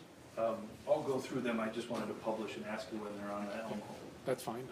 We'll turn on the document examiner. Yes, thank you, Judge. So I'm going to show you some photos and ask you some questions about those, okay? Yes. This is exhibit number 106. You see that? Yes. What's that a picture of? It's a picture of Nick and I.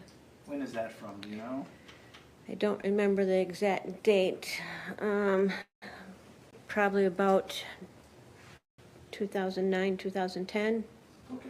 And you might not know, but roughly where are you at? I don't remember. We went to some park and for the day and just decided to take some pictures of us while we were there. Did you and Nick often enjoy outdoor activities? We tried to when we could. Sure. And so is this unusual in any way for you guys to be out someplace in the outdoors enjoying yourselves? No, it's not. Showing you what's been marked as exhibit number 107. You see that sticker? Who's that? It's Nick and I and our little boy, Tiki. Okay. Who's Tiki? Our dog. And showing you then picture 108. There's 3 different pictures there. Do you see those? Yes. Is that Nick in all of those? Yes. Is that Nick on the left-hand side and the right-hand side? Are those pictures of Nick working on some property you guys owned in South Dakota? Yes. Nick a bit of a handyman? Oh, yes. Does he fix stuff around the house? Yes. Fix stuff around the yard? Yes. Is he good with tools? Yes, he is. Do his friends sometimes call him if they've got some sort of problem that they want fixed? Yes. He's the guy to go to? Yes. And does he solve it often with tools? Yes. Have you seen him carry a pocket knife before? All the time. You see him, in this case, I think we've called it a utility knife or a pocket knife, but it's a small knife that he puts in his pocket, right? Yep. Have you seen him use that before? Yes. Have you seen him solve problems around the house with that? Yes. Solve problems around the outside property with that? Yes. Have you seen other people ask him about, hey, Nick, can you do this? And he'll use the pocket knife to fix something or solve something? Yes.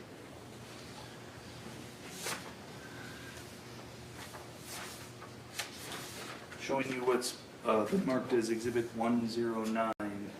See those 3 photos there? Yes. Is that Nick? Yes, it is. Is that Nick in the hospital on the 2 ones on the left? Yes. Why was Nick in the hospital? He had a quadruple bypass done. And when was that? I think it was 2020. Okay. And you see in the one on the left and in the one on the right, he has some sort of red pillow that's on his chest. Do you recognize that? Yes. What was the purpose of the red pillow? So when he would sit up, he could hold that pillow against his chest to help prevent the pain. Okay. How long was he in recovery as a result of that? Do you know? I don't remember. I know he wasn't in the hospital long because they try and get you out right away. I don't remember if he was home 3 to 4 weeks afterwards. Now, you knew him well before 2020, correct? Yes. And then you knew him till today, sometime after the surgery, correct? Yes. Fair to say that since the surgery, he's had some more limitations Yes. on his physical ability, correct? Yes.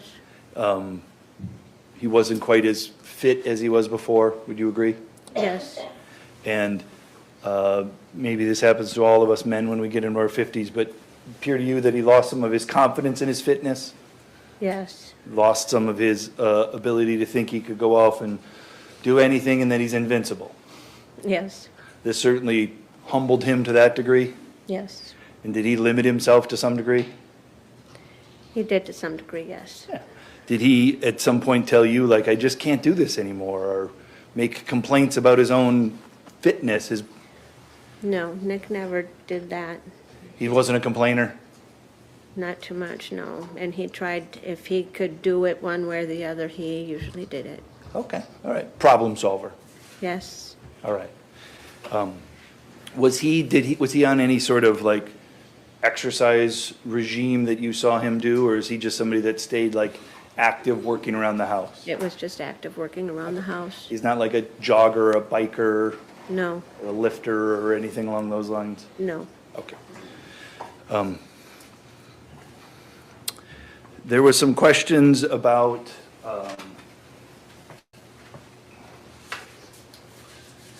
alcohol use. And before I get into that day, just in general, Nick a big drinker? No, not real big drinker. Occasionally he will, but not very often. He'll have a couple beers after work. Okay. On this day, were you concerned about his alcohol consumption on July 30th of 2022? Oh, no, no. Was he in any way, did you seen him impaired on other days?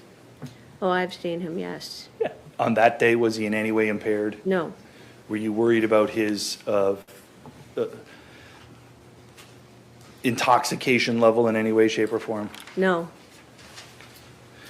And in your group, was there anybody in your group that was just like slamming drinks? No, they had beers, but everybody shared them. And I don't know how many they had, but there was nobody that was intoxicated in our group like that, no. Okay. Showing you what's been, I think we talked before about that other exhibit. Now here's exhibit 110. You see that photo? Yes, And, is that Nick on the left? yes, it is. Okay, and I'm gonna, Nick there, is that what he wore on the way to tubing? Yes, His shorts, they're camouflage shorts. Does he have a lot of clothing in which is, camouflaged? yes, Okay, that's just kind of his, I don't want to say signature, but he's got camo clothes. yes, he does, lots of them. Okay. And is it unusual for him when he's doing outdoor activities to wear some of those clothes that are made for outdoor activities? No, it's not unusual. Is it unusual for you to see him out and about in a camo shirt? No, And so that's what he wore there that day? yes, We see in that picture there that he has a ball cap on, is that right? yes, And I think there's some other, the original picture here.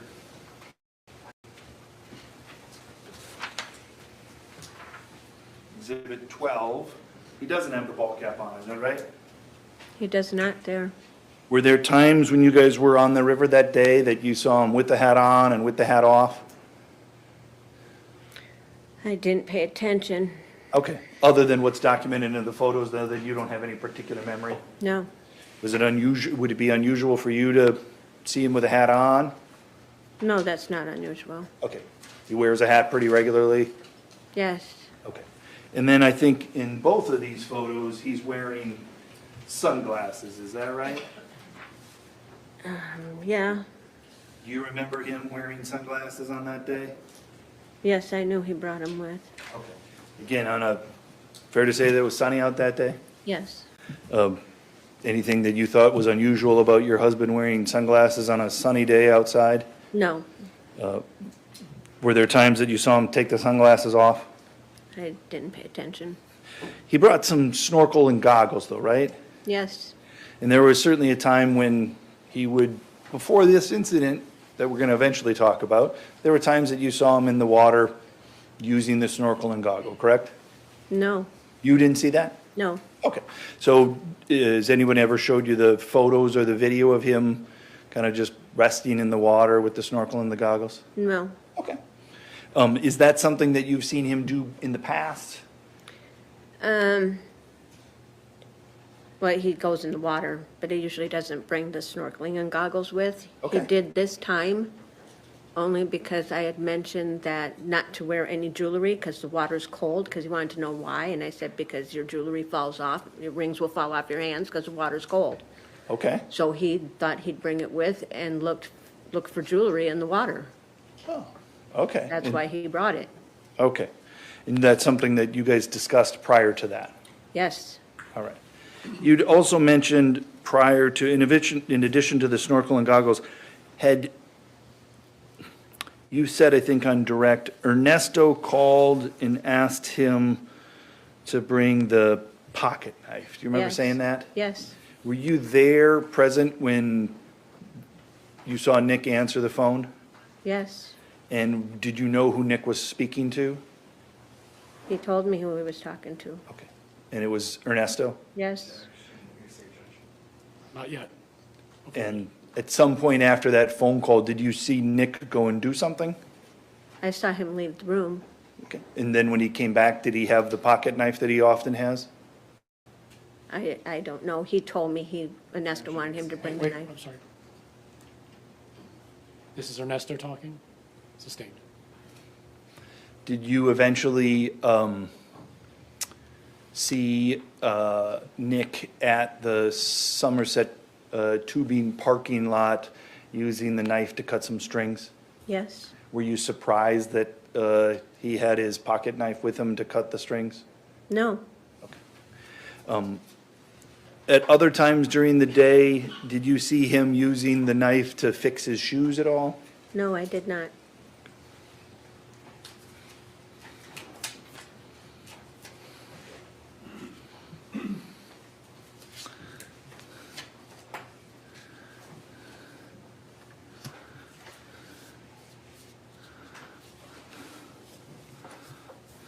So I want to ask you some questions now, focusing on really about July 30th, okay? At some point, there was a time when somebody in your party lost the phone, correct? Yes. And that was Ariel, correct? Yes. And there was a discussion about what you guys were going to do, correct? Yes. And eventually, Nick went off looking for the phone, correct? Yes.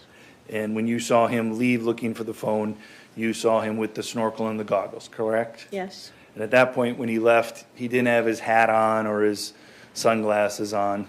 Agreed? Right. And his shirt, had he been taking his shirt on and off that day? He may have. Okay. Do you remember when he walked away that time, did he have his shirt on or his shirt off? I think it was off because he was going in the water. Okay. Did you find it unusual when Nick decided to go help a friend and go look for a phone? No. Is that just kind of what Nick does? Yes. Is, when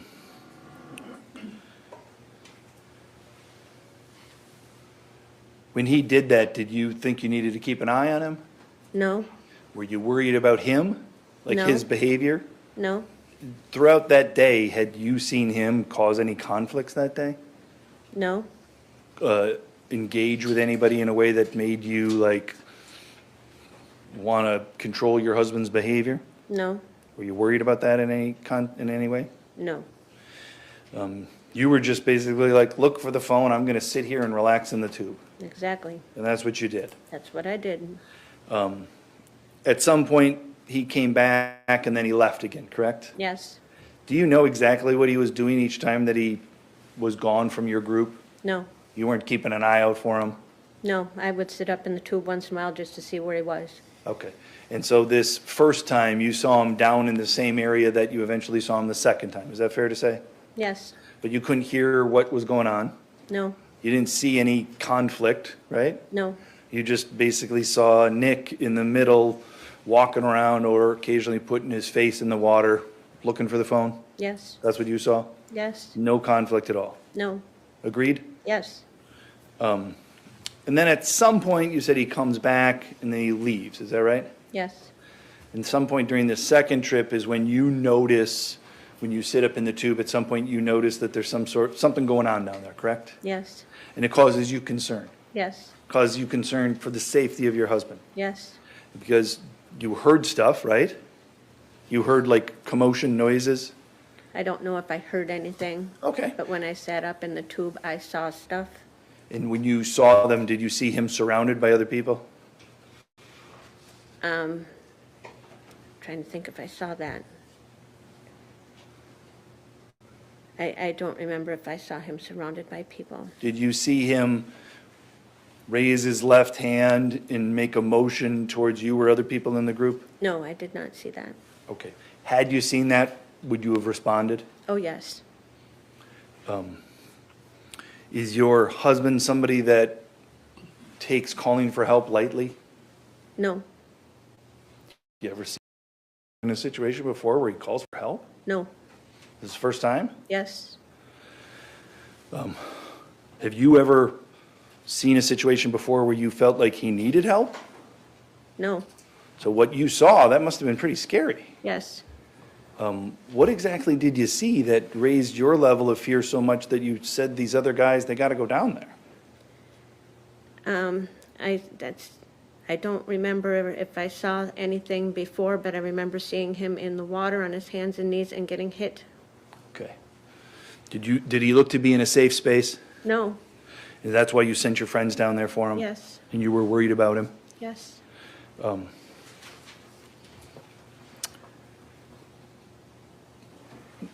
prosecutor asked questions about what his injuries were.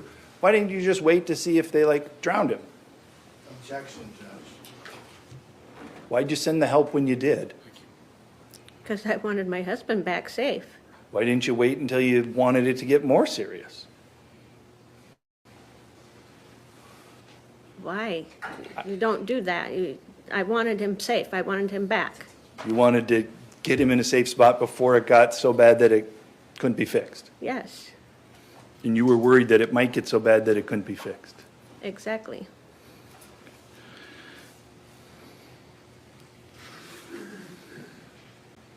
That's all.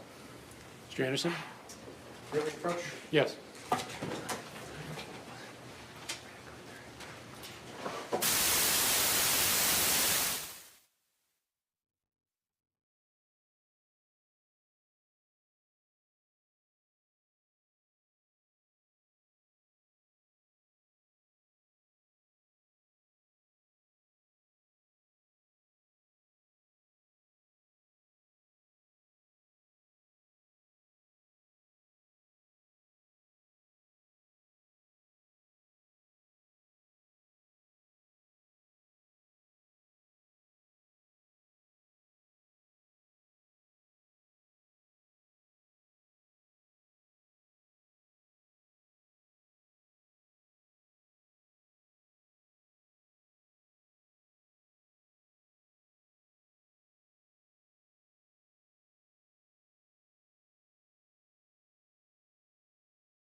All right, let's continue. Mr. Anderson?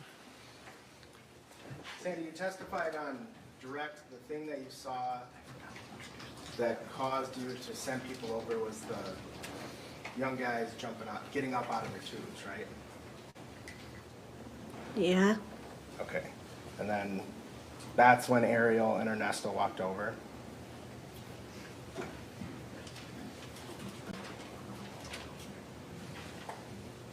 I don't remember, I guess. I don't. I thought it was when he was in the water getting hit, but it may have been before that. Do you remember what you said to law enforcement? If it was when the kids, or the young guys, however you want to describe them, got out of their tubes? I don't remember.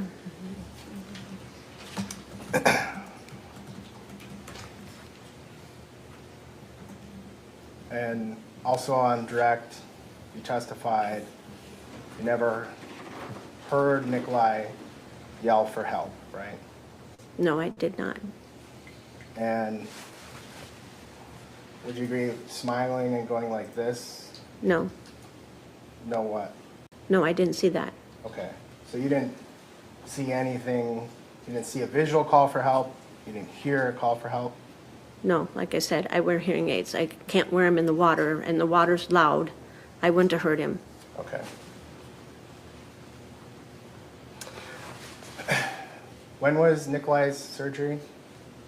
I want to say it was August of 2020. So about 2 years before July of 2022? Yes, And you said the recovery was about 4 to 5 weeks? 3 to 4. 3 to 4, okay. And then after that, you said it didn't really slow Nikolai down. He's still did what he did before? Well, it slowed him down some because sometimes it took him a little bit longer. He always got everything done, but he just couldn't do it as fast as what he did before because he didn't have the strength. Okay. Still did yard work, chores around the house, that kind of stuff. Right. Wasn't feeble. Hmm? Wasn't feeble. No. Could still run. Yeah, he just had the pain. Okay.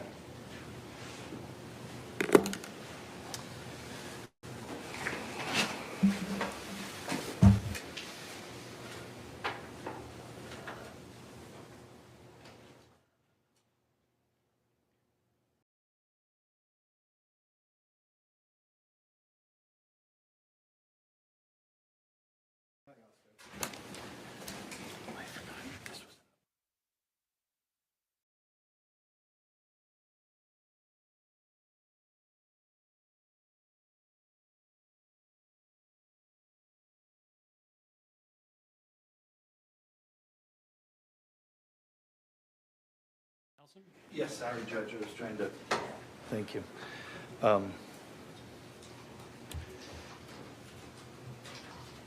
What I understand you saying is you didn't hear him call for help, correct? Right, And you didn't see him call for help, correct?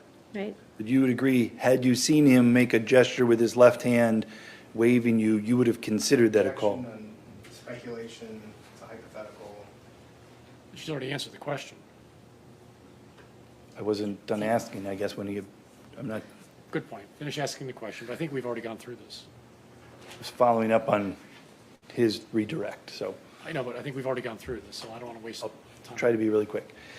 You would agree, had you seen him raise his left hand in a motion like this, you would have considered that from your husband, who you've known for that long, a call for help? Yes. Ask and answer, other speculation. Sustained, and she's already answered the question again. Next topic, please. You were asked some questions about when you actually raised a concern, so much though that you sent 2 men over there to help your husband. Remember that? Yes. And what I believe you first said on the first time was, when you saw him getting hit, you sent the 2 people over, correct? Yes. But we came to learn that you may have been concerned even before that and sent people over to help him even before that. I may have, yes. You were worried, you didn't wait until he got hit, you were worried about it even before that, correct? Yes. You just saw a situation in which he looked like he was outnumbered by a bunch of young men, correct? Yes. And that concerned you? Yes. And that's why you sent some other people over there, correct? Yes. That's all, thank you. Thank you, Ms. Mew. You may step down. Judge, if I didn't already, the exhibits that I showed, I just moved for their admission. I believe I did before, but Were those photographs admitted? 111 was not included in that, so I'll have to do that later. I just want to make sure the clerk knows. All right. Ms. Mew, please see the witness coordinator in the back, and she'll tell you where to go next.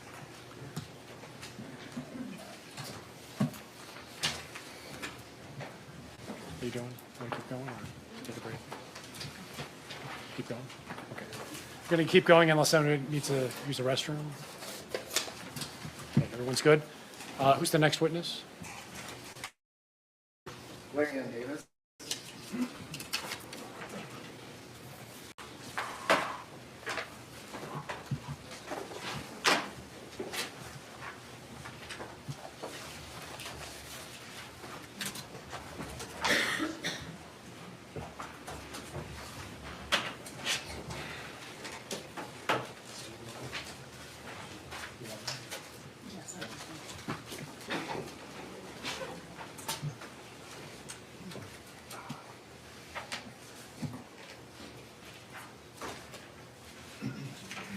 Judge, I guess I should know for the record that Mr. Davis has requested that he also not be recorded. I know how the court feels about it, but I'm making the request. Is he a victim? No, he's a witness. Statute allows an exception for victims.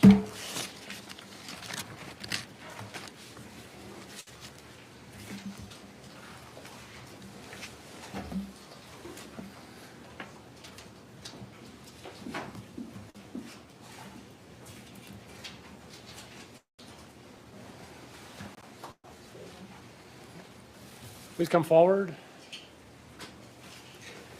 Keep coming. Please face the clerk. Raise your right hand. She will administer the oath. Do you swear that the testimony you will give in this matter shall be the truth, the whole truth, and nothing but the truth, so help you God? Please have a seat in the witness chair.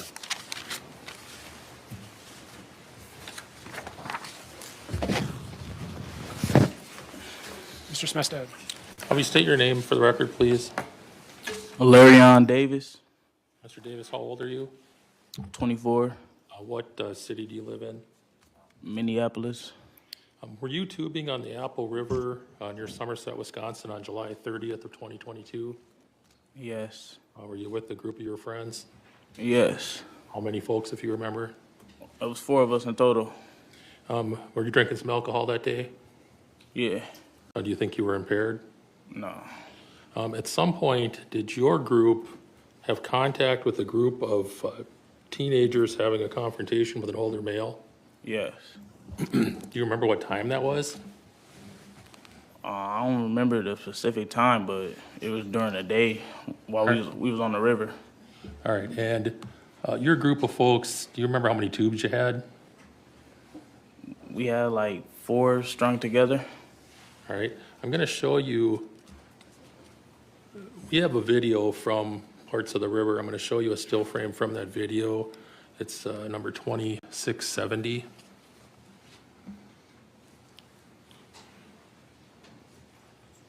It's gonna pop up right here. It will in a second, once they're ready.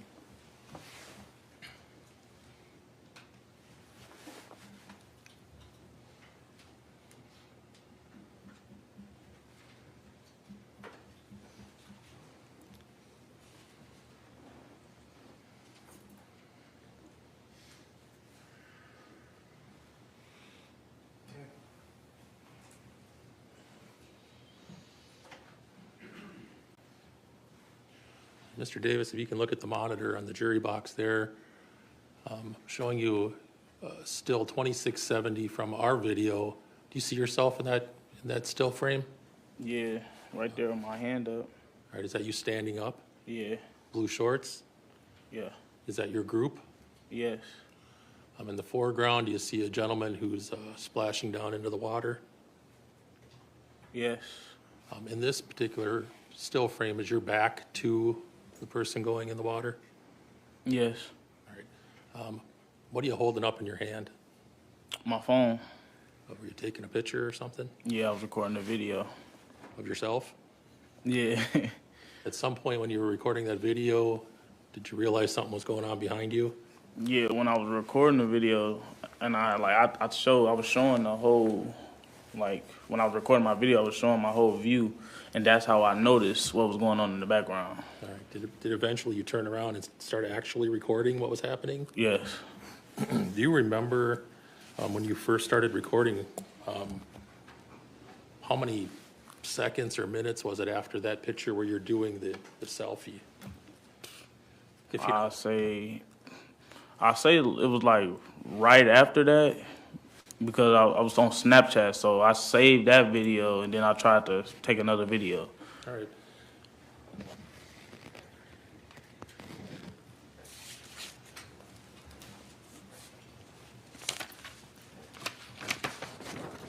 We're going to show you another still frame from our video.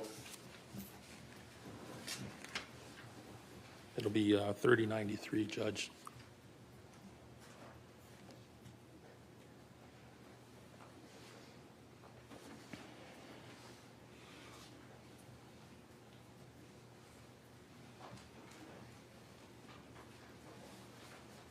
We're ready.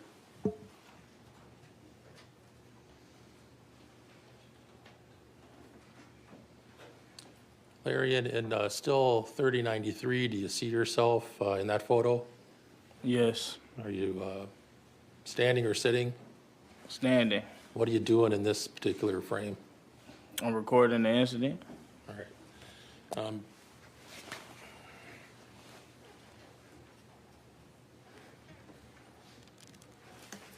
We're going to play Mr. Davis's video here. It's exhibit. Oh, pardon me. Did you get a chance to come to our office and review the video that you took? Yeah. And did you put your initials on the flash drive that your video is located on? Yes. I'm going to show you, Judge, if I can approach. Yes. I'm going to show you what's been marked as Exhibit 21. Does that look familiar? Yes. Is that the flash drive you watched earlier today? Yes. Are those your initials on there? Yeah. And the date? Yes.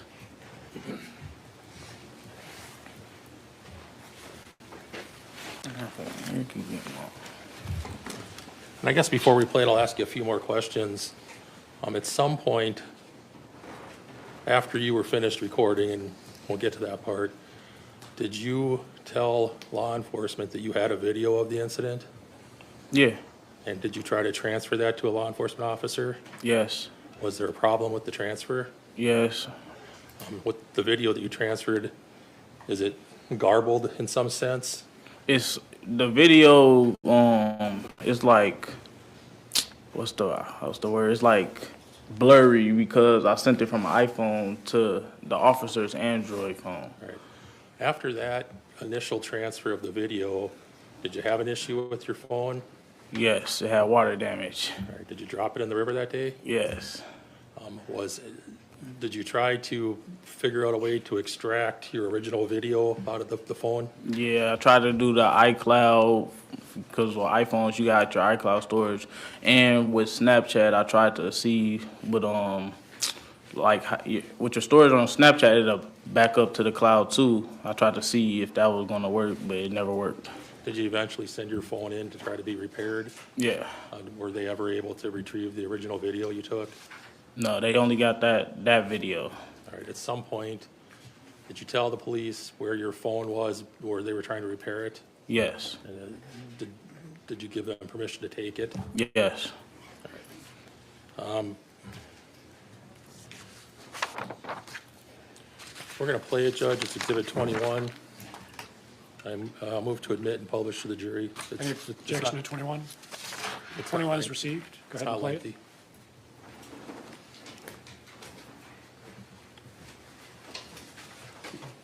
Wait till they give us the cue.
Judge, we're having some technical issues with the video here. If you can just bear with us.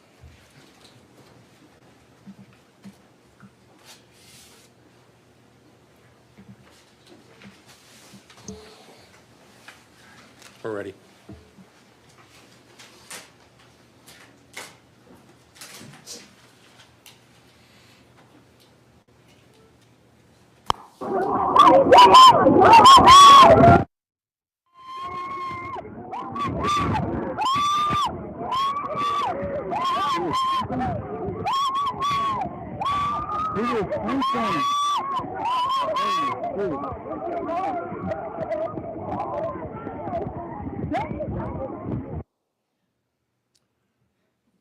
Mr. Davis, is that the video that you took back on July 30th of 2022?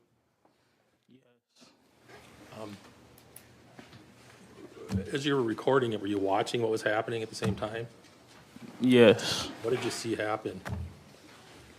I saw him stab the light-skinned dude before and like slice his whole stomach open, and you could see him like push the next person in that video, but it's like real blurry. That's pretty much it. Were you able to tell the people that had been injured? Yes.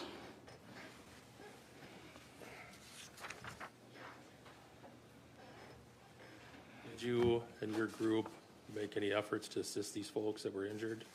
Yes. What did you do? Me and my brother, we had helped carry. It was a girl. She had got stabbed, and then we helped. There was another dude that got stabbed in like his arm, I think. We helped him. We walked him out the water too, because he was like hysterical.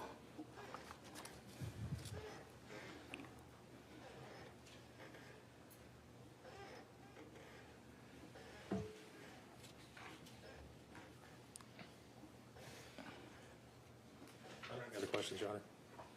Mr. Harris, your officer. So, Mr. Davis, you provided 2 interviews to law enforcement. Do you remember that? Is that Yes. correct? Okay. One on August 10th of 2022, and then another one on March 7th of this year. Do you remember that? Yes. Okay. And I want to make sure I understand your testimony correctly in terms of the video.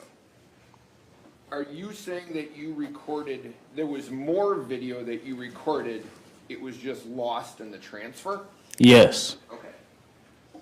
And is what was lost in the transfer, I mean, you've provided the police with information on what you said you saw, right? Yes. Okay. And you were asked today about what you saw, and you said you saw that a light-skinned dude got stabbed, right? Yes. Did you see more than that? Yeah. It was like a tussle. Okay. Well, I'm going to get into that with you for a minute, okay? So what you've provided to the state in terms of what you say you observed, there's much more than that. True? Yes. Okay. And your, can I ask you this? Is your memory of events, so you give 2 statements, one about 11 days after the incident, 12 days, and one 21 months after the incident. Which memory, in terms of the dates when you give those statements, is one better than the other? Well, it'd be the one that was closer to the event, that'd be better. But I gave a statement to the officer that day. Okay. So, if I said to you, memory's normally better closer in time to an event, would you agree with that? Yes. All right. Now, on the interview that you gave in March of this year, though, you told the police that you remember it like it was yesterday. Remember that? I don't remember saying them exact words, but Officer or Investigator O'Keefe said to you, you said you remember it like it was yesterday, though, and you say, yeah. Okay? Yep. Okay. Now, and you had described, at least in your interview with the police, that you were really kind of paying attention to what was going on. Yes. Okay. In your statement in March of 2024, you say, tell me if you remember this,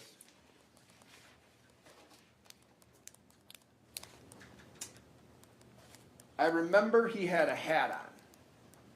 He had on. Like, he looked like he wasn't supposed to be in the water. Like he just came out of the bushes. He just came out. Do you remember that? Yeah. So is it your testimony today, under oath, that the person involved in this incident had a hat on and came out of the bushes? No. You told the police. I told them that, yes, but I don't, like you said, it could be foggy. I don't think that's what it was no more, though. Okay, well, this is less than a month ago you had this conversation with them, right? Yes? Yes. Okay. And were you intentionally lying to the police? No. Okay. So where do you come up with the idea that he came out of the bushes? Because that's why I saw him running to the bushes after the incident. Okay. And tell me if this is fair. You tell the police he walks in the water. He had pants on and everything. He had a jacket on, right? Yeah, I don't recall that. Well, the police say you said it. Do you deny saying it? If that's what y'all got, I guess yeah, I said it. I don't remember saying it. I should say. You don't remember March of this year talking to the police? Yeah, I remember talking to him. I don't remember saying he had a jacket and a coat on. Okay. I remember he had on a hat. Okay. And he had on shorts. Okay. I don't recall no jacket though. All right, but you don't dispute that you told the police that? No. Why would you tell the police that? Like you said, our memory is a little joggy over 2 years ago. But you told them that you remembered it like it was yesterday. Right? Yeah. Do you? That was a month ago I said that though. Okay. So a month ago you remembered 21 months ago like yesterday. In the 26 days that have passed since then, it's all faded. I object argumentative. Sustained. You made your point. Okay.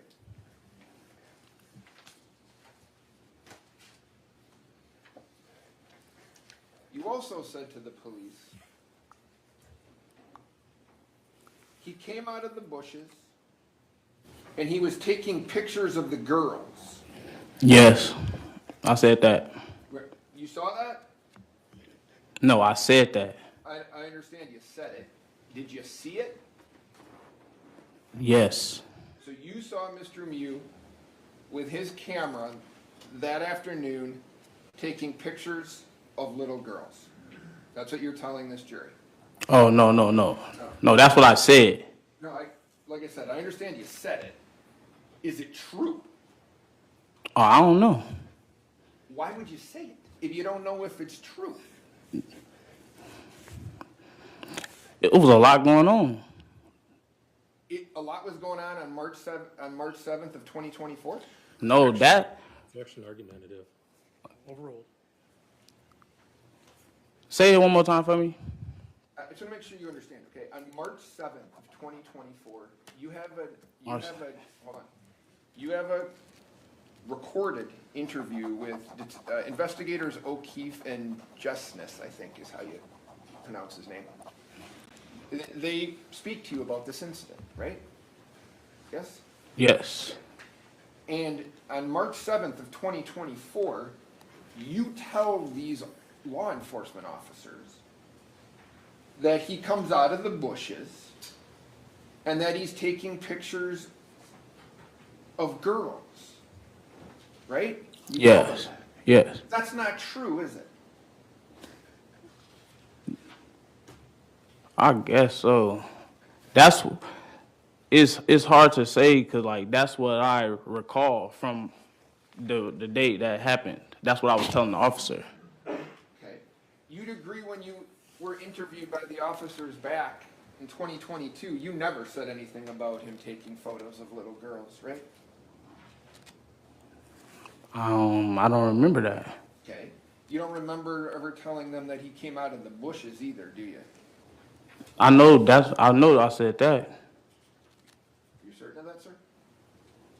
Well, no, it's over 2 years ago. Okay. I just want you to But I believe that's what I told them.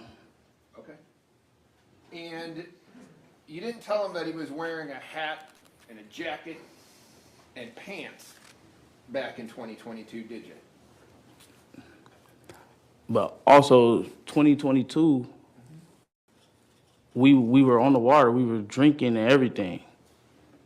What I saw was a scuffle and a man stabbing people.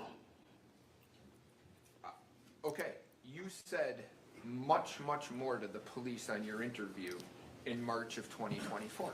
You provided far greater details, okay? Okay. And that's the stuff that I want to talk to you about. You told the police he walked into the water fully clothed. That's not true, is it? No. you told the police he got caught taking pictures of little girls. Objection, asked and answered. Overruled. That's not true, is it? I guess not, no. Actually, can I say I don't know on that one? Beg your pardon? With the pictures and the girl taking pictures? Let him ask the question and please give an answer. Okay.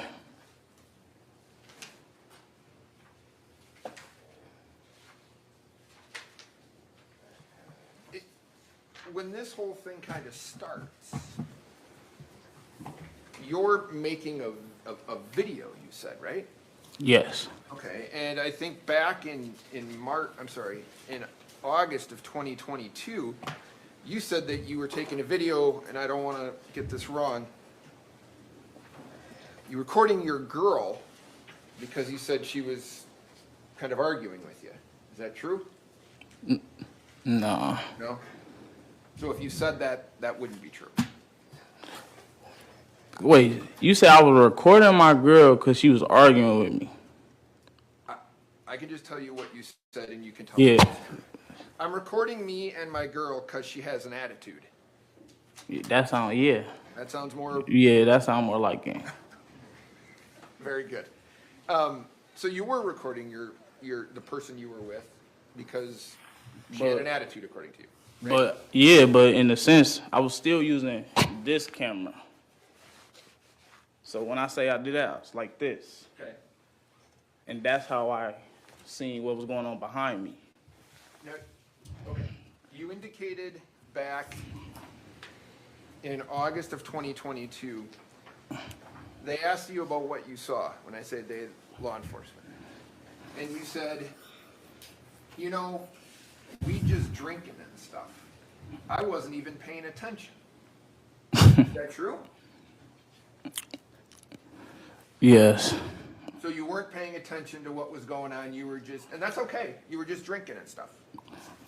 Objection, asked and answered. Overruled. Right? That's another thing that I said that was, yes. But I can't just say, you can't say I wasn't paying attention if I noticed in my phone camera, I was still paying attention. That's how.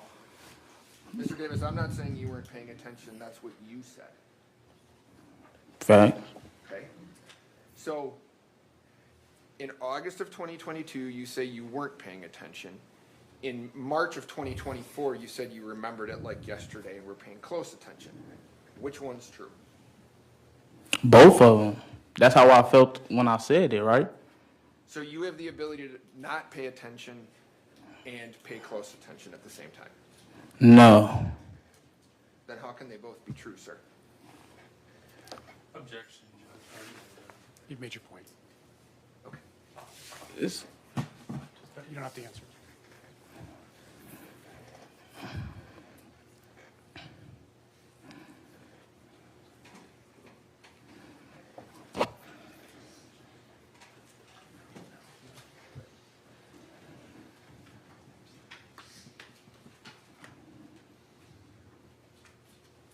My last couple questions, and then I'll let you go.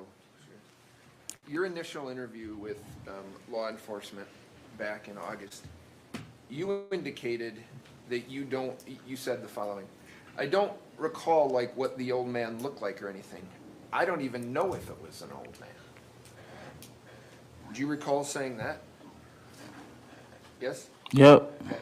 So back in August of 2022, you didn't, if I'm hearing or reading what you wrote correctly or said, you didn't remember what the person who was involved in this, if they were old, young, what, right? Yep. Okay.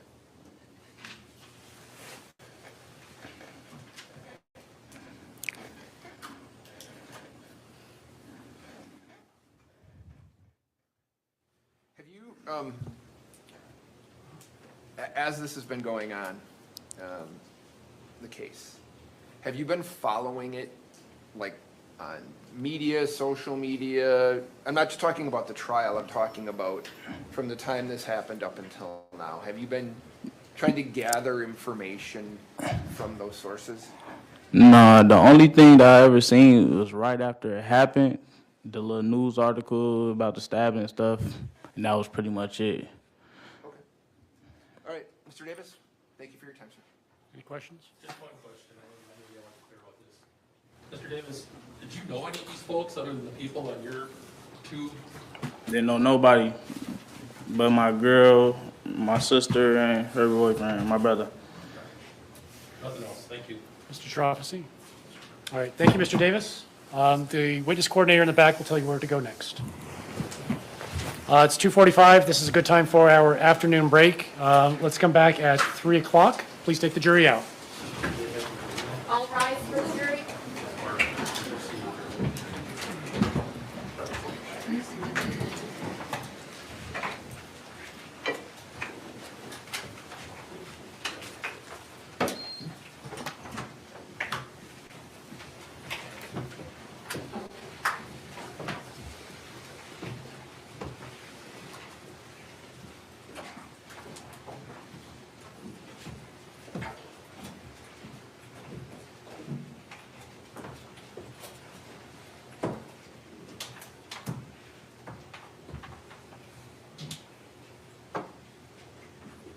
We are in recess until 3.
All right, please be seated.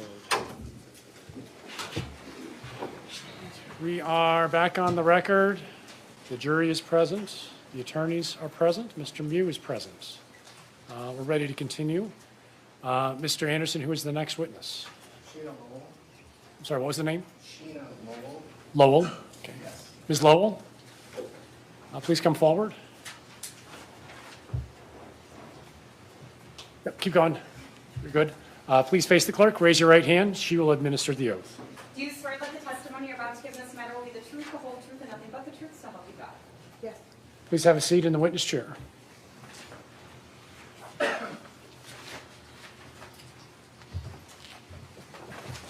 Mr. Anderson. Can you please state your first and last name and spell your last name? Sheena Lowell, Lowell. Sheena, where do you currently live? Nebraska. And did you used to live closer to the area? Wisconsin, yes. When did you move? 2 years ago. And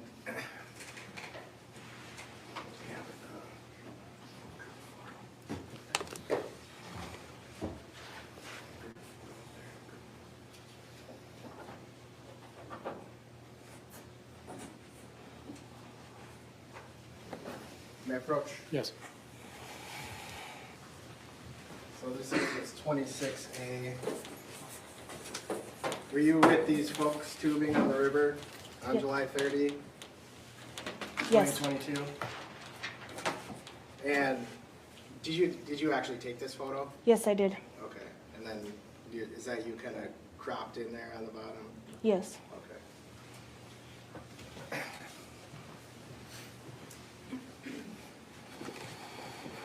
Were you in a relationship with Quentin at the time? Yes. Okay. So that was your connection to other people in the group? Yes.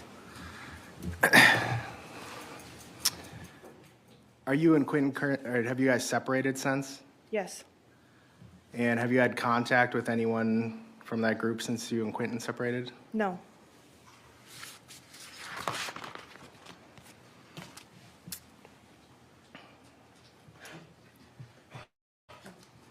Sheena, do you have any prior criminal convictions? Yes. How many? 3. On July 30, 2022, were you drinking? No. You were sober? Yes. Do you just never drink, or were you a sober driver that day, or? I'm a recovering alcoholic. Okay. And at some point along the tubing route, did something catch your group's attention? We were coming around, it looked like a bend on the river, and a group of younger kids were screaming for help. And what do you remember after that? I remember as we were getting closer, they were yelling, "Help, please get this person away from us." The kids in our group got up off of the tubes, walked over to get in between to get him away from them. And do you recall who the first ones that walked over were? Madison. And did Madison make contact with the gentleman or speak with the guy? She was pointing downriver, just saying, "Get away, go, leave them alone." Okay. And what happened after that you remember? They all were basically doing the same thing, and then he punched her in the face. Did you see which hand he used, right hand, left hand? Could you see from where you were? No. Okay. You just saw hand go to her face, but you couldn't tell?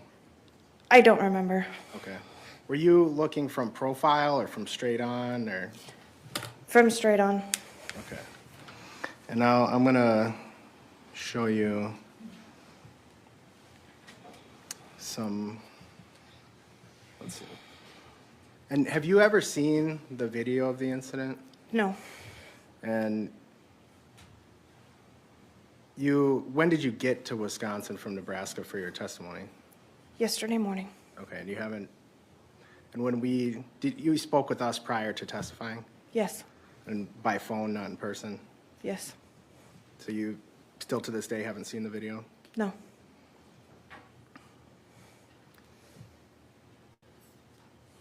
After the guy punched Maddie, what did you see after that?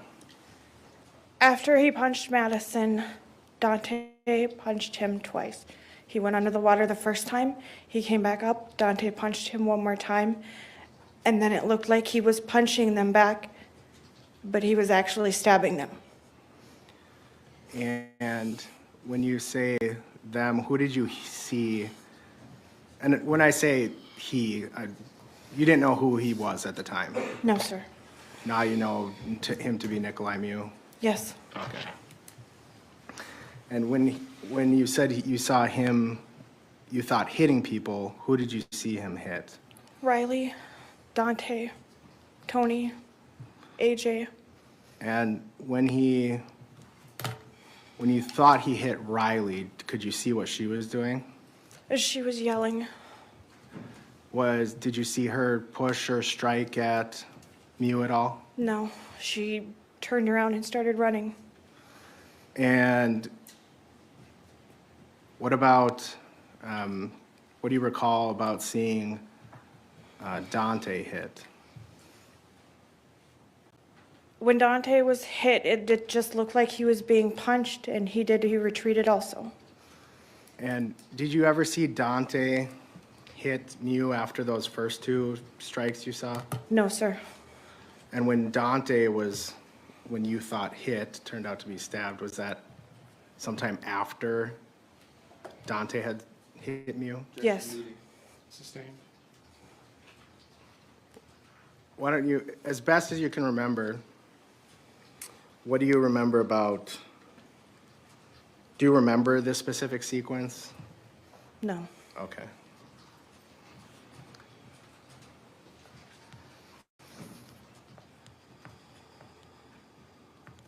And I want to bring up some stills here.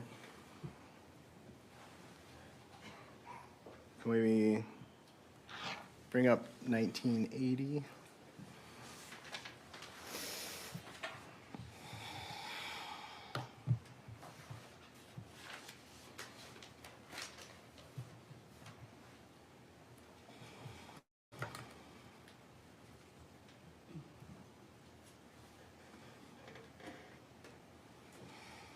And do you see yourself in that image?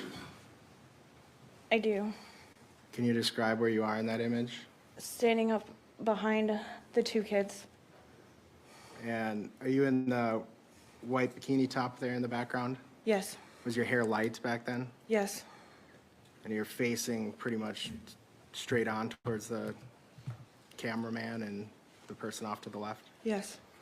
Okay, can we go to 2166?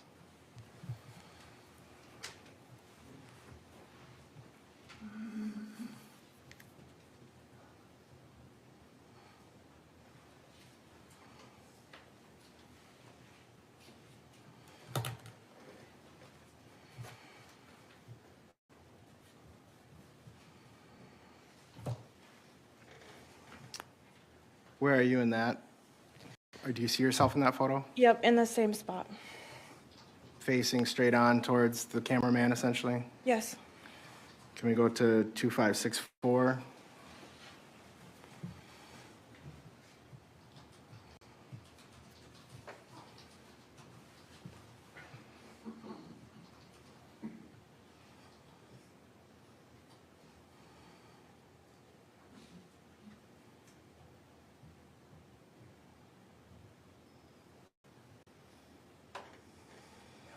See yourself in that still frame? Yes. And Standing up between the tubes. can we go to 3003?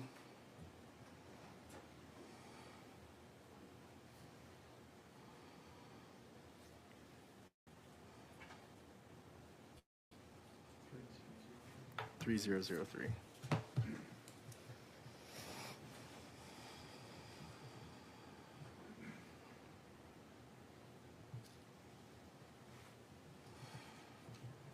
Do you see yourself in that one also? Yes. Same thing, looking towards the incident? Yes. Okay. Do you recall seeing where Nikolai went afterwards? Straight back up into the woods. Do you see him go towards the woods or into the woods? Towards the woods. And then when you saw him going towards the woods, did you look away before you actually saw where he went? Yes. Did something else catch your attention? Yes, Riley did.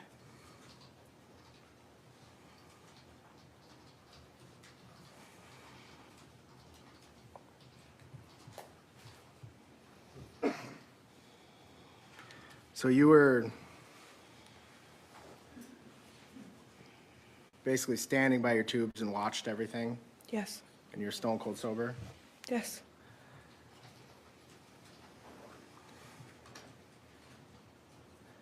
Do you remember, did the incident happen fast, slow? How do you remember it? It happened really fast. Is it hard to say exactly what happened first, second, third? Yes. You're sure you saw him punch Maddie? Yes. Sustained. And did you tell these, were you interviewed by law enforcement shortly afterwards? Yes, I was. And did you tell law enforcement what you saw? Yes, I did.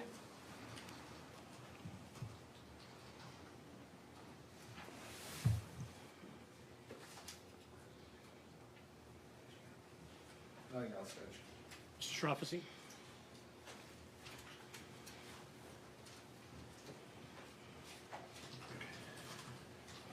Ms. Lowell,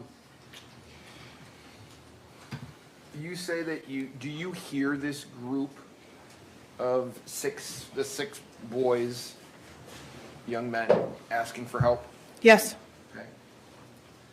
And do you look over and see what's going on? Yes. And you see that there's one man there, right, Mr. Mew? Yes.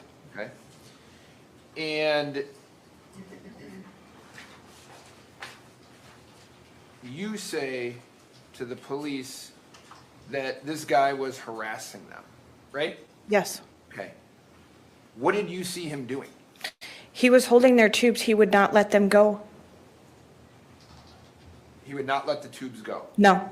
Did you see Mr. Mew walk around the tubes and walk away from the boys downstream a little bit? No. You didn't see that? No. Okay.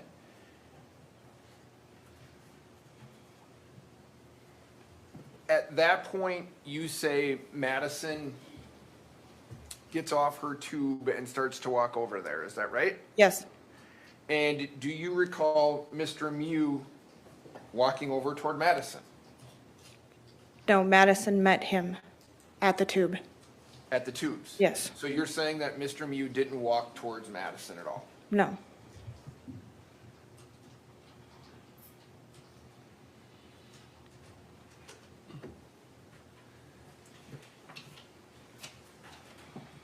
If I told you the distance from where you were, where your group was to the incident is about 131 feet.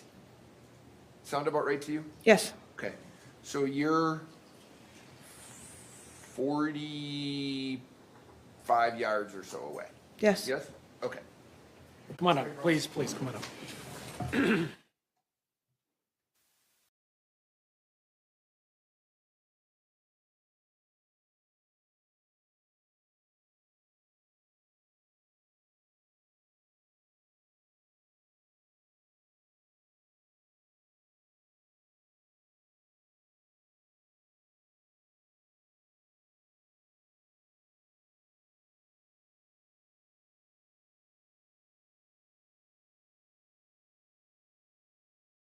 Remarks of the attorneys are not evidence. What the witness says is evidence. So if the says something different than what the attorney says, you may disregard the attorney's suggestion entirely. Next question, please.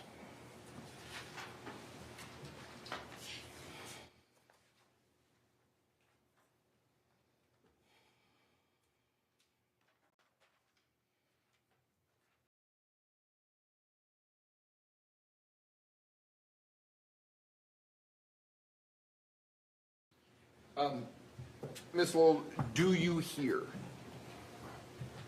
Ms. Cohen say, go, get your fucking ass, go? Do you hear that? I do not. You see her pointing downriver to Mr. Mew, is that right? Yes. And do you see at that point Dante? Yes.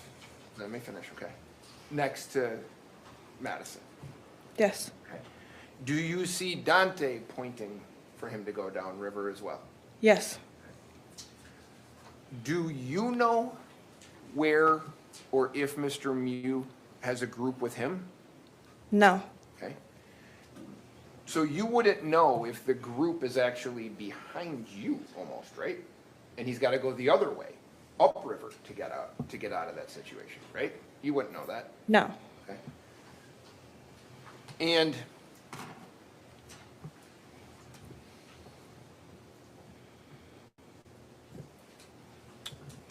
would you describe Madison Cohen as getting in Mr. Mew's face? No. You wouldn't describe her as getting in his personal space? No.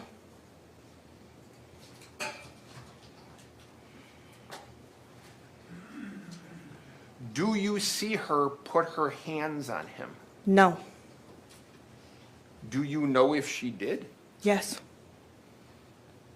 You know she did? I know she didn't. All right, so you're testifying under oath not only that you didn't see it, but you know she didn't do it.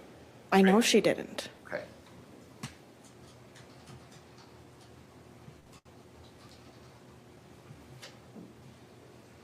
Did you see Riley put her hands on Mr. Mew? No.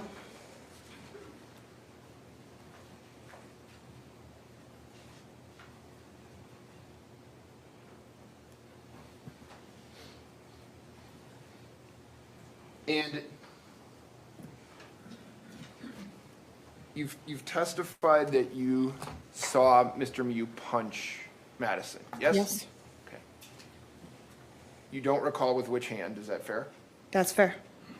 Do you see Madison come back to your group? Yes. Okay. Is she holding her face? Yes, she came straight to me. What side of her face is she holding? Her right.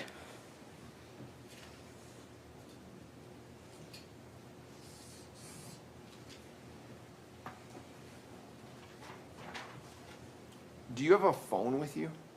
I do. It's shut off. No, I don't mean right now. Yes. Back then I meant. No. Okay. On that day, it's okay. On that day, you didn't have a phone with you. No. There comes a time when I think Madison is calling 911 though, so she has a phone, right? To your knowledge? We found a phone and hit a button to call 911. Okay. Here's my question. Do you recall anyone taking photographs of Madison's face? No. The police. You saw the police take photos Yes. of her face? Okay. Can I ask you this? There's a gentleman on the end there with a beard. Is he the gentleman who was taking the photographs of her? There were several police there, not just one, Okay. so I don't know. You recognize that? I believe I spoke with him once, Okay. but I've spoke with probably 6 or 7 officers.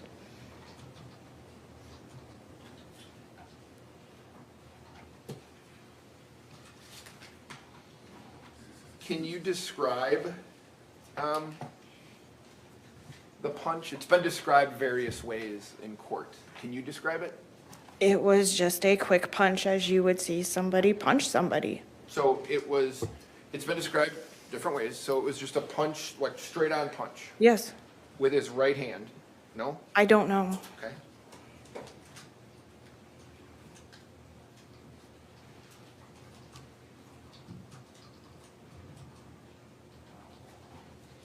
And at that point, you see Dante punch Mr. Mew in the face. Yes. And you see Mr. Mew go down, is that right? Yes. Okay.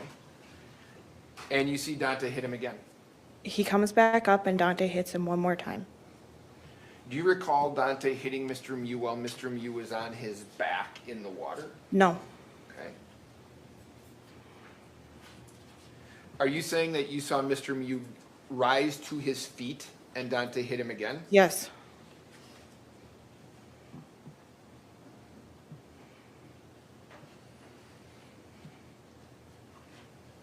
What did, when that happened, did Mr. Mew go down again? No. That was when he just started punching. Okay. So, just want to make sure I'm hearing you. Mr. Mew gets punched in the face by Dante, and you see him go down. Yes? Yes. Then he rises up. Yes. You being Mr. Mew. Asked and answered. Overruled. He rises back up. Dante punches him again in the face, and then Mr. Mew, I think you describe it as gets to punching. Yes. Okay. Do you know AJ Martin? I very briefly met him before our tubing trip. Okay. Do you, from your vantage point, do you see AJ Martin come up behind Mr. Mew and shove him? No.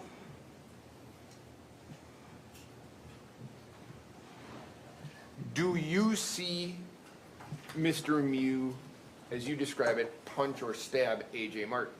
Yes. Do you see AJ Martin, when that's happening, pushing Mr. Mew backwards into the water? No.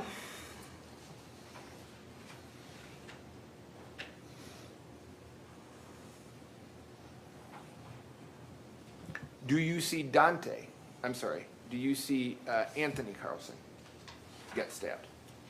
Yes. Do you see Anthony put his hands on Mr. Mew, on Mr. Mew's kind of backside? When I say backside, like his back, shoulder area, before that happens? No, because he was facing him. Okay.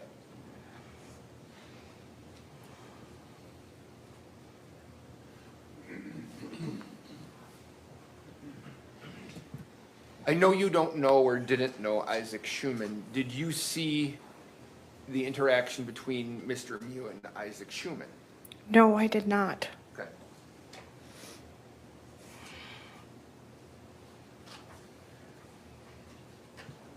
Did you see the interaction between Mr. Mew and Dante?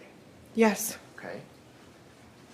And do you recall when that happens in this kind of like sequential events? Dante was the second or third person. Okay.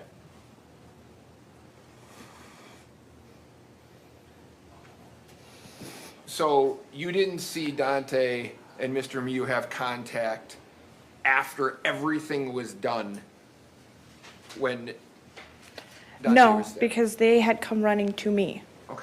So, trying to make sure I understand. In your recollection, Dante is second or third? Yes.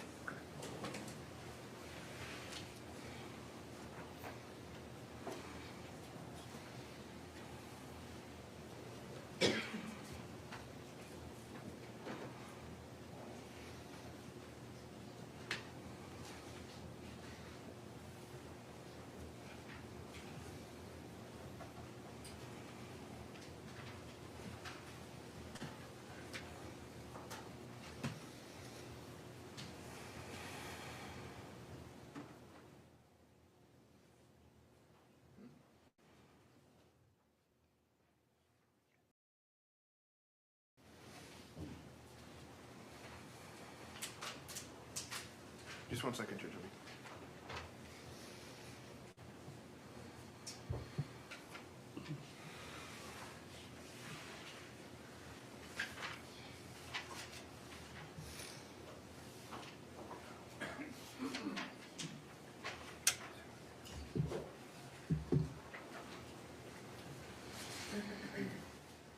Ms. Wall, I don't have any other questions for you. Thank you for your time today. Hold on a second. There might be another question. Mr. Anderson? Yes. You know, do you recall the questions I asked you on direct, generally? I'll be more specific. Your interview with law enforcement, has this gotten a lot more detailed, the questions you've been asked here, than what you talked about with law enforcement? Yes. So you're trying to remember back almost 2 years ago? Yes. You're trying your best to answer as truthfully as the best you can remember? Yes. Given where you were about 130 feet away, your ability to see would it have been affected depending on if there's other people between you and what's going on? Yes. And you testified on direct that you couldn't remember the sequence of events of when people were hit, turned out to be stabbed. So do you know for sure that Dante was the last one stabbed? Objection. No. Sustained, but she's answered. If you hear objection, just hold your answer. Okay, thank you. I don't have anything else. Mr. Shaughnessy? There was a group of people around that incident when it was going on. Is that fair? Not until after the fight ensued. We were the only people at first. I guess what I'm going to ask you is this, Judge, can I approach? Yes. I'm going to show you what has been moved into evidence as exhibit number 104. Okay? Can we approach? Yes.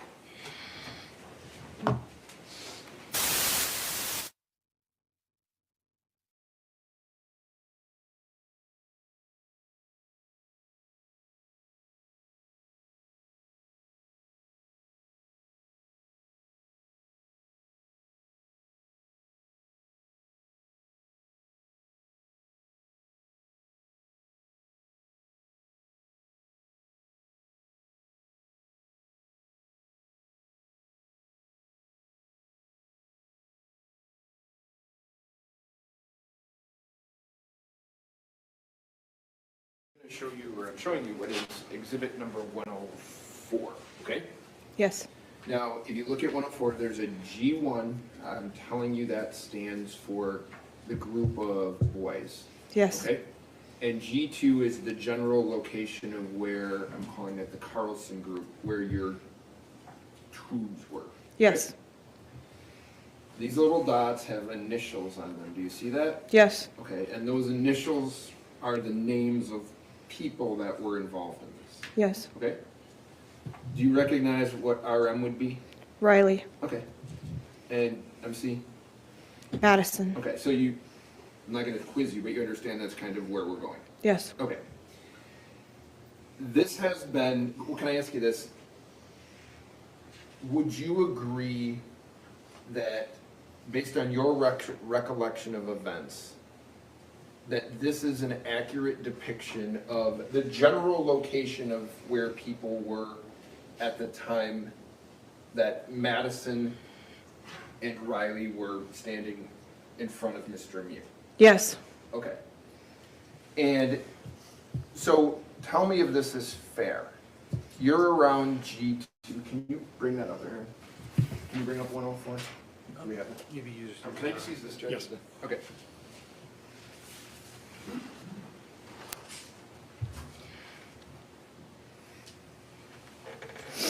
All right, can you see that okay? Is that okay, ma'am? Yep. Okay. So you're standing in the general direction of where it says G2, is that fair? Yes. Okay. And you're looking toward what's going on, right? Yes. Right. And would you agree there are people between you and Madison? Yes. Okay. And having people between you and Madison could impact your ability to see specifics, right? Yes. Okay, and is that one of the reasons it was difficult for you to see how she was struck? Yes. Okay. That's all I have. Judge, can we approach real quick? Yes.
We're almost done. Mr. Anderson. Thank you, Judge.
1 second.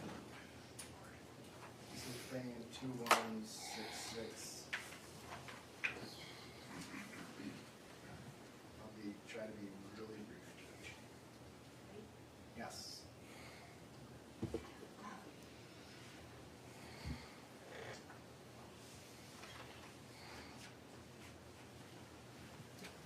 So, in that still frame 2166, can you see Dante? Yes. Can you see yourself? Yes. And then can we have the Elmo? On this diagram 104, is Dante in between and would be obstructing view from G2? Yes. In that still frame, was he obstructing your view? Yes. Let's bring up 2-1. I object, Judge. She's answered. Bring it up. I'll let both sides clean it up from time to time. I guess I'll re-ask it. Depending on what you're viewing, whether you're looking at something to the left of this frame or to the right of the frame or directly behind Dante would depend on whether Dante's blocking your view or not. Is that fair? Yes. Anything else? Mr. Shafasi? Can you bring up 2166 again? That's this. That's what I want. Are you ready? Yeah, I'm ready if you're ready.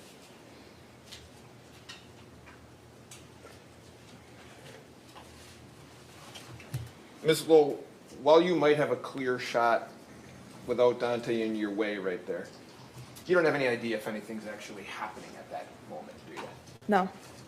That's it. Ms. Lowell, thank you. You may step down. Please see the witness coordinator in the back, and she'll tell you where to go next.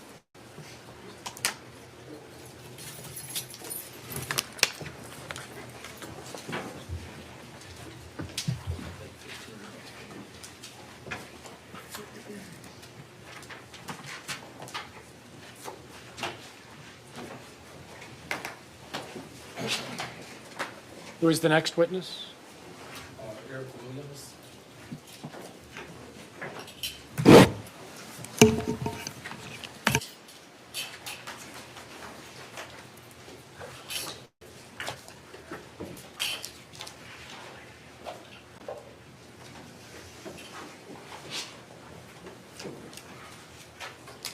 Mr. Williams, please come forward.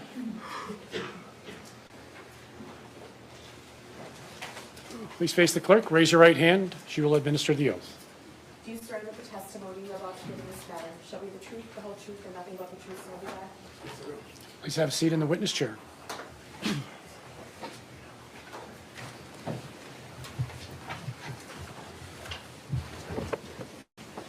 Mr. Smesty.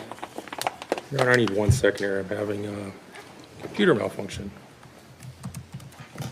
Sorry.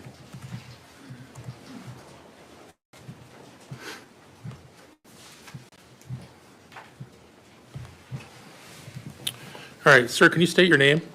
Eric Williams. What town do you live in? How old are you? 47, 57. Were you part of a group of folks that were tubing down the river, the Apple River, near Somerset back on July 30th, 2022? Was part of that group, did that include Nikolai Mew? Did you know Mr. Mew? How did you get invited to their tubing party? Co-workers. All right. Did you know all the folks that were in the group? Yeah. Oh, was Mr. Mew a coworker of yours? No. Was he the only person that wasn't a coworker of yours? No. All right. Had you ever spent any time with them before that day? No. At some point, as you're going down the river, did one of your party lose a phone? Yes. Do you remember who that was? No, I don't. Was there any concern by the person who lost the phone? Objection, no foundation. Sustained. Did you hear the person who lost the phone make any comments about that? Objection, no foundation. Sustained. Is your group of tubes, are they connected together? Yes. With rope? Yes. How many tubes did you have, if you remember? Maybe about 8. All right. Were you able, as you were going down the river that day, to converse with the other folks in your party? Yes. Once the phone was lost, were you able to hear the conversation about the phone being lost? Yes. All right. Did Mr. Mew at some point indicate that he wanted to go look for the phone? Yes. Did you see him do that? Yes. All right. At some point, well, first, did you see where he went? Yeah. Where did he go? We went down river about, I don't know how far it was. It's probably a good half, I'll say about 20 yards, 30 yards. All right. Did you see him near any other groups? No. Eventually, did you realize that he was getting close to a group? Oh, kind of. Seen him. I don't know if it was an argument. I don't know what it was. I seen him confrontation, and pretty much all I seen him. I looked away for a quick second. When I looked back, that's when I seen everything going down. All right. I rushed toward him. Well, you're getting ahead of me, Mr. Williams. So when you saw him go off to look for the phone, was he wearing snorkeling gear? All right. Did you have some concern about that? Objection, irrelevant. Sustained. Did you have a conversation with the police after this matter occurred on August 3rd of 2022? Yes. And was that at your home in Inver Grove Heights? Friend's house, yes. And do you remember telling the police that you had some concern? Objection, leading and irrelevant. Sustained. I don't understand why his concern is our concern today. So that's why it's not relevant. It is a leading question. Judge, can we approach? Yes.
Mr. Smithstead.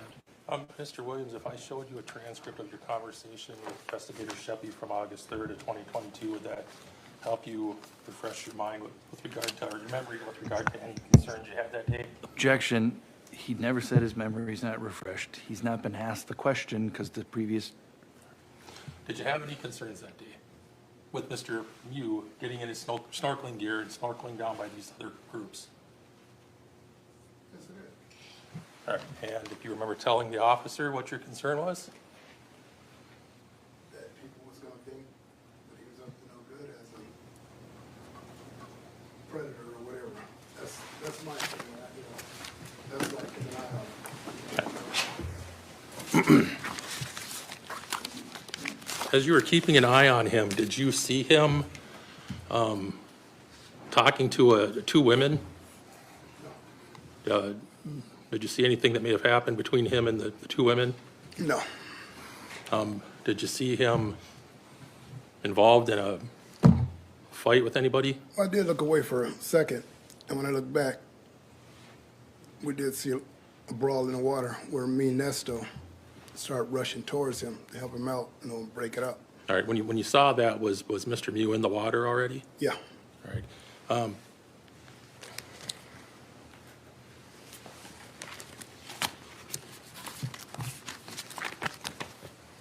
The group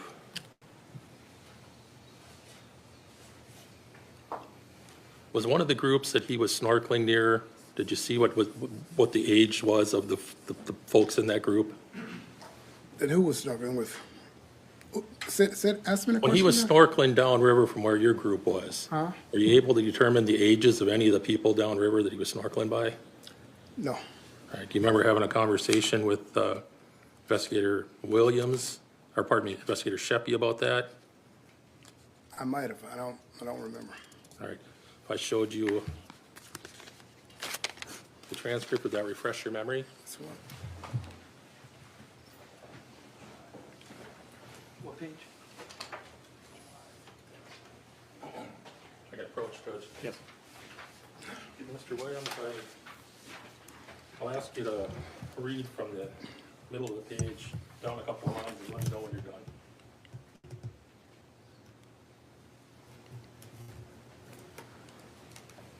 Does that refresh your memory? Yeah. What did you tell the police you thought the ages of the boys were? Say that again? What did you think the ages of the people were in the tubes downriver? 17 to 20. Is that what you told the police? Could be, yeah. One thing I forgot to ask you, just, strike that.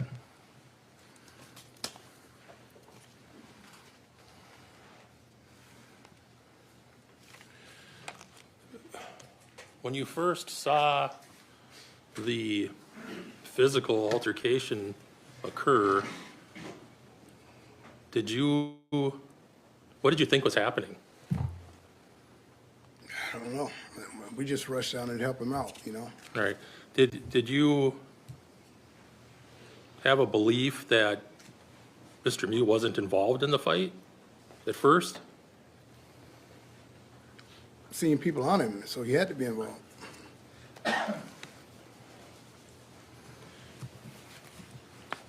Is it fair to say it's been, I don't know, almost 2 years since you talked to the investigators back on August 3rd of 2022? Yep. And you may not remember exactly everything you told them. It's possible. Do you have a memory of telling them what you thought was happening in the fight before realizing that Mr. Mew was involved in it? Yes. What did you tell him? I think I may have told him that I was concerned about the young kids being intoxicated. We didn't want to stop by them. We want to stay far away from them as possible, but the pedophile thing, that's why I watched. I didn't want that, That's possible what I could have told him. I didn't want to think, anyone to think that he was up to no good. Sure. He's looking for a phone. Did you see Mr. Mew injuring anybody? No. By the time you got down to him, was he already up on his feet and heading back? Yes. Did you see any injuries on him? No. He wasn't bleeding? I didn't see anything. At some point, did you realize that there had been some folks that were injured in the river? Yes. Folks that were injured in the river in the spot where he was involved in the altercation? Laying along the side of the river, yes.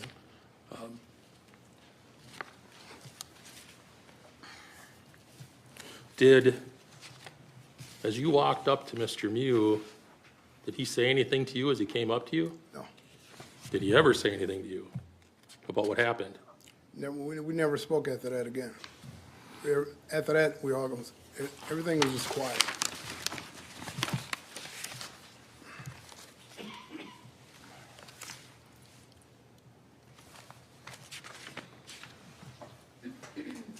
How serious were the injuries of the folks that you saw injured? Objection beyond his opinion, I guess. Sustained. What did you see? Pardon me. What did you see as far as the injuries of the folks in the river? Bad. Did you call 911? Yes, I did. Did you call 911 more than once? Probably about 2 or 3 times, but I'm not sure. Why did you do that? concerned about the people on the edge, laying on the bank of the river. Did you attempt to give other assistance? No, I just went and met paramedics at the river, met the bridge, and kind of walked them back where everybody were, you know. What those paramedics, were there some law enforcement folks too? Yes, it were. And I think if I understand what you're saying, you sort of directed them to where these injured people were? Yes. Anybody else from your group do that? No. You're the only person from your group that came over to help? I think so, yeah.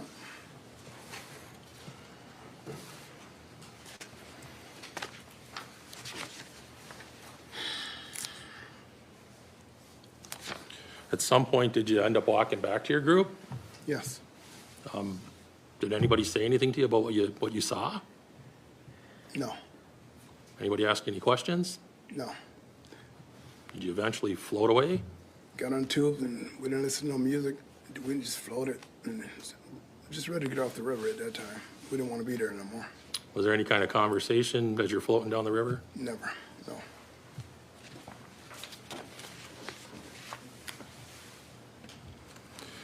At some point, did the officers think that you had some videos on your phone of what had happened? Had you taken some videos that day? Yeah, I took videos, just our party together. And when we stopped, we took videos of each other, not of the, that's about it. You didn't have any videos of this actual incident? No, no.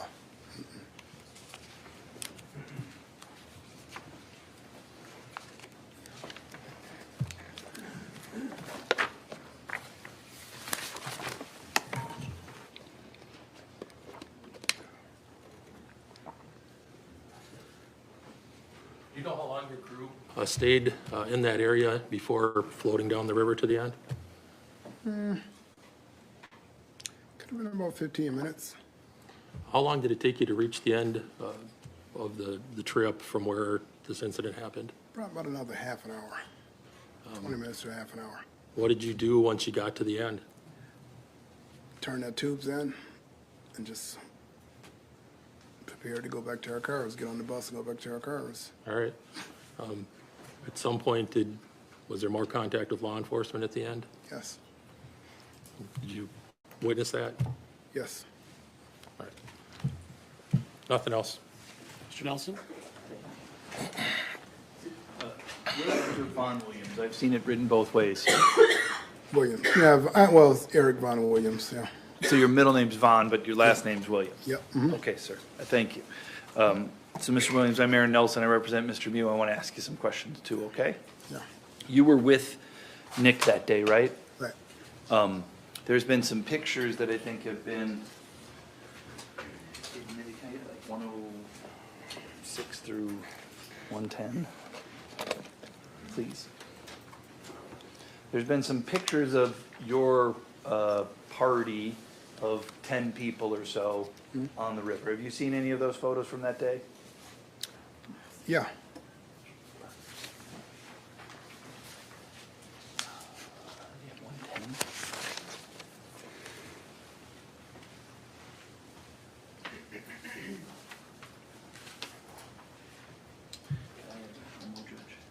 Yes.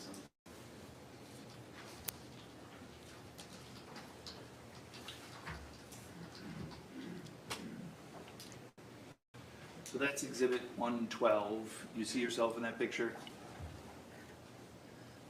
Oh, yeah, I do, yeah. And next to you is Nick Mew, correct? Yep. And in that photo, you see him wearing sunglasses, is that right? Yes. Do you remember that day? Did he have sunglasses on most of the time? Yes. Were there times that you saw him, you said he saw him with a snorkel and goggles, right? Yes. And he certainly went up to look for the phone, and I'm going to get to that. Yes. Prior to looking for the phone, had you seen him resting in the river or using his snorkel and the goggles anytime in the river? No. You didn't see that? No. Okay. Had you seen him at times without his sunglasses on during that trip? No. And then here's a photo 110. This photo, You see Mr. Mew with a hat on? Mm-hmm. Said yes. Yes, yes. That's all right. Were there times that day that you saw him with a hat on? Not sure. With the hat on? Yes. I'm not sure. I can't remember. I'll be honest, I can't remember. Okay. Do you remember whether it was, do you remember him not having the hat on or having the hat on, or you're unsure about either? I'm not sure about either. Okay, that's fair.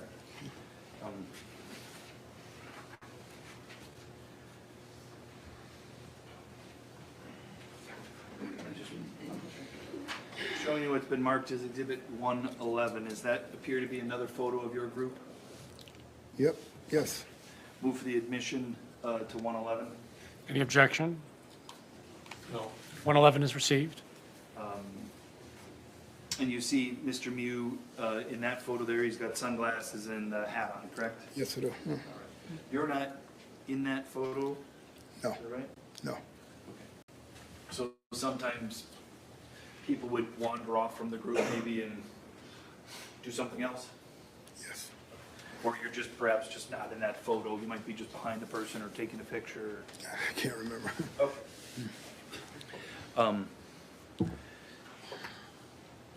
In all of those pictures we saw, Mr. Mew had a shirt on, is that right? Right. Do you, and then I believe when he went to, with his snorkel to look for the phone, do you remember, was his shirt on or was his shirt off? I can't remember. Did you have a shirt that day? Yes. Did you sometimes take your shirt off? No. Okay. You kept it on the whole time? Did you snorkel at all? No. Did you get in the water and swim? No.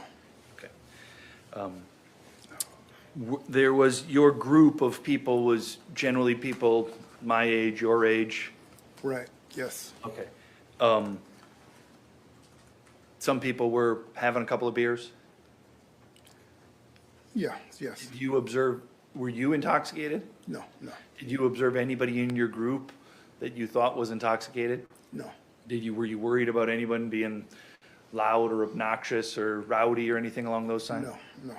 You'd said that you had, I think, and I want to really make sure we get this, you know, you were concerned people were going to think he was up to no good, that he was a predator. You said that, right? Yes. I want to really get into that, okay, a little bit? Mhm.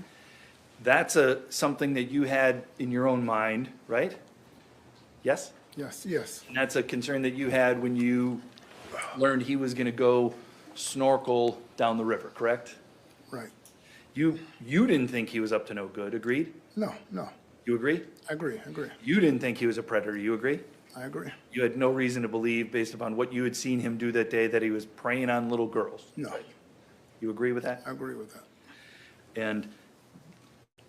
But you, like a lot of us, are able to kind of think about what are other people going to think, right? Exactly. Yes. And I would imagine on the river that day, you saw other groups of people, right? Yes. And some of those other groups of people appeared to be intoxicated. Yes. And some of the, you said young people, right? Yep, yep, yes. And you look about my age, like, how old does somebody need to be not be considered young by you? How? You said how old? Yeah, so when you say young people, do you mean like littles, or do you just mean like 25 and under? Teenagers and 25 and under 30. Okay, all right. Yep. So it's not like they're young. No. So the people that you saw on there, you saw some people in this age group, and teenagers, 20-somethings that were intoxicated, correct? Yes. And based upon your observations, you were kind of worried about some of those people, right? Yes. Based upon your life experiences, you know a group of drunk young men might not be people you want to be around, correct? Yes. And that was a concern that you had, right? That's a concern we all had. Sure. And that you're like, look, drunk young people, when they get together, bad things can happen sometimes, right? Right. And that's why you were trying to be kind of more conservative, like, let's just stay together here. Let's not mix ourselves up with these drunk young people that might be dangerous. We had made agreement not to stop by young people. Stop a little farther down the river. And why were you personally, all you can talk about is you, why were you concerned about not stopping by young people? Intoxication. Okay, and why were you're worried about young people that were intoxicated? Do they cause problems sometimes? They could. It's a possibility, but I see. Do they have conflict sometimes? It could be conflicts. All right. Do they sometimes, are you concerned about their decision-making when they're intoxicated and in a group of young men? I was just worried about what Nick was doing, looking for a phone. I didn't want anybody to think Sure. he was up to no good. And if there were non-intoxicated people, you wouldn't be worried about that, correct? I'll still be worried about that. What was that? I would still be worried about that. But you were more worried because they were intoxicated. Right. And I imagine you were more worried because there's more of them, correct? Object, Your Honor. Sustained. You had said, I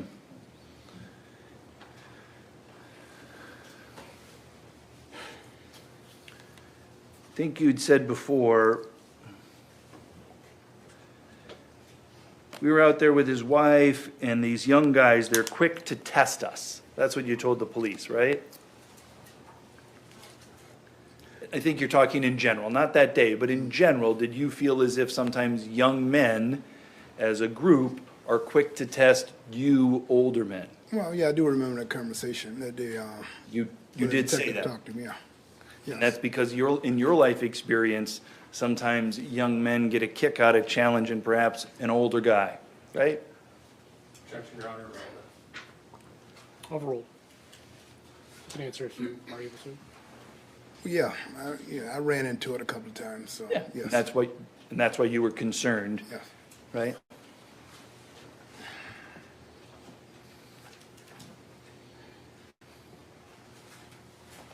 When you saw Nick come back, is that right? Yes. Fair to say he was quiet? It's quiet. Nesto grabbed Nick and walked him back, and I kept going forward. Okay, so your interaction with Nick there on the river was very brief, right? Nick, well, with everything that went down, me and Nick didn't talk. You know. It sounds like you're walking in this direction towards Nick, Mhm. and then Ernesto gets there first, is that right? Right. And then Ernesto grabs Nick and helps Nick get back to the group in some manner, right? Yes. You don't know because you're not looking at him, right? No. Because you continue on in that direction to go down to see what all the yelling and the screaming is about, correct? Yes. Yeah. And at some point, 15 minutes or so, you eventually go back to the group where Nick is, correct? Yes. And at that point, Nick is sitting there quietly, correct? Yes. You don't hear him say anything, agreed? No. Do you make observations of his person? Yes. He appears to be somber. Yes? Quiet. Yes. Have you heard the expression white as a ghost before? Yes, sir. Yeah, yes, it did. Did he have that look about him? He had a look, you know. Yeah, just say he had a look, and yes, he did. Have you seen people when they're in shock before? No, I personally, no. Okay. Would you know what that looked like if you saw it? Probably would. Yeah. You look like he was in shock. Object, Your Honor. The foundation. Sustained. Wait for the next question. That's all. Mr. Smestad, anything else?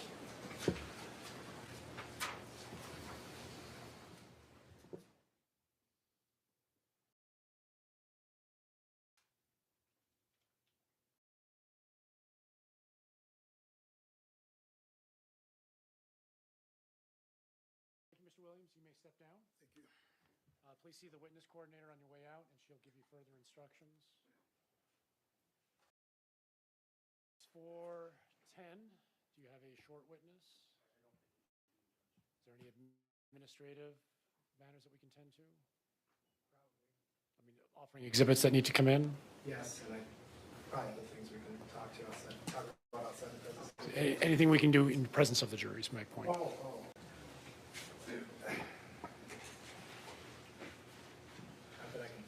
Mr. Shravasi? No, I can't. I don't think we're in that position at this point, Judge. All right. So given the hour, I think we will simply adjourn. We'll send everyone home. I'll give you the same reminders as before. No talking about the case. Do not begin your deliberations. Do not conduct any independent research or investigation. Do not visit the scene. Do not speak with the media, the attorneys, the parties, the public about the case. And do not read any media accounts or engage in any social media accounts about the trial. We will get started tomorrow at 8 a.m. Please come back at that time, and we'll get a prompt start to the trial.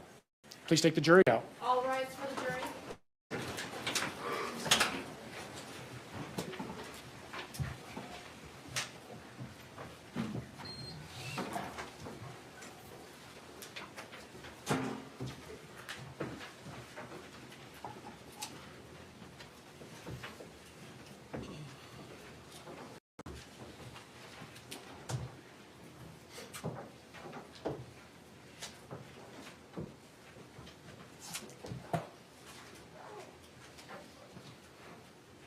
Please be seated.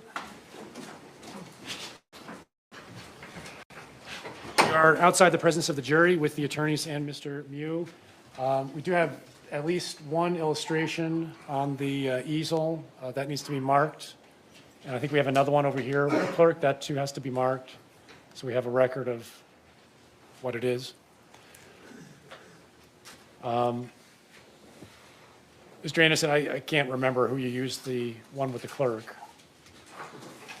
So you'll have to connect the dots for us. That was Anthony Carlson. Yeah, Tony Carlson. So the Tony Carlson illustration is Exhibit 77? Yes, although, yes, it was used during that. I believe I objected, Your Honor, sustained. So, I mean, you can certainly mark it, but I don't know The objection was to drawing Isaac on there, not everything else. I mean, it was used during the trial, so I just want to have it marked. Sure. I don't know what value it will have, but I just don't want to lose sight of